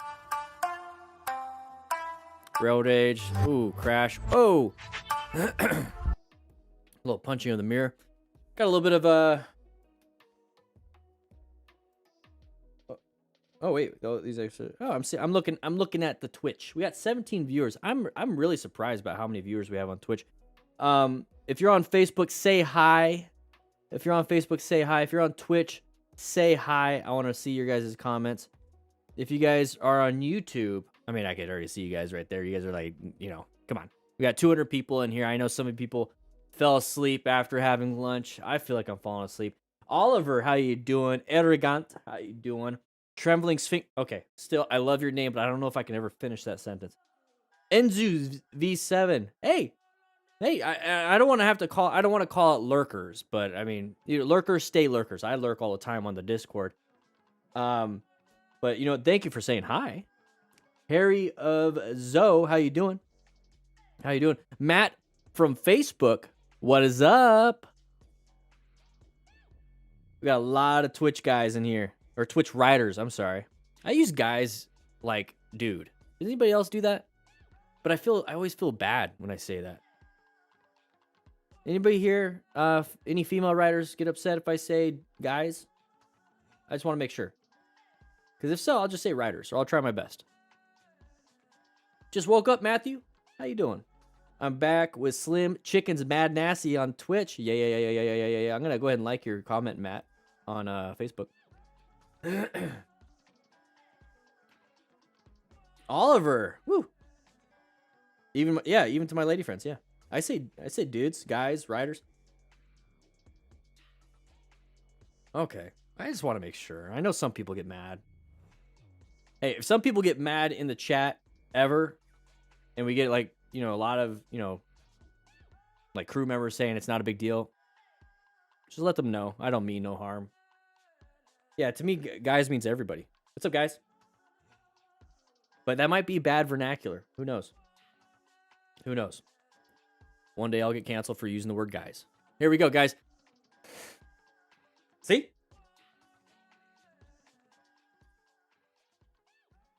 There we go. Making sure. Oh, one sec. Is the audio? I think the audio is fine. Audio is fine. Yeah, my throat is starting to get a little crazy right now, so we're going to have to just go through this. Here we go. All right, everybody, this is Moto Stars, video price you pay for being a biker. We're going to do a nice little long, straight, no pause video. So quick shout out to Moto Stars for having a great video. That ninja dude is going to be passing on the left side. This is illegal. It shows how unnecessary and needless is anger and aggression on the road. Sorry, Moto Stars, this is your video. So we're going to be out on the shoulder. Not supposed to be doing this. Plus, there's a lot of debris. Always got to watch out for that. So when there's car crashes and whatnot, they're supposed to take it off the road. A lot of the stuff gets pushed off to the side, so you good chance of hitting some metal, some glass, some pieces of fenders, alligator skins and all that stuff. This guy has to wash his car. It's absolutely terrible. Wash that car. Come on, man. But you got to watch out for road surface hazards when it comes to that. That is really dumb. Just go ahead and move back into your lane. Jay Struggs, because remember, guys, we are doing this live. He just donated $10 through a super chat. Woo! Become a member today, though, by the way. It's only $2 a month. So that would get you 5 months, Jay Struggs. Get some nice emotes and whatnot. So don't do this part. This part's just kind of dumb. Stay away from that. Law of gross tonnage dictates that this person is going to absolutely destroy you. Absolutely destroy you. I don't think I have a law of gross tonnage button on here. We need to fix that, okay? Sorry, I've been talking for about 24 hours straight, or at least that's what it feels like. So we're just kind of acting like idiots. I really said I wasn't going to fast or pause. Whoa, almost hit that. I was going to say I was going to pause or anything, but I'm going to go ahead and fast forward that. Actually, it was already at the end. Here we go. So moving on with Nacho El Masdoro Reyes. Here we go. Watch out for the pedestrian. Oh, not paying attention. She's sorry. It's okay, but you almost impacted that. You could have swerved a little bit to the right. Not a big deal. Moving on. Lane filtering. You have a big problem, Nacho, with pedestrians. Okay, we got some more pedestrians. Green does not always mean go. Let them go across. Stop being a jerk. This part, though, I understand. But we don't have to be mean about it. Just kind of creep through. Just kind of creep through. You don't do that on a car, do you? No, you wouldn't do that. You just kind of creep through. You don't want to run anybody over. All right, side of the vehicle. You saw that. The person was already going. You did not have to go. So hitting a mirror is also not very good. You could easily break your left hand or right hand, whatever it is. All right, long rider. Here we go. Completely focus on the rain. the lane in front. Watch out for the rain. Don't be a rubbernecker. Debris. Did a rubberneck. That was debris will be everywhere. Exactly. So that is going to be more of an orange stage maneuver type thing where you got to watch out for debris on the road. You got to not pay attention and get that rubbernecking going because you're not going to be able to see what's happening right in front of you. So he's hitting the debris. Very good. We do have a video on how to cross an obstacle on Motorcycle Training Concepts. Basically, blip the throttle and lift your butt up a little bit off the seat because that back end will hit the debris and push you up like a bucking bronco type thing. All right. No jokes in the chat. All right, how to not ride a motorcycle. Uh-oh, it's a crash. Did he try to ghost ride a motorcycle? That was absolutely dumb. But let's see if he's okay because we have to make sure and go ahead and rescue him if he is injured because sweatpants and a sweatshirt does not do much. Yeah, let's go run to the bike. Hey, bike, how you doing? God damn it. Check up on him. Are you So the fact that Oh gosh. You okay? the fact that that person is standing means that their legs are working, spine is still kind of working a little bit. What to do? I don't know. But that's when you need to rescue a rider. Okay, Nacho is back. He's probably gonna have a pedestrian somehow get on this interstate.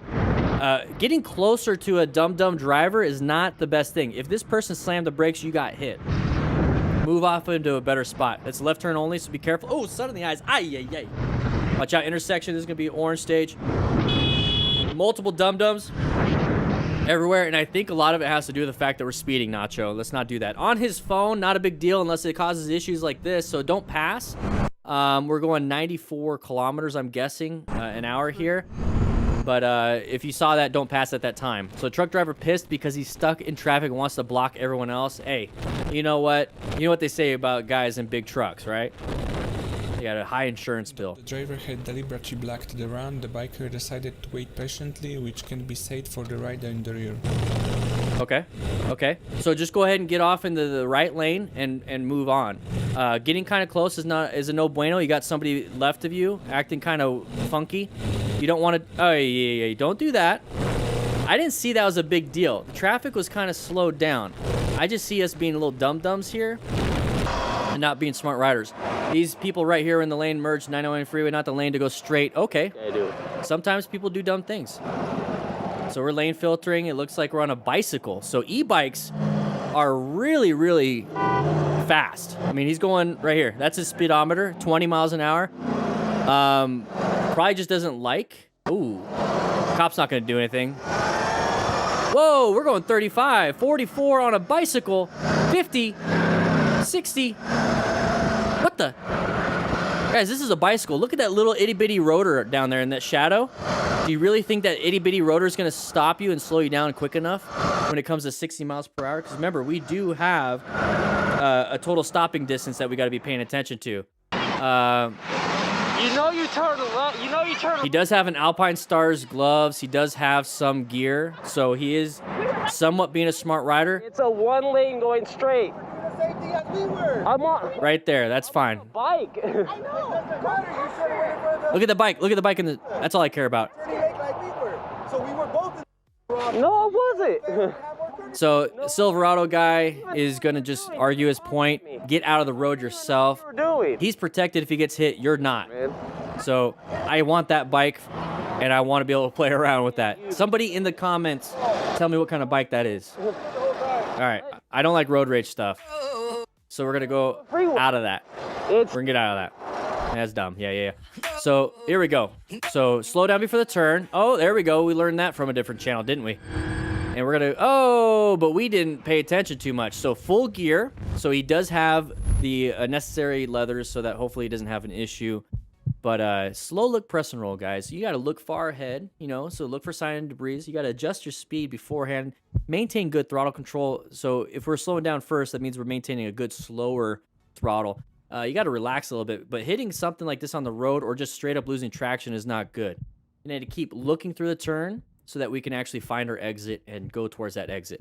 So full leathers, full gear does not give you the go-ahead to go fast and take these turns like an idiot. But it will protect you, hopefully, if something like this happens.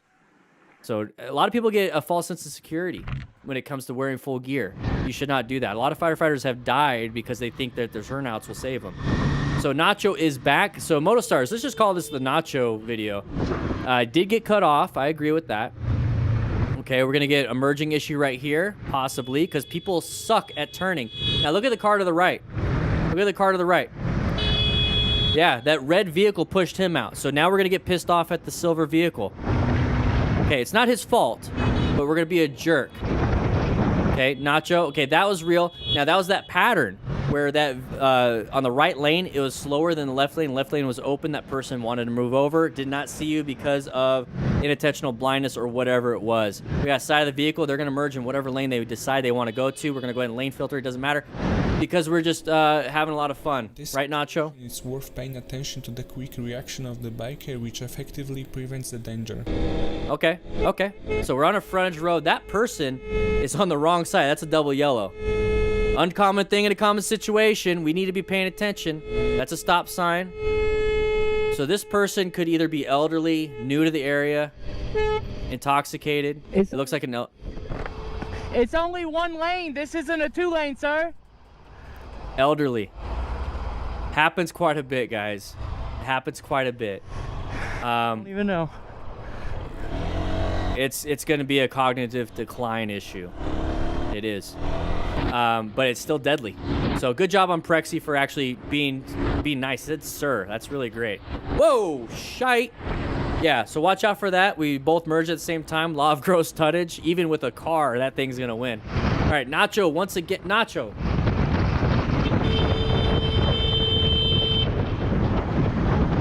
What are we doing here, Nacho? What are we doing?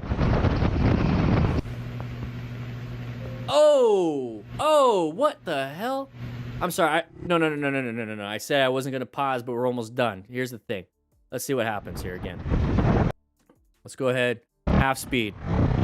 Half speed. So a little bit too wide on a left-handed turn hits. Another law of gross tonnage thing when it comes to a concrete pillar. Easily separation of the AC joint, broken collarbone, which is your clavicle. I guess I could start using some medical terms. Broken ribs, a lot of painful issues, especially falling down, hitting your head. Not good. So whoever is in charge of the security on this sent this in. They took the footage. All right, here we go. Doom YZF, how you doing, man? Oh, they saw it. Side of the vehicle. You did good. You moved out of the way. Yeah. Not a big deal. MotoStars, we're almost done here. We go. We got water on the road, side of the vehicle. It's going to be difficult for braking, so he just adapted. Remember, we were planning our ride, so he just located it and adapted out of the way. We got a roundabout. There's going to be orange stage because we got sides of the vehicles. Don't tell me that was your issue. That is nothing. That was a zipper merge. That was really good. Non-issue. Bobber 400, side of the vehicle, way up there. Watch out for anybody coming out of the parking. Okay, watch out for this person wanting to go left and found a parking spot, right? They should have been into the other lane. You're welcome, MotoStars, and thank you, MotoStars, for being in class today. Go ahead and grab yourself a slice of pizza. I don't know if rabbits eat pizza, but you can have one. Go ahead and give it to your, just whatever, your friends or something, right? Whew. That was fun. That was fun. Let's go ahead and do another one. Do you guys like those ones? I've been seeing some comments in the comment section, obviously, when it came to these types of videos. So this is actually a 99 Lives video. So I wonder if we're going to get any duplicates. Let's go ahead and see real quick. And I checked it all. I'm really quick. It's not what she said. Yeah, what? You guys like them? Trembling Sphinx. Now it's trembling? Was it always trembling? Did I just miss it? It's the boss of road safety. That's right. Dogma. The boss. I like to think of crew chief. Because, guys, we got the DDFM crew. It's the crew chief. Let's just call it what it is. Right? Right. So Nacho was a big part of that last video. Kind of a waste of time. All right. So we've had 3.5 hours of class so far. Actually, no, we've had 4 hours. 4 hours and 11 minutes of class so far. Next session, yeah, it's the barbecue chicken pizza. Ooh, that sounds good. I don't think we got any this day. Waiting for the next session. Okay, good. Hey, Oliver NC, I see you on Twitter. Or not Twitter, on Twitch. Thank you so much for that comment. You recommend me to all your friends that start riding or are interested in riding. I appreciate that. It's always been the trembling. You got explosive diarrhea or something? What's going on? Hey, you might want to check for fissures. You need to check for, a prolapsed, I think you need to go see a doctor, trembling sphincter. All right? I think you need to go see a doctor. Do I use a specific brand of beard oil? Actually, I don't use any beard oil. I really don't. I just blow dry it. I blow dry it after a shower. Okay? Serious. It just might be the natural testosterone that comes from the body and just comes out into the beard. It just might be that's where it collects. And, just because I had excess amount. All right, here we go. We're going to go ahead and do another straight up. Whoa. Nope, not yet. Whew. So what we're going to be doing right now is a 99 lives video. We're going to go straight out through it. It's a 10.5 minute video, so we're just going to go ahead and start. No pause. Let's go ahead and talk about some road safety, road strategy. We're going to punch some mirrors. 99 lives. Hey, you got a check mark. Here we go. So we're going to go through here, side of the vehicle. We got intersection. We should be in orange stage. Good job with the swerving and progressive braking. Did a great job. So it was orange stage when it came to the intersection, but we had to do a red stage maneuver. So we're going to be hauling ass right here, going over 100 miles an hour. We're slowing it down because maybe we saw something like a cop. There it is. You guys know what the universal sign for, hey, there's a cop? Tap the top of your head. Woo-wee. Is that undercover? There it is. We're going to go ahead and get the guy in front to block off the guy in the back. So if this was your buddy, would you stop? Would you stop to help him out? Maybe not. He'll probably sell you out. Doesn't matter. Anyways, guys, don't be hauling ass on the interstate. Oh, he ran. Oh, no. He ran. That's not smart. That is not smart. Now, some places don't have a chase, or they don't chase, but I would not try for that, because now you're putting yourself at massive risk when it comes to crashing, too. All right, so bad line of sight already. I can't see what's going on. He's going to hit some branches. He's going to knock it down on front of your face. Kid. Which lane are you going, kid? What? He wants them all. He wants every line. Scoot back, because your space cushion is absolutely dog doo-doo. Lane are you? Get a better space cushion. If you are not able to see, you need to be able to have enough room to slow down. Brain dead. You kid. See how just somebody like that will ruin your day? Don't let a truck driver like that ruin your day. You're on a motorcycle, they're in a truck. You what you're doing, you dumb idiot? No. You're all over the road! All over the road! I've got a camera! It's recorded all of it, you What are you going to do, guys? Like, I never understood that. What are you guys going to do with that camera footage? You going to just post it to 99 Lives, which is, thank you. But are you going to report it? Whoa. So they were originally going to slow down and probably go into that right lane, into that gap, because they're going to turn right, which is what exactly happened. The problem is that we're lane filtering. Oh, don't do that. That was not nice. That was really disrespectful and rude. Oh, it's a dog. Hey, good thing. We got some good stuff happening. Is that his dog? That is so cool. Please tell me that they go for a little ride. Now, get him a little helmet. Make sure he has eye protection. Now, he has 4 elbows, so make sure he's going to be able to... Oh, no! I was trying to make a joke out of it, but that pisses me off. I was trying to make a joke, but that pissed me off. You're going to pay attention? Nope, we're not paying attention. We are not. Knobbies are a little bit harder to stop on. It's a green arrow to the right. possibly. Oh, you alright? Are you alright? Not wearing full gear, guys. We need to be paying attention. It looks like he was white staged. He was white staged. I'm not gonna rewind it back to that dog thing. I was gonna make jokes about, you know, hey, there's an ambulance right there. Make jokes about the elbow gear, make sure he has a back protector, you know, a tail protector, but the video pissed me off too much. All right, so we're going through here, construction zone. Obviously, you know, you have construction cones, you're gonna have to have orange stage going on. It's a great indicator. People do cut off and do stupid things. Don't get next to them, because you know how easy it would be for them to just go, boop, knock you a little bit. Which is, I think, I wasn't paying attention. I was looking at you. I think that's what happened. All right, I can't pause it. My pause button broke.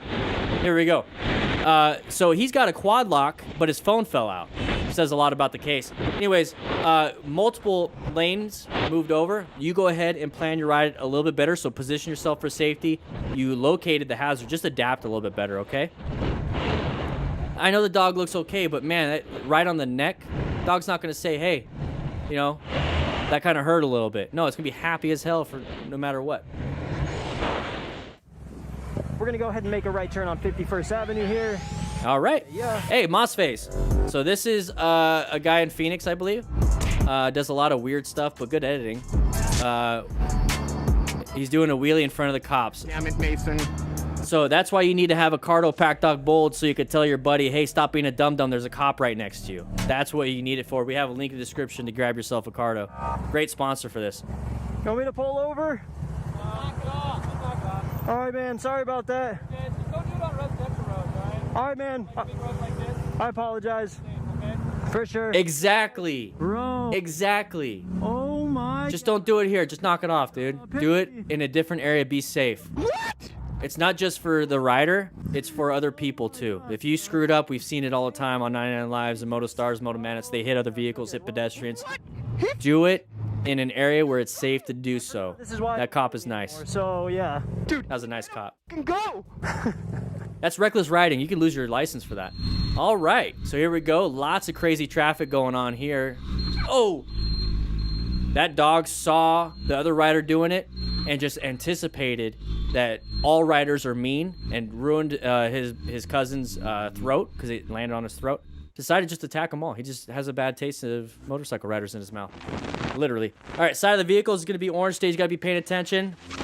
Person blocked you. So what you're going to need to do in that situation is squeeze that brake to allow that person to go forward while you go a little bit slower. That way we're not going to get too close. Now, this person is just being a straight D-bag. I was going to say douchebag, but I already just said it. So a D-bag right here. That's... If it takes you 3 hits to break a mirror, you need to go to the gym. All right? Motorcycle fails New Zealand. Hey, once again, roundabouts are intersections, so all intersections and corners, roundabouts, whatever you want to call it, is going to be an orange stage. I have no idea what happened there other than possibly a road surface hazard, because just a little bit of that throttle is not going to do that.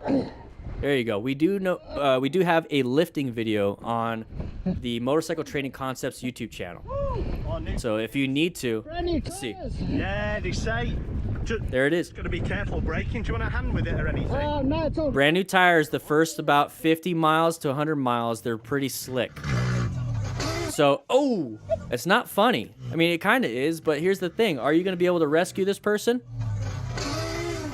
You never know. If you don't have a rescue kit and don't have the training. This guy's going to hit his head. I've seen it. It's time to get clotheslined. Yep. Great editing. 99 Lives did that editing. Great editing, by the way. I guess that person was putting sheep across the road and put that up so that he can allow his sheep not to get hit, but he just hurt a motorcycle rider. So coast looks clear. Watch out, line of sight. Are they going to back up on you? Probably not, but here's the thing. Somebody behind you is going to hit you. So lane positioning is very important. I have no idea what happened. I don't know if he got hit. Did he get hit? Back. Yeah, he got hit. He definitely got hit. So planning your ride, position yourself a little bit off to the right. He did really good about getting out of the way. He did really good about getting out of the way. Oh, I ain't gonna let you have round 2 on me. No, sir. So you definitely want to check your bike. Running the stop sign. Now there's dogs. Once again, if one motorcycle rider hurts a dog, all dogs somehow know about it. All right? So right here we got a right turn only. Watch out, this person's being dumb. Why would they be holding the brakes like that? Great job, progressive braking, and great job with the red stage maneuver. Handled it well. Move on with your day. So Raven 1129, here we go. Watch out for the left guy. You're in his blind spot. That lane is wide open, and that lane right there has cars in front of it. So they're going to want to move over. That is a pattern that's going to put you in orange stage whenever you see that pattern. Watch out for it. All right, lots of rain. Go to, oh yeah, yeah, yeah, yeah, yeah, yeah, yeah, yeah, yeah, yeah, yeah, yeah, yeah, yeah, yeah, yeah, yeah. Good job. Psyche. All right, so I use my GPS just like that, but I actually have it in portrait mode. Landscape's a little bit weird. 150. All right, here we go. 150. Whoa, almost hit the bicyclist. Get out of the way. You're not prepped for that corner because we did not look far enough ahead. We did not adjust our speed. We found an escape path, though. Good job with the escape path. Thankfully, there is one. Holy crap. Check your pantalones. That was a very bad thing to do. We're not prepped and ready. Not prepped and ready. There we go. Do moto vlog. So once again, if you don't know, in certain... Oh, nice locking up of the brakes. Panic braking. Definitely was white zone, not the rider. But that thing right there is... They have kites in that area, and sometimes they put razors or glass on the kite strings, and that protects the rider, because some people have gotten their throats cut. Oh, I'm in the middle of talking. That's easily a broken right leg. Easily a broken right leg. Easily. Got to be very careful around these areas. Whenever you're in that spot, you need to be in orange stage. If you guys don't know what orange stage is, it's right there, okay? And that's where we should be here. Good job on the red stage. We found a road surface hazard. Good job with progressive braking. Good job finding an escape path. And good job getting off to the side of the road. So we're moving through here. It's a little bit of a weird situation. Oh, side of the vehicle. Good. Brake. Good job. He noticed that the person stopped and then he used the finger. I love it. Like or subscribe yet? Subscribe now. Subscribe to 99 Lives, everybody. What to watch? 99 Lives makes some really good footage. I wish they would make more. But if you guys want to watch this live, make sure you join us Friday at 8 a.m. Mountain Standard Time when we do the live stream, right? So class, how'd you guys like that? So part of doing these classroom sessions and these live streams is this is also where we film. So we're actually filming these videos live. So it's a lot of fun. It's a lot of fun. Do you guys like watching? Because we watch. We do all these videos, and we have a video every single day. Do you guys like the idea that we're actually filming it, and then you guys get to see the raw footage, and then you get to see Nathan Hegworld in the Chitty Chat. He actually edits all these, and he makes them look sick. So it has a lot going on for him. If you're on Twitch, it's Akluraz. I can never pronounce that. I always think it's Alcurzara. It's Akluzara. Just put it Nathan. Just put Nathan.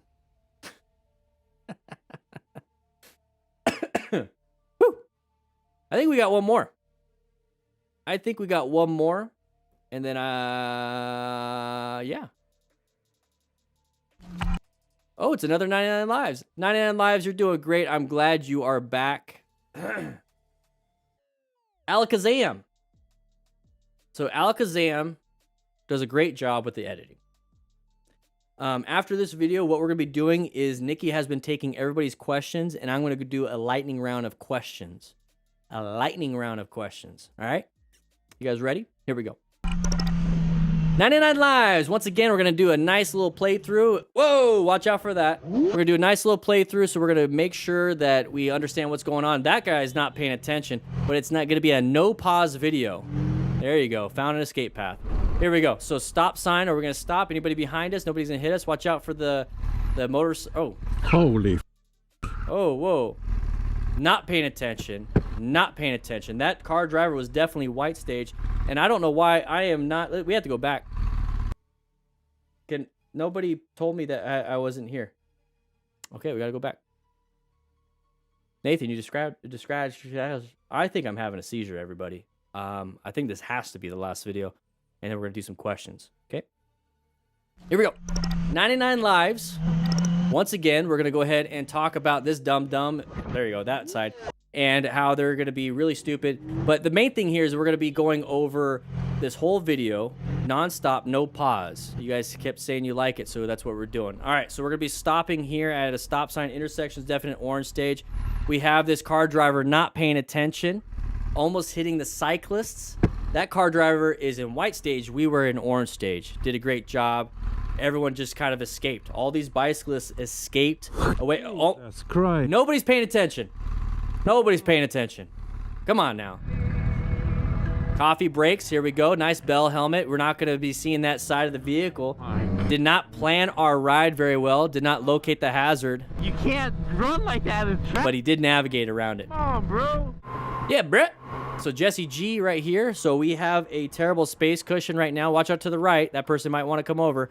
There it is. So once again, position yourself for safety. Move over to lane position 1 if you're getting boxed in like that. That person wants to have an issue and an argument. They're the ones that hit you. So if there really is a bad thing. Oh. Hey, you just... Whoa, whoa, whoa. Jeez. That guy was ready to throw punches. Watch out for anybody right there. Yep, there it is. So intersections, terrible line of sight. Once again, we need to be in orange stage. We got to be paying attention for anything around these terrible vision problems, okay? So once again, if you don't know, white, yellow, orange, red, and brown stage. Orange stage is going to be for intersections and corners. Yellow is when you're typically, like right now, yellow stage. Yellow, yellow, yellow, yellow, yellow, yellow, yellow. Slow down. Or orange, orange, orange, orange, orange, because the side of the vehicle. Go ahead and adapt to that, right? Adapt to it. So you're planning your ride. You adapted. Perfect. You found the escape path. Move on with your day. So Duo 702, watch out for gravel. Girl punching car window. Uh-oh. Road rage. Road rage. I gotta get it. We gotta get it on camera, don't we? We gotta get it on camera. Shee. What the f*** is Kids back here? No, you don't do no. Oh. Ooh. Kids back here, you're gonna crash into them. Oh, you don't mess with her. No. Right. Yeah. Kids. You could have crashed into me. Did you want to turn out like... Yeah. That's a... You don't mess with somebody's kids, but still you don't act like that, because now you're an example to your kids to do that. That's not good. It's one thing to protect and actually do the action. It's another thing to be intended. Falcon punch. F-Zero, baby. All right, attempt number 1. Hey, this is... I want a parking lot like this. I want a parking lot like this. It looks like a basketball court, but this is where you can safely practice. Uh-oh. She let go. Watch. Did she? Oh, no, no, no, no. Oh, that's a big no bueno. So how would you solve that problem in a school like that? So anyways, I like this big open area that there actually are training with training wheels. And one thing I would recommend, and actually probably require if I had a school like this, would be full gear. Because in order to be a smart rider, you need to have full gear. But they are doing a good job with a risk assessment when it comes to the area. Ooh, this is a pretty area. That's going to be a decreasing radius turn, so slow it down. Sharp, sharp, sharp, sharp turn, sharp turn. Don't, slow down, slow down, slow down, slow down. Why are you accelerating? Ay, ay, ay. He was looking at the girl. So target fixation, when it came to that, that's a no bueno. Do I have a target fixation button? Do I have a target fixation button? Yeah, I do. So target fixation. Hey, what's up? How you doing? Oh, shit. Oh. Ooh, that would have been his flesh. That would have been his flesh. See, it's about the rabbit and the turtle thing. He was trying to go faster than the woman, and she's still going to outpace him. So here we go. We have pedestrians. It's going to turn green. Watch, and these can just go. Nope. Oh, hell yeah. Drifting. Drift, drift, drift, drift. Get it, get it, get it, get it, get it, get it, get it. Oh, what happened to music? So bro nizzle rabble. Here we go. No gear, filming with a potato or GoPro Hero 1. Get out of the way first before you put your hand up. Find that escape path. You didn't even do anything. You got lucky. That was pure luck. Okay, good U-turn. I give you that. I give you that. Oh, here we go. So what are we doing? Is this a quad? Or a Grom? Whoa, whoa, whoa. Watch the dum-dum. Slow it down. Yeah, it's a Grom. It's Grom Squatch. Grom Squatch. So... with that situation, we saw something uncommon. We got to go in orange stage and get prepped and ready for something dumb. Hey! Put your window down. When you pulled off back there, you pulled back. We've already talked about this one in a previous live stream. You almost. But Moto's It's fine. Motostar has talked about it, not 99 Lives. Huh? I heard the honk. So what I said last time was pay attention to these uncommon things. I was like this over it. And wear full gear. I was just. That kind of gear is not going to help you. I'm talking about the tattoos. Yeah. It could have been way worse. It's, yeah, Flash Ninja, you're right. You know, like just. I know, Nate. I know. Yeah, it's fine. I know. Have a good night, though. Go, Rom. Get out of here. Get out of here. Out there, you guys have a good night. Oh, that's so nice. Anyways, Doom YZF. Okay, here we go. Watch out for the dog. We talked about. Hey, no one. Dogs don't like two wheels and that noise. They're protecting their humans, the humans. All right, Cheapo Hernandez. Here we go. Okay, watch out for any sides of the vehicles merging issues. We got a big open lane for us. They got slow lanes over on the left and right. We're gonna not pay attention. I highly recommend you don't lane filter a bus and a van. Not a lot of room. He did find an escape path and he did do some progressive brake pressure, so that was fine. Uh-oh. Ay. And of course he's using a ram mount. So lots of speed, not very good risk assessment, not a smart rider. Not a smart rider at all. Oh, you got screwed, dude. That would have been really dumb if he was just going back and forth, and the cop finally got him. Yeah, they're right here. It's a felony stop. Gun in this pouch on my back. On the waistband. Hey, he knows what you're supposed to do. In the back. But that's a felony stop when they do stuff like that. So don't get too upset with them. Because what he was doing was highly illegal. But I like the fact that he did tell the cop that 152 miles an hour. Honestly, I didn't even realize I've been working on this thing, trying to get things working right. And no. Why do you have a pistol for, bud? Well, I always carry one. It's my Second Amendment right. Just rather have it, not need it. There it is. Good idea. Just don't speed. Set the kickstand down for me. Yep. Yeah, he's going to impound that bike. But I like that he did tell the cop that he had a gun. That's what you should be doing if you have a firearm. Where's your pistol at, partner? It's in, yeah, take that off and it'll take the whole thing with it. Super. It's in that back, in the back zipper. He's like, I don't need to look at it. No, it's just there. Multi-tool there, a knife. He knows he's going to be in the back and be detained. Knives in this pocket up here. Damn. Straight red, yeah, that box cutter. There's a smaller knife in there too, and that put down inside the pocket. All right. What the hell? You outfitting like a little squad?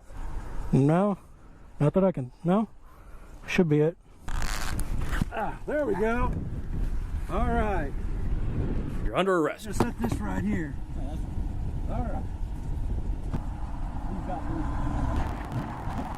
He's being detained in the front seat. Interesting. Battery died on my GoPro in the end. I did not go to jail or have my bike impounded. I rode home. Sorry, I said I was not going to pause it, but I want to see what that says. I rode home with a ticket, a rather large ticket. If I would have run, things would have been ended up much worse. I stopped, informed him my weapon was polite, and got to go home. So what you did was absolutely illegal, but you're absolutely right. You know, sometimes the cops will be more lenient if you are actually cooperative. Be cooperative to a point. You still have rights. You still have rights. 152 and a 65. He did not even lower it down to below criminal speeding. He's like, you're going to get the full 152 out of 65. That's a lot of infractions on your license, if not a complete suspension or revocation. Okay, no more pausing. Moving on. Don't know what you guys are talking about. Oh, wow. Prairie Boy 777 7777. All right, so watch out. Blinker. There you go. Okay, no blinker. Whatever. That means you're right. Right? Good job with that escape path. You saw he accelerated through. He wasn't going to have enough time, so he used his machine's power to get through that. So we have an issue right here when it comes to sides of the vehicles and trailers, but our lower total stopping, extended total stopping distance because of the rain. So a traction loss. It's not going to be too much. Another side of the vehicle right there. If you have good tires, it's going to handle the rain really well. But don't be speeding and don't be doing anything dumb. So Dale Hitchcock. I don't know why I keep saying people's names. Hey, he's so nice. Look, I'm going to just block it right there. That's not nice. But that is. What he did was nice. Watch, he gets a ticket for riding on the sidewalk. All right, here we go. We're going through here. Nice camera views. We got a side of the vehicle. Watch out for the van. I think I've already talked about this one, so we're just going to move on. Woo woo. If you're new to this, though, click that join button or subscribe. You're probably not even subscribed. Did you see that? Anyways, we're going through here. We're going to probably loop it or just dump it to one of the sides. Let's see what happens. There it is. Pretty self-explanatory when it's on a 99 Lives video. Hey, where'd your shoes go? Where'd your shoes go? Make sure you have motorcycle boots so that this does not become an issue. Woo-wee! Thank you so much, 99 Lives, for allowing me to use this video. Go ahead and take a seat, 99 Lives. Grab yourself a slice of pizza. Get the VIP treatment. Can we have a rookie go under the table and go ahead and massage his little feetsies and stuff? And then somebody behind him massage his shoulders, because editing like that takes a lot of work. It really does. Thank you so much. Yeah. I think that was all the videos, right? Let's see. One second. If this is another 99 Lives video, we're not going to do it. Yeah, it's another 99 Lives video. Oh, we already did it. Holy crap. We already did all the videos. We already did all the videos. It's Mount Lemon, by the way. Beautiful area. See you later, Nate. I see you on Twitch saying you got to get going. Not a big deal. Thank you so much for stopping by. Now, here's the thing. I want everybody to come into my office, and we're going to go ahead and chat and answer some of your questions that you've had during the 4-hour stream, 4+ hour stream. Here we go. I already beat you there. You guys don't think it's a real office? Come on in. Come on in. What are you guys talking about? Not a real office.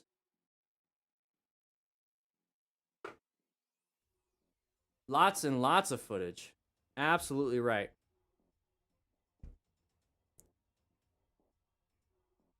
Absolutely right. Oops, the wrong button. Whoa. Stop pushing the buttons. Yeah, I love it when I blame others. Everybody, we're going to go ahead and answer some of your questions. Go ahead and let's go ahead and increase the music.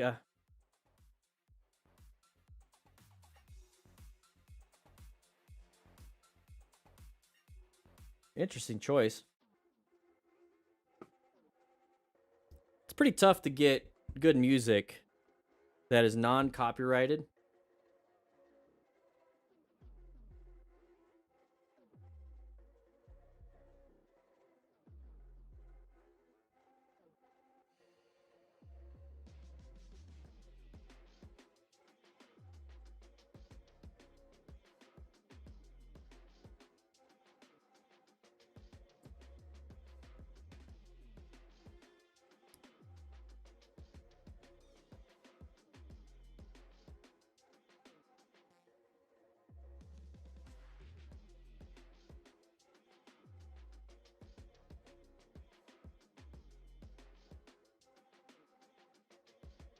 There we go.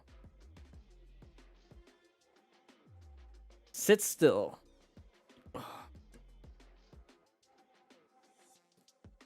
right, so Nikki was taking some questions.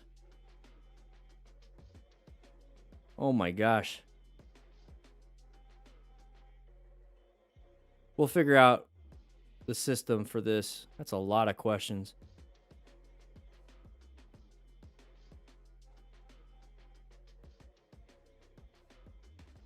I want to show you guys. Let's go. Let's show you guys what it is. Nikki was on a roll. So when you guys are asking questions,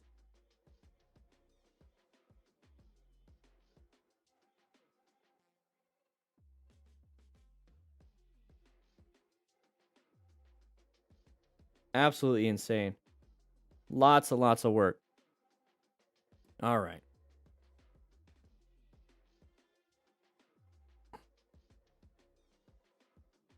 Here we go. So Tony Reuter. Actually, let's go ahead and stop the recording. I think we're good, Nathan.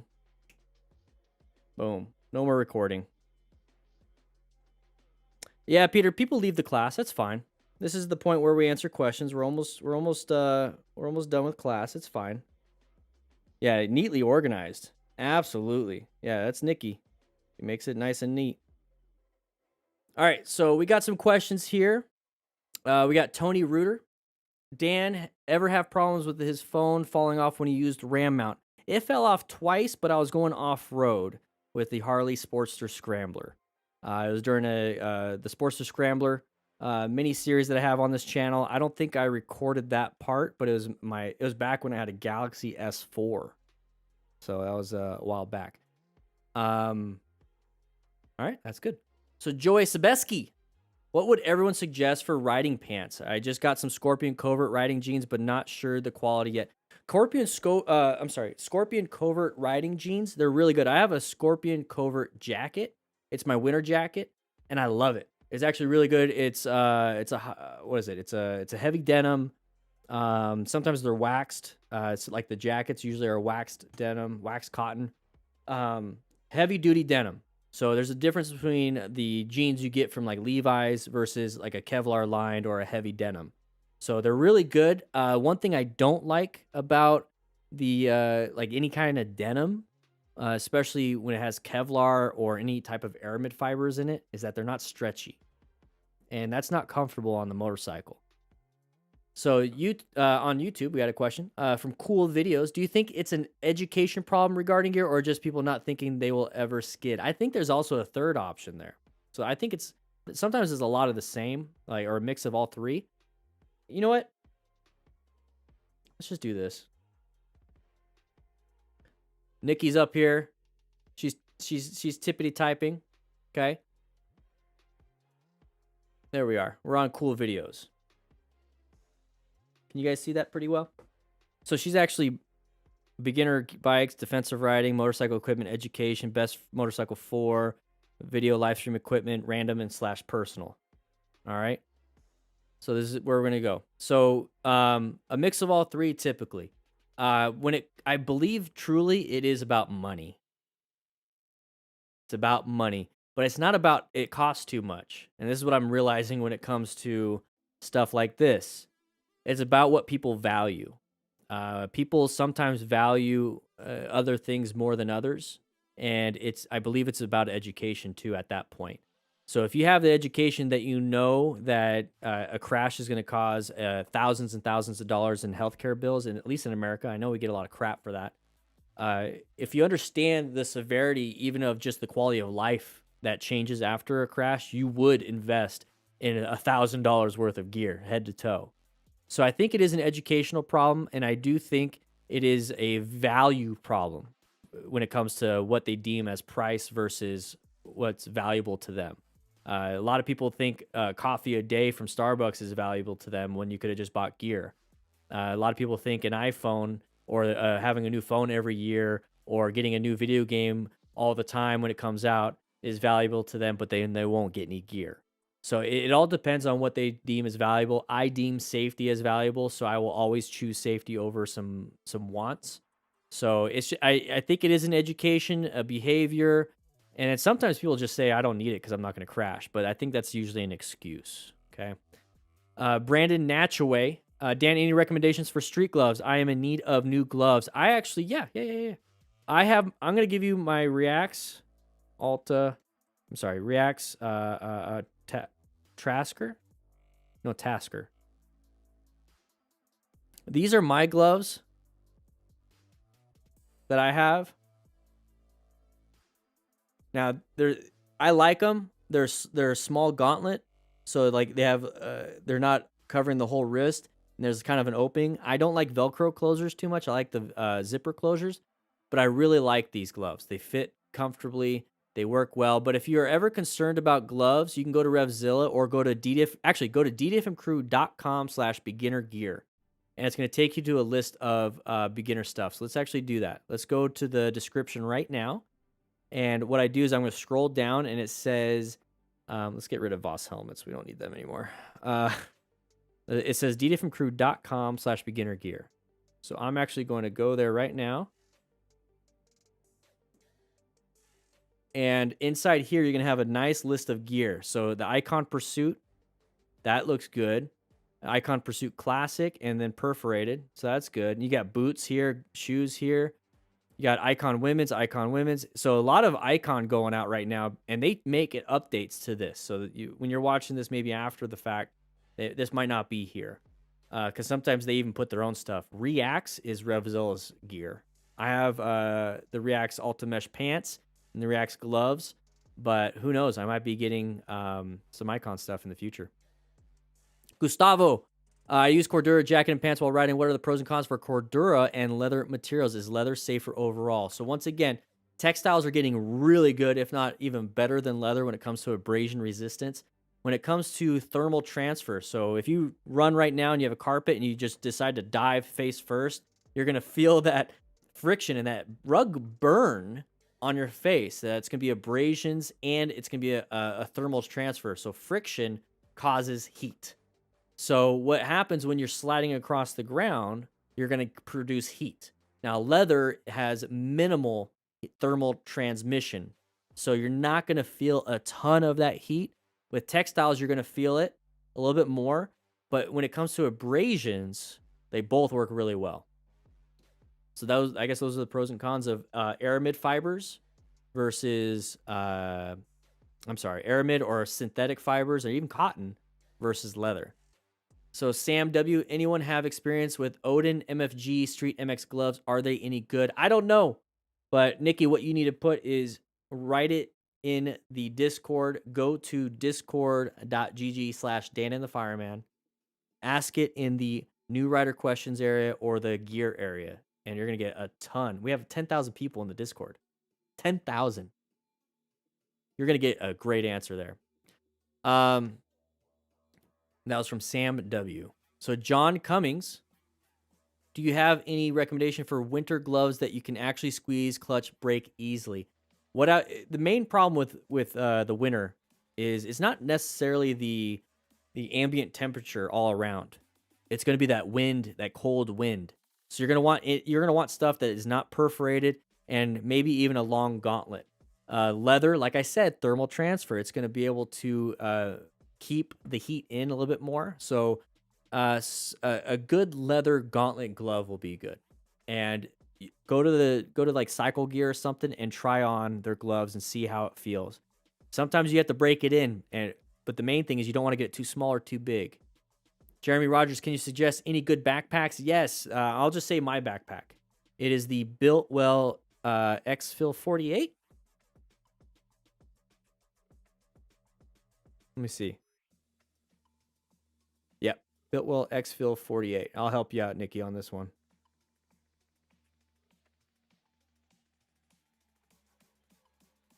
Go and move that. Go and click away from that so I can click it. There we go. There we go. Okay, Octavio Alexis Bustamante Rubino.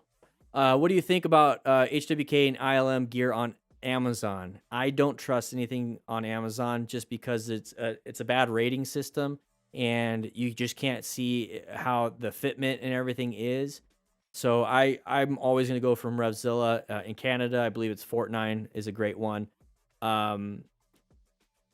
That's just my biggest problem. There's no size chart that's really accurate. You don't know where you're getting it from. They come from multiple sellers. I'm sorry. I'm going to say no bueno. The Mad Nasty. Would you recommend a Scorpion helmet? They seem affordable, but I don't want to compromise safety. No, Scorpion helmets are great. Scorpion helmets started off, I believe, in pit racing or drag racing, right? Can somebody in the chat let me know about that? Drag racing. Oh, yeah, I see a lot of people with heated grips, too. Heated grips are great for the winter gloves. I believe Scorpion started off in drag racing, so they have helmet technology that is great. What they don't have is helmet technology that is designed the best for motorcycles, but that's in terms of like features, not safety. They are amazingly safe. Declan, because I remember that's what his name was. Any tips for throttle control? Try your best to have a flat rest. It will be hard, but don't grip it so hard. Yeah. Gary Lee McCoy, stoplights in gear or neutral? Up to you. I like neutral because I want to keep my hands from cramping up. But I position myself for safety, so I put myself in a lane filtering position. If you want to, go ahead and stay in gear. That way, it's one less thing you have to really worry about when you take off. But I prefer myself not to. Uchiha J. Uchiha J. Tips on cornering for beginners. I would do slow look, press, and roll. Slow look, press, and roll. Slow down before the turn. You need to look through the turn, press to initiate counter steering, and roll on the throttle when your nose is pointed towards your exit. Okay. My specific tips to that is you want to look far ahead. So you want to look for signs, debris, and your possible entry. You want to adjust your speed. You might be going a little too fast. You want to maintain good throttle control through the turn. So if you slow down before the turn, you're going to maintain that speed through the turn. And if you have to, then adjust it however you need it. A little bit slower, a little bit faster, a little bit slower, not a lot. So you need to have no jerky movements, and you need to find that exit. That's a lot to write down. Just do slow press and roll. That's the standard. Unless you, oh, there you go. You're so quick. She's a really good typer. Augusto Lara. So we're now talking about defensive driving. Any tips for balancing in slow speed where we don't have much room to accelerate? Counterbalance, or use the rear brake gently, and that's going to help you out with your slow speed maneuvers.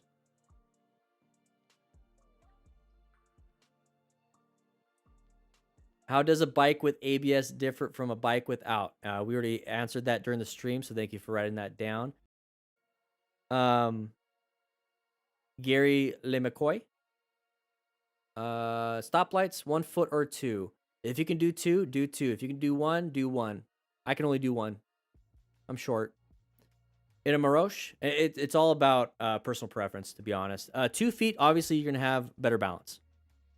In a Maroche, how come whenever I upshift, I'm riding smoothly, but when time comes to downshift, the motorcycle starts rumbling and ride gets jerky? You downshifted. One sec. Upshift, I'm riding smoothly, but when I come...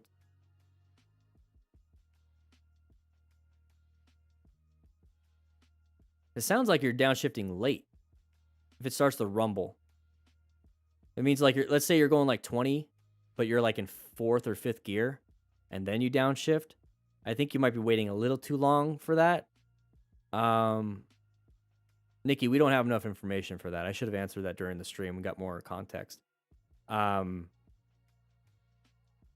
you're good. Yedel Singletary, what's your advice on riding at night? Outrunning your headlight. Explanato.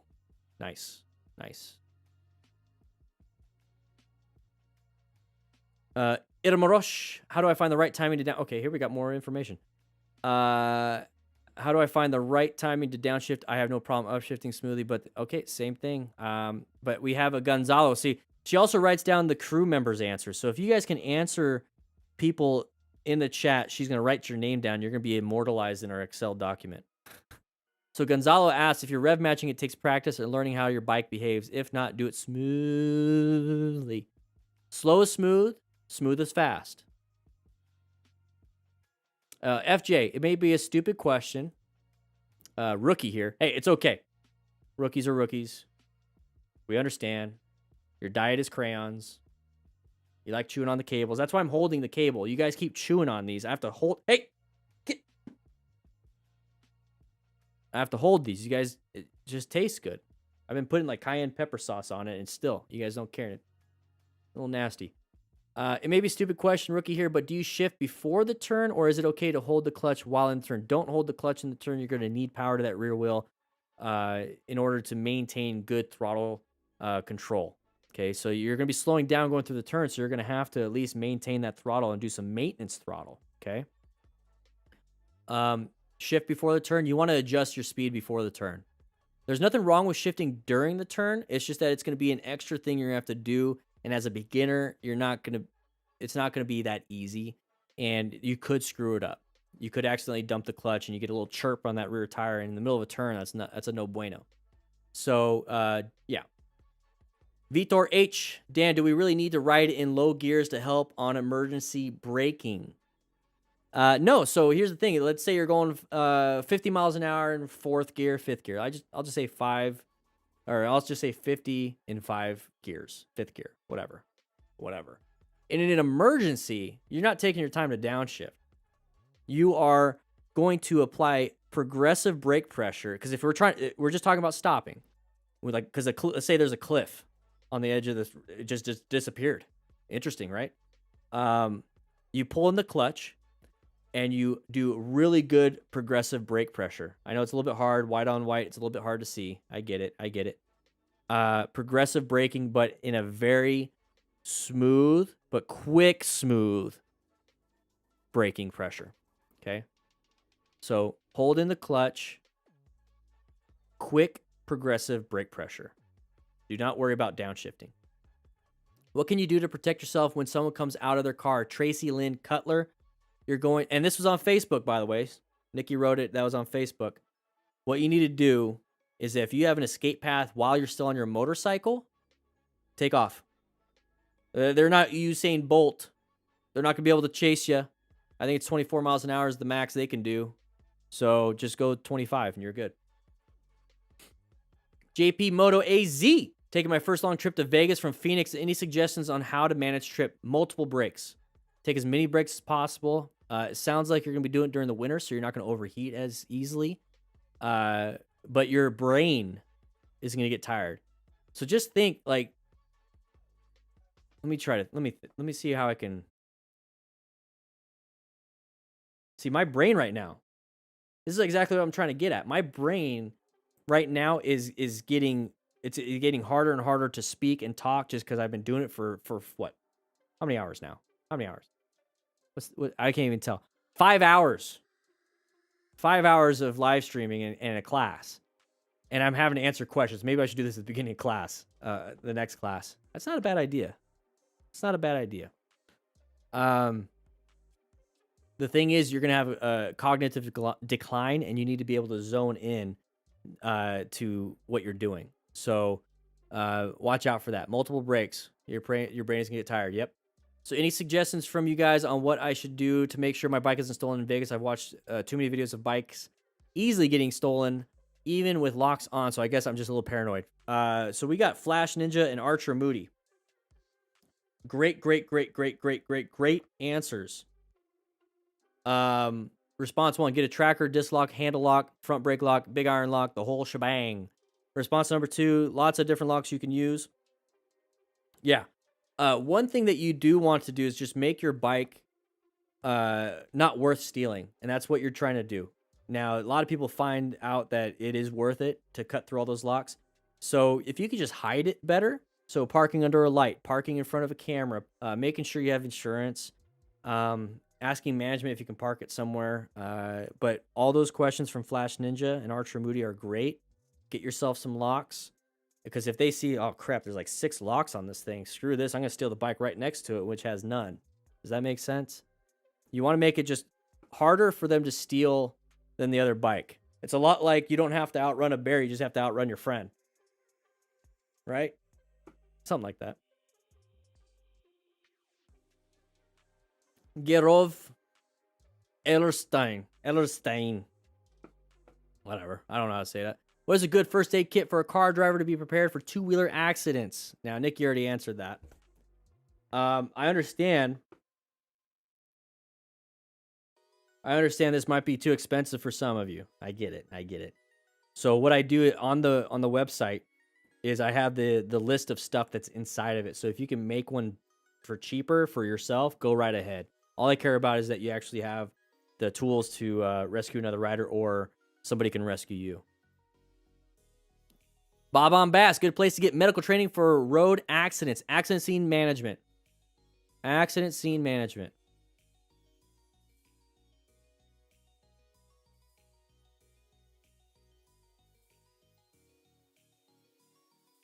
There is a link in the description right now, by the way. I am an accident scene management instructor.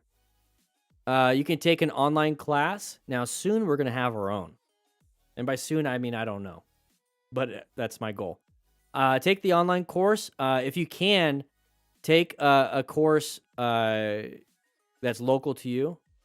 So they do have an online course that you can take. And it's only if you use the link in the description and use the code that is provided, you actually get a discount. But they do have classes. So the 100 instructor led. Right now, there's not very many. There is one in Tucson.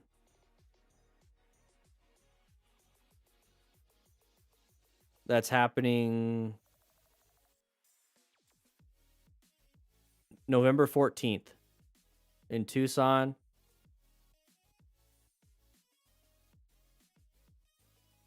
There's not very many in the United States. So that's why I'm trying to say get the online class. Get the online class. Okay? But accident scene, so you can go to roadguardians.org or accident scene management.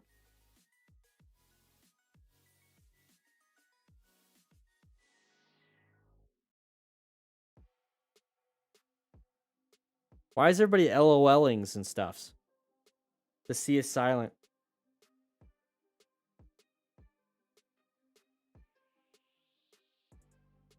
What are you guys laughing about? What are you guys laughing about? I swear, if you guys are making fun of me, why am I in the classroom again? I should be in the office.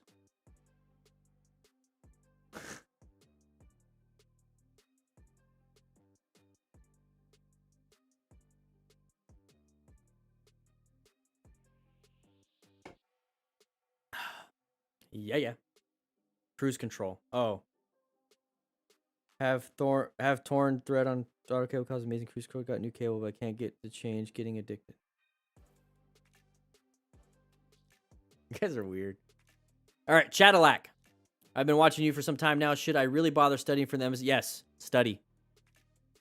Just because I'm speaking and talking about stuff, always get different teachers, different learning modalities, and learn. Take the best of all and disregard the worst of all. Always learn. Fire Alex, such last. Hey, Champions Club. Hey, Lass.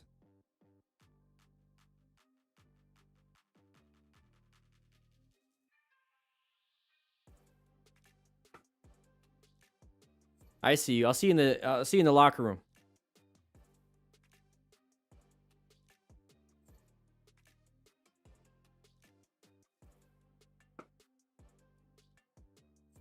Raj Kalsi, have you got any tuition videos on when to use the rear?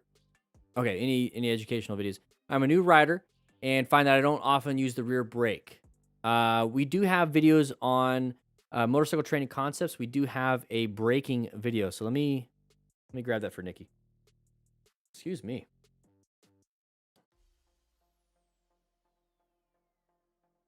Add a little bit of burp.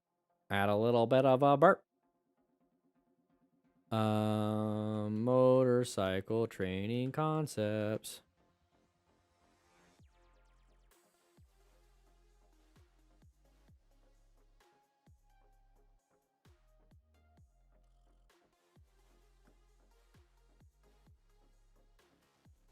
I feel like we didn't ever go over the thumbnail video.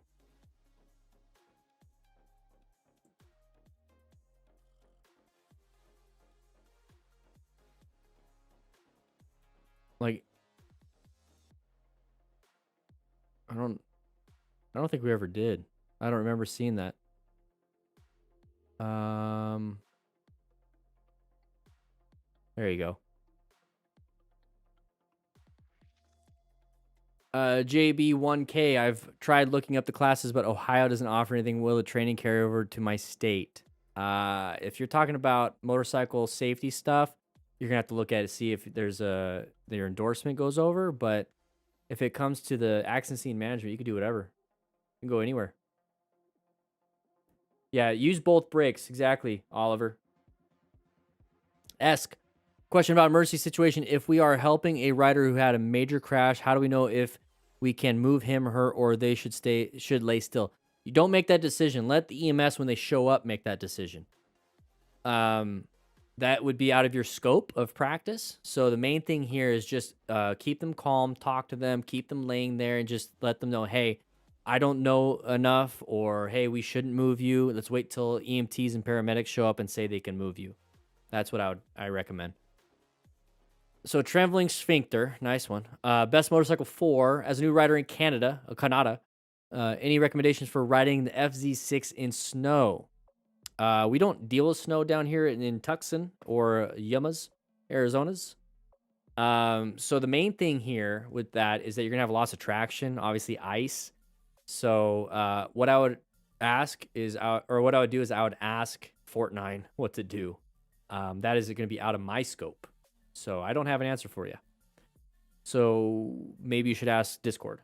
We have plenty of people in the northern states in the Discords. So discord.gg/DanDanTheFireman. SKG. I'm sorry, we skipped one. Video live stream equipment. What streaming setup do I have? There's so much to answer with that. I use OBS. I have a really powerful computer system. I have an AMD Ryzen 3950X.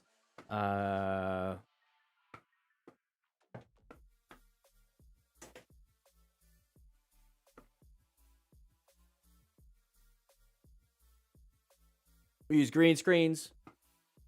Just for the office. The class is all real.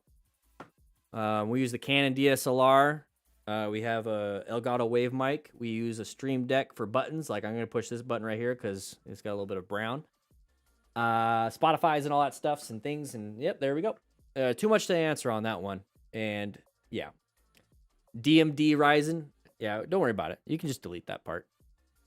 Just do... Yeah. Here, I'll do that. I'll do that. As soon as we get technical, huh?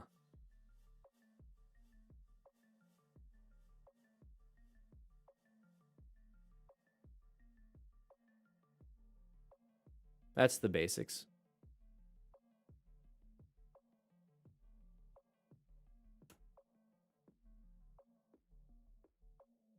That's the basics.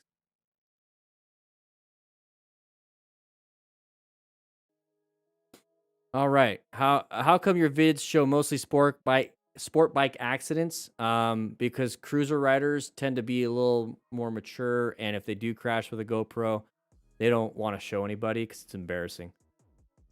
But sport bike riders don't really care for the most part. And here's the thing. There's a lot of sport bike riders, and we have to also think about the demographics on YouTube and on the internet. A lot of these older Harley riders and stuff don't even know how to use their flip phone.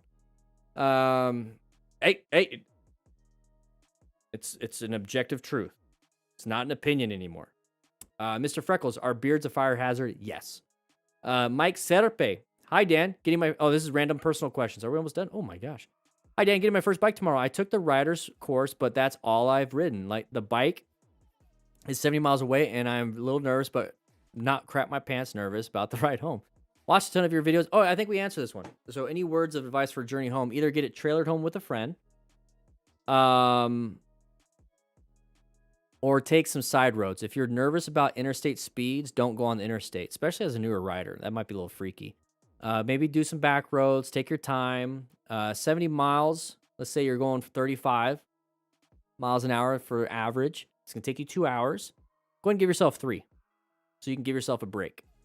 Because your hands are going to be numb. You're going to be tense the whole time. It's going to be a little bit difficult. Dan, what is the best story you have on a call? The best one? I rescued a bird out of a tree using a ladder truck.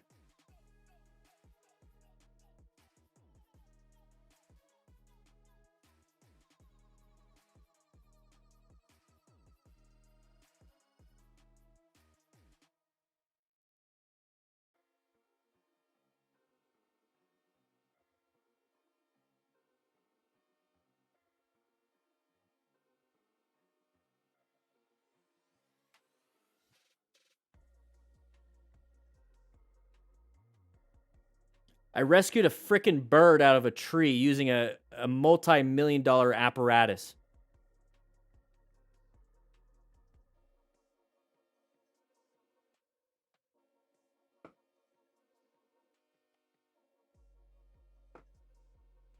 Seriously.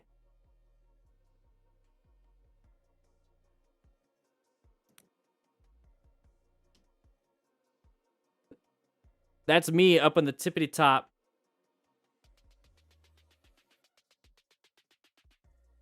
with a stick.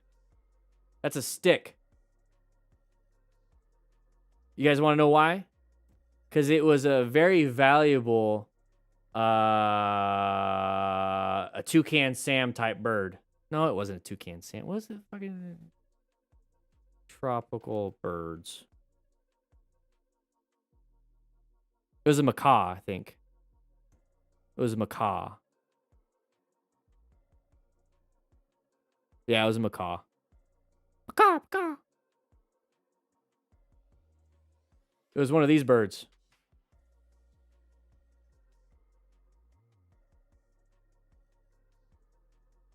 Literally looked like it.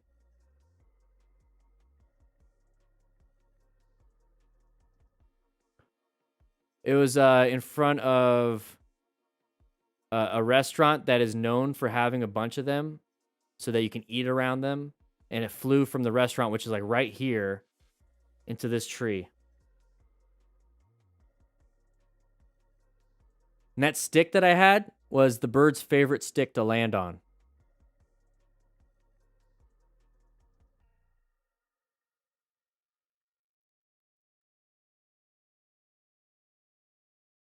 No, it was a favor from the city to that to the owner, because I guess they were friends, which I think is absolute bullshit.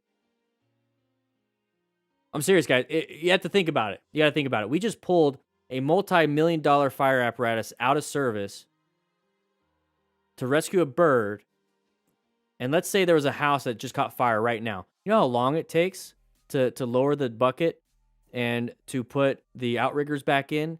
And then this is in the area that this is supposed to be in, but then we had to travel across town.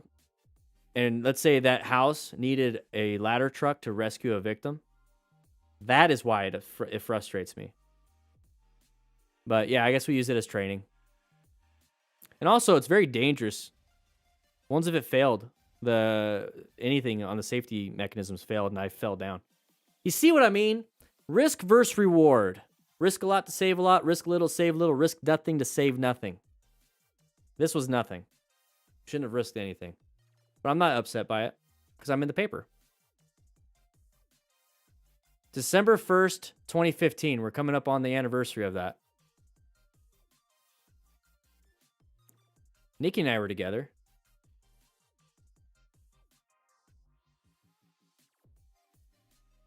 All right. So oh my gosh. From Juliana's Patio Cafe are lifted up by a ladder truck and a high branch on a eucalyptus tree at Yuma Nursing Center early Tuesday afternoon to try and capture a blue and yellow macaw named Dewey, which flew away from the popular eatery located across the street Tuesday evening. Gordon was able to get Dewey to climb onto a stick, but moments later, the bird flew the coop again. It was recaptured a short distance away and returned to the cafe. Bullshit! I'm the one that rescued it. I didn't even read this. Gordon didn't do crap. Brant Gordon, bullshit. I'm the one that rescued him. I didn't even get the credit.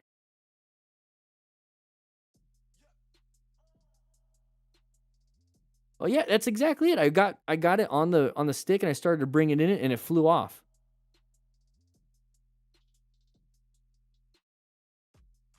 Yeah, Archer, I owed ice cream. And if you get on the news, if you get video, you owe ice cream and pie. If it's just pictures, you owe ice cream.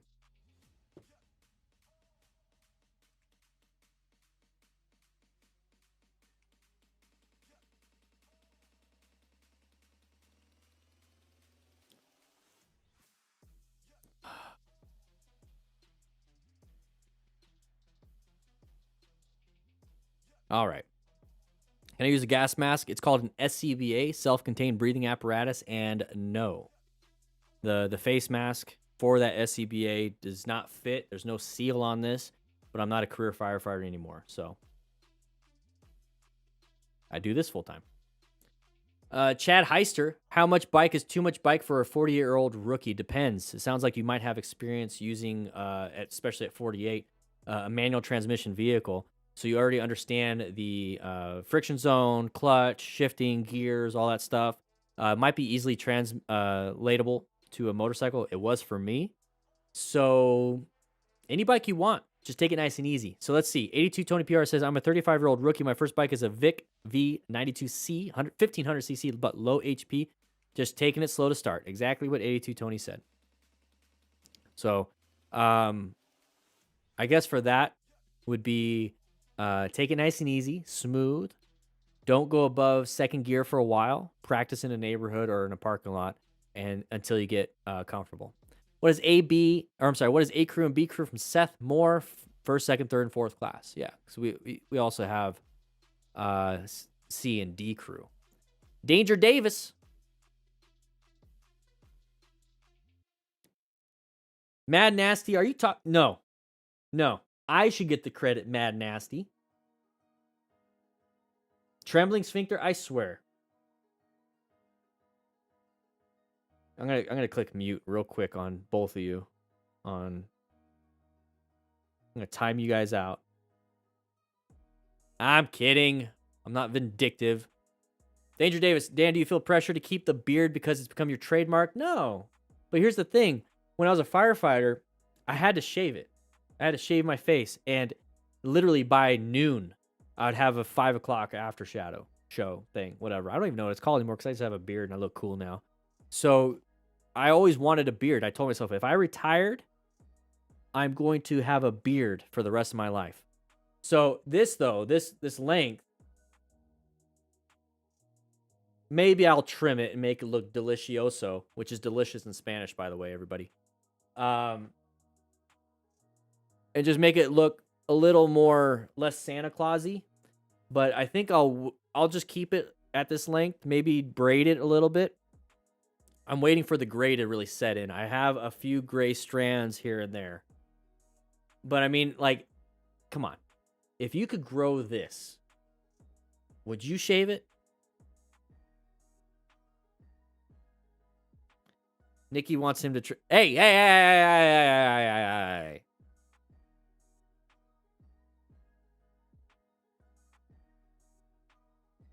I'll trim it a little bit. Egg. Have you had any crashes, footage of crashes? Hey, let's go ahead and throw that up there. Let's go ahead and do that.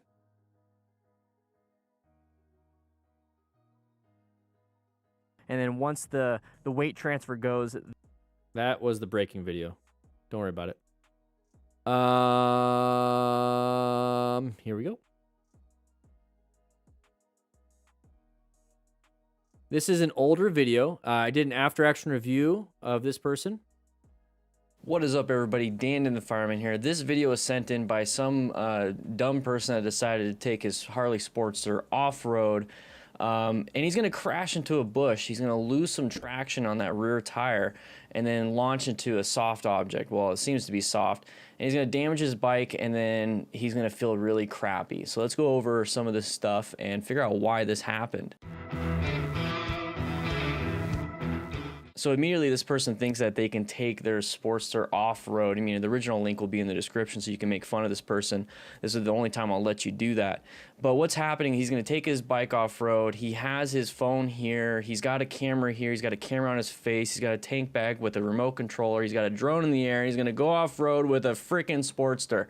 Beautiful drone shot. Did really good with the cinematography, but he's an idiot. So he's going to go off-road. He does have knobbies, so he did take some precautions here. He's not taking street tires off his Sportster, and then he's going to take it off-road. But you also notice his left lever, his clutch lever is broken off compared to the right one, so he's obviously crashed before. And he's going to be going off-road, so he's going to have a massive amount, there's that initial change up, but he's going to have this massive amount of loss of traction, you know, with the gravel and the dirt. Especially going through a wash like that, you're not going to have the best traction. And one thing that he told me is that when in doubt, throttle it out. Didn't work out for him here. He's going to lose traction. He told me that he accelerated and he throttled out, but then he started to fishtail. He overcorrected, not very experienced when it comes to off-road, overcorrected, turned the handlebars, and this is what it typically looks like when you're on the road itself, and you go a little too wide and you lose traction on the rear tire. So when I talk about in these videos, you see the handlebars move like that, or when they start to slide or crash, right before they crash, they do this, or they start moving the handlebars. This is an exaggerated version of that, and I'm already tired of listening to my own voice. This was me. I crashed. Let's just watch that.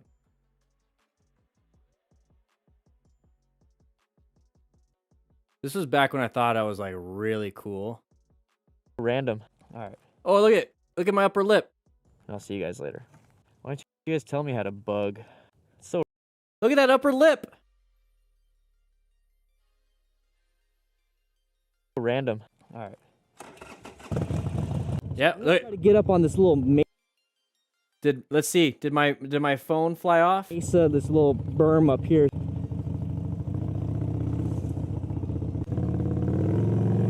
I got to get over this real quick.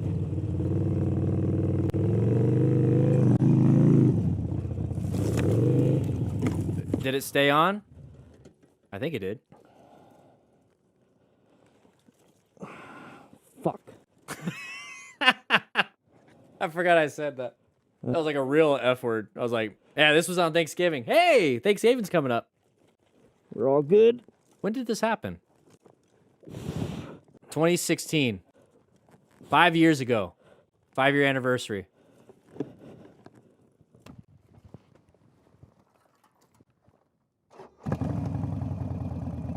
Yeah, Alex, I did.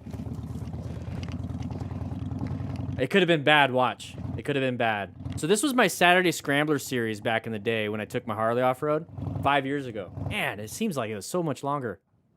That's what she said. So my drone's still in the air. There's my task cam, my old one. Remember, Nikki, that fell out of like your jacket or something, and we lost it on Mount Lemmon. Now I got a red one. Look at that. That could have went through my leg. Could have went by. Now here we go. Let's start the video. Let's start it up. Let's try this again, baby.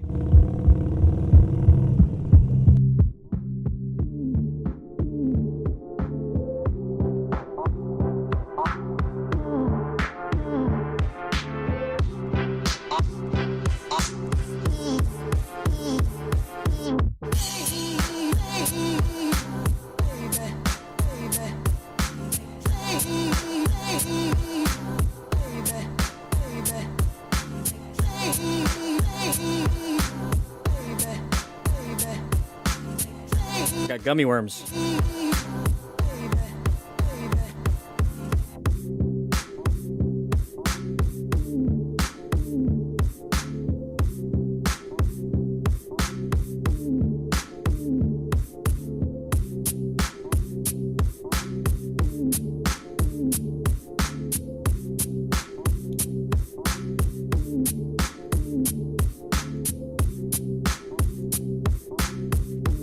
Oh, so cool.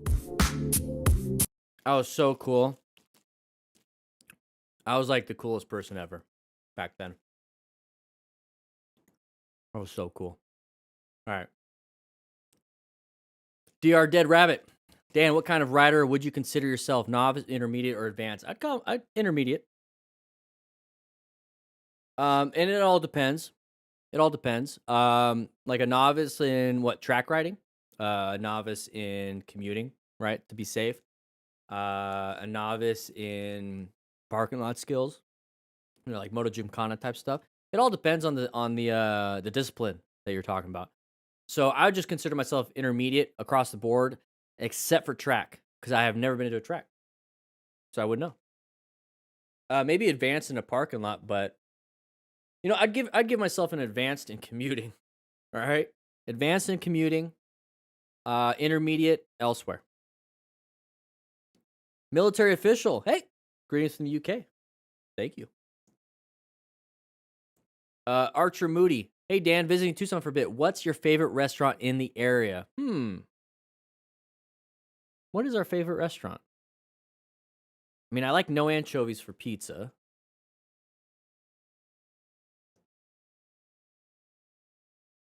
I do love Mr. Toro, but that's more of a meat market.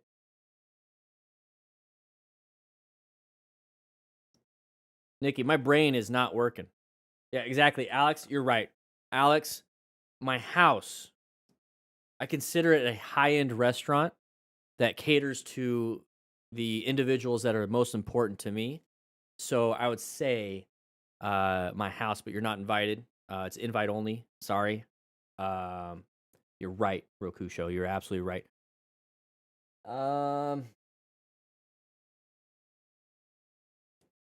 starting to like Rancho Rustico out here. With a dark bar to watch people watch. Yeah. Was it AZP up in Sabino? That was fun. On certain days. Yeah, always leave a good tip. Even here, I always leave a good tip. You know what I'm saying? You know what I'm saying? I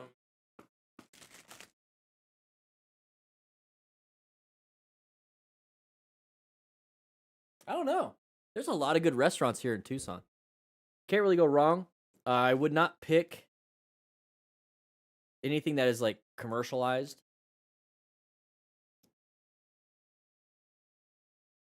Zinburger. I like Zinburger, but that's a different kind of restaurant. That's more of like a higher end hamburger place, but it's not really that much more expensive, and it feels cleaner. It's like grass fed. I like getting the California. I forgot what it's called. See, my brain's not working. Zinburger. Go to Zinburger. ZIN Burger. That's usually my go-to. Because it's so hot in Tucson that having a nice cold beer with a nice burger, it's just good. I'm just sorry. It's just, the burger.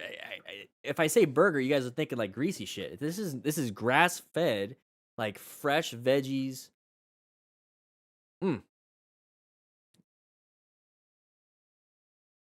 I think we're good on this last one, Nikki. Helmet cam or chest cam? Tried both. Chest is better and more freedom for me than do that, Raven.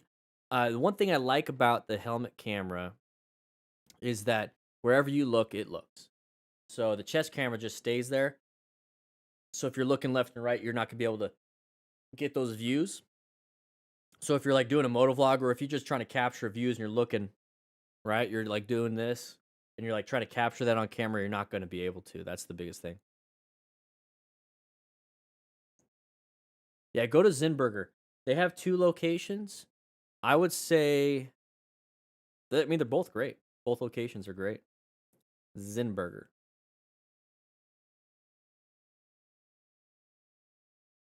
All right, guys. I think that's it. Let's go ahead and play the music a little bit.